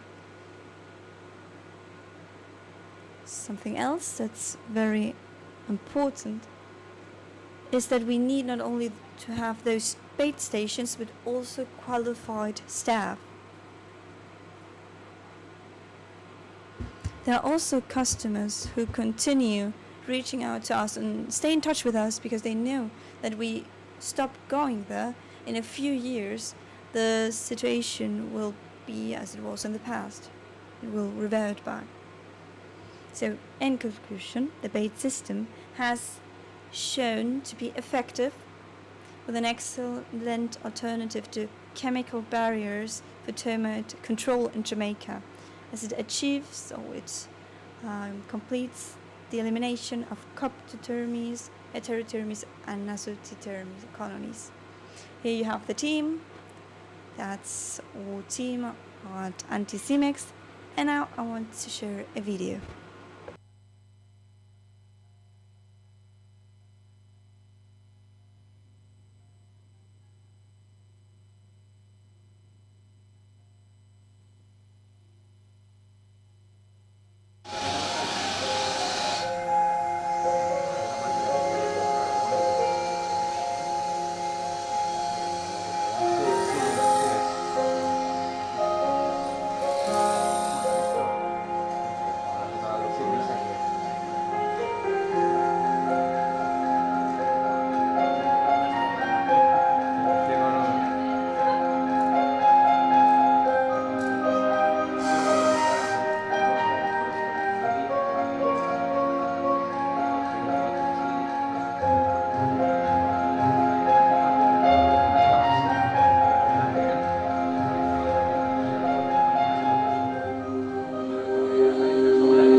You should come to Jamaica one day and come on some termites too, alright?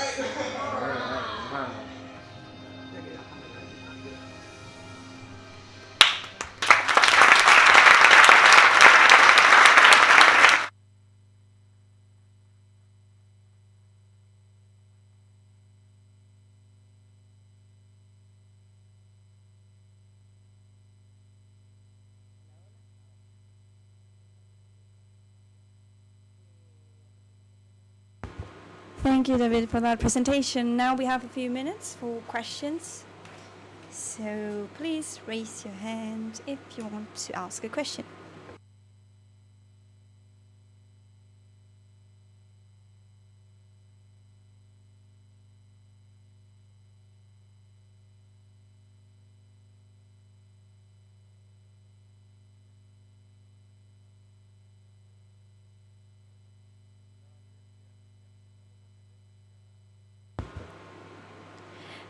One question, have they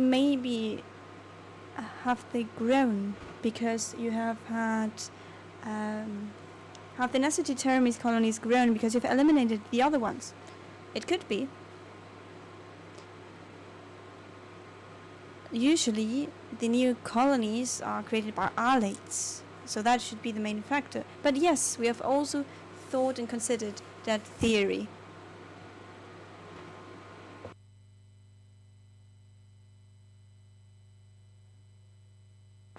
more questions?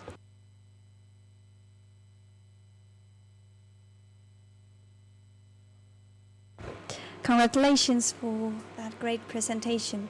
In our case in Tenerife and also in mainland Spain with the symbiosis, as you were telling us about Jamaica too, we sometimes find crypto or gallotermes.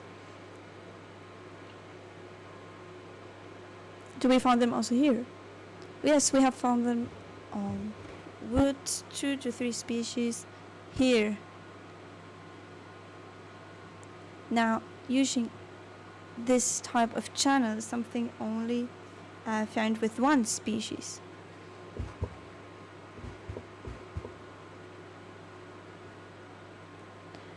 It's quite hard to confirm that, actually. So it's something common, because we've seen that also in houses. Something really common here is Flavipes, together with other ones. Yes, we've been on this for years. And they are quite spread right now. Now I don't really know with what happens with when they meet with the Cryptotermes, for example, on a piece of wood. Okay, thank you. Now, David, got a technical question. When you use these high density systems, what are the most important differences with the high density baits and the other ones you put on the ground? Now, we have some experience gathered in Jamaica, but we have also quite different experience in Spain with the high definition bait. We have seen that the active ingredient works very well, and we wanted to use this HD format directly because it's also going from here to Jamaica to change a piece of wood and exchange it for a bait might lead us to better go there to really check if they're already eating it. So now, talking about labor, does this encompass more labor? Do you believe it is quite similar? From our point of view, it's the same. Here at least, we put the bait out there and we don't really need to replace it because we detect everything beforehand. But what we need to do is to check those wooden pieces, and at least in the mainland Spain, that's how we're doing it. On the third year,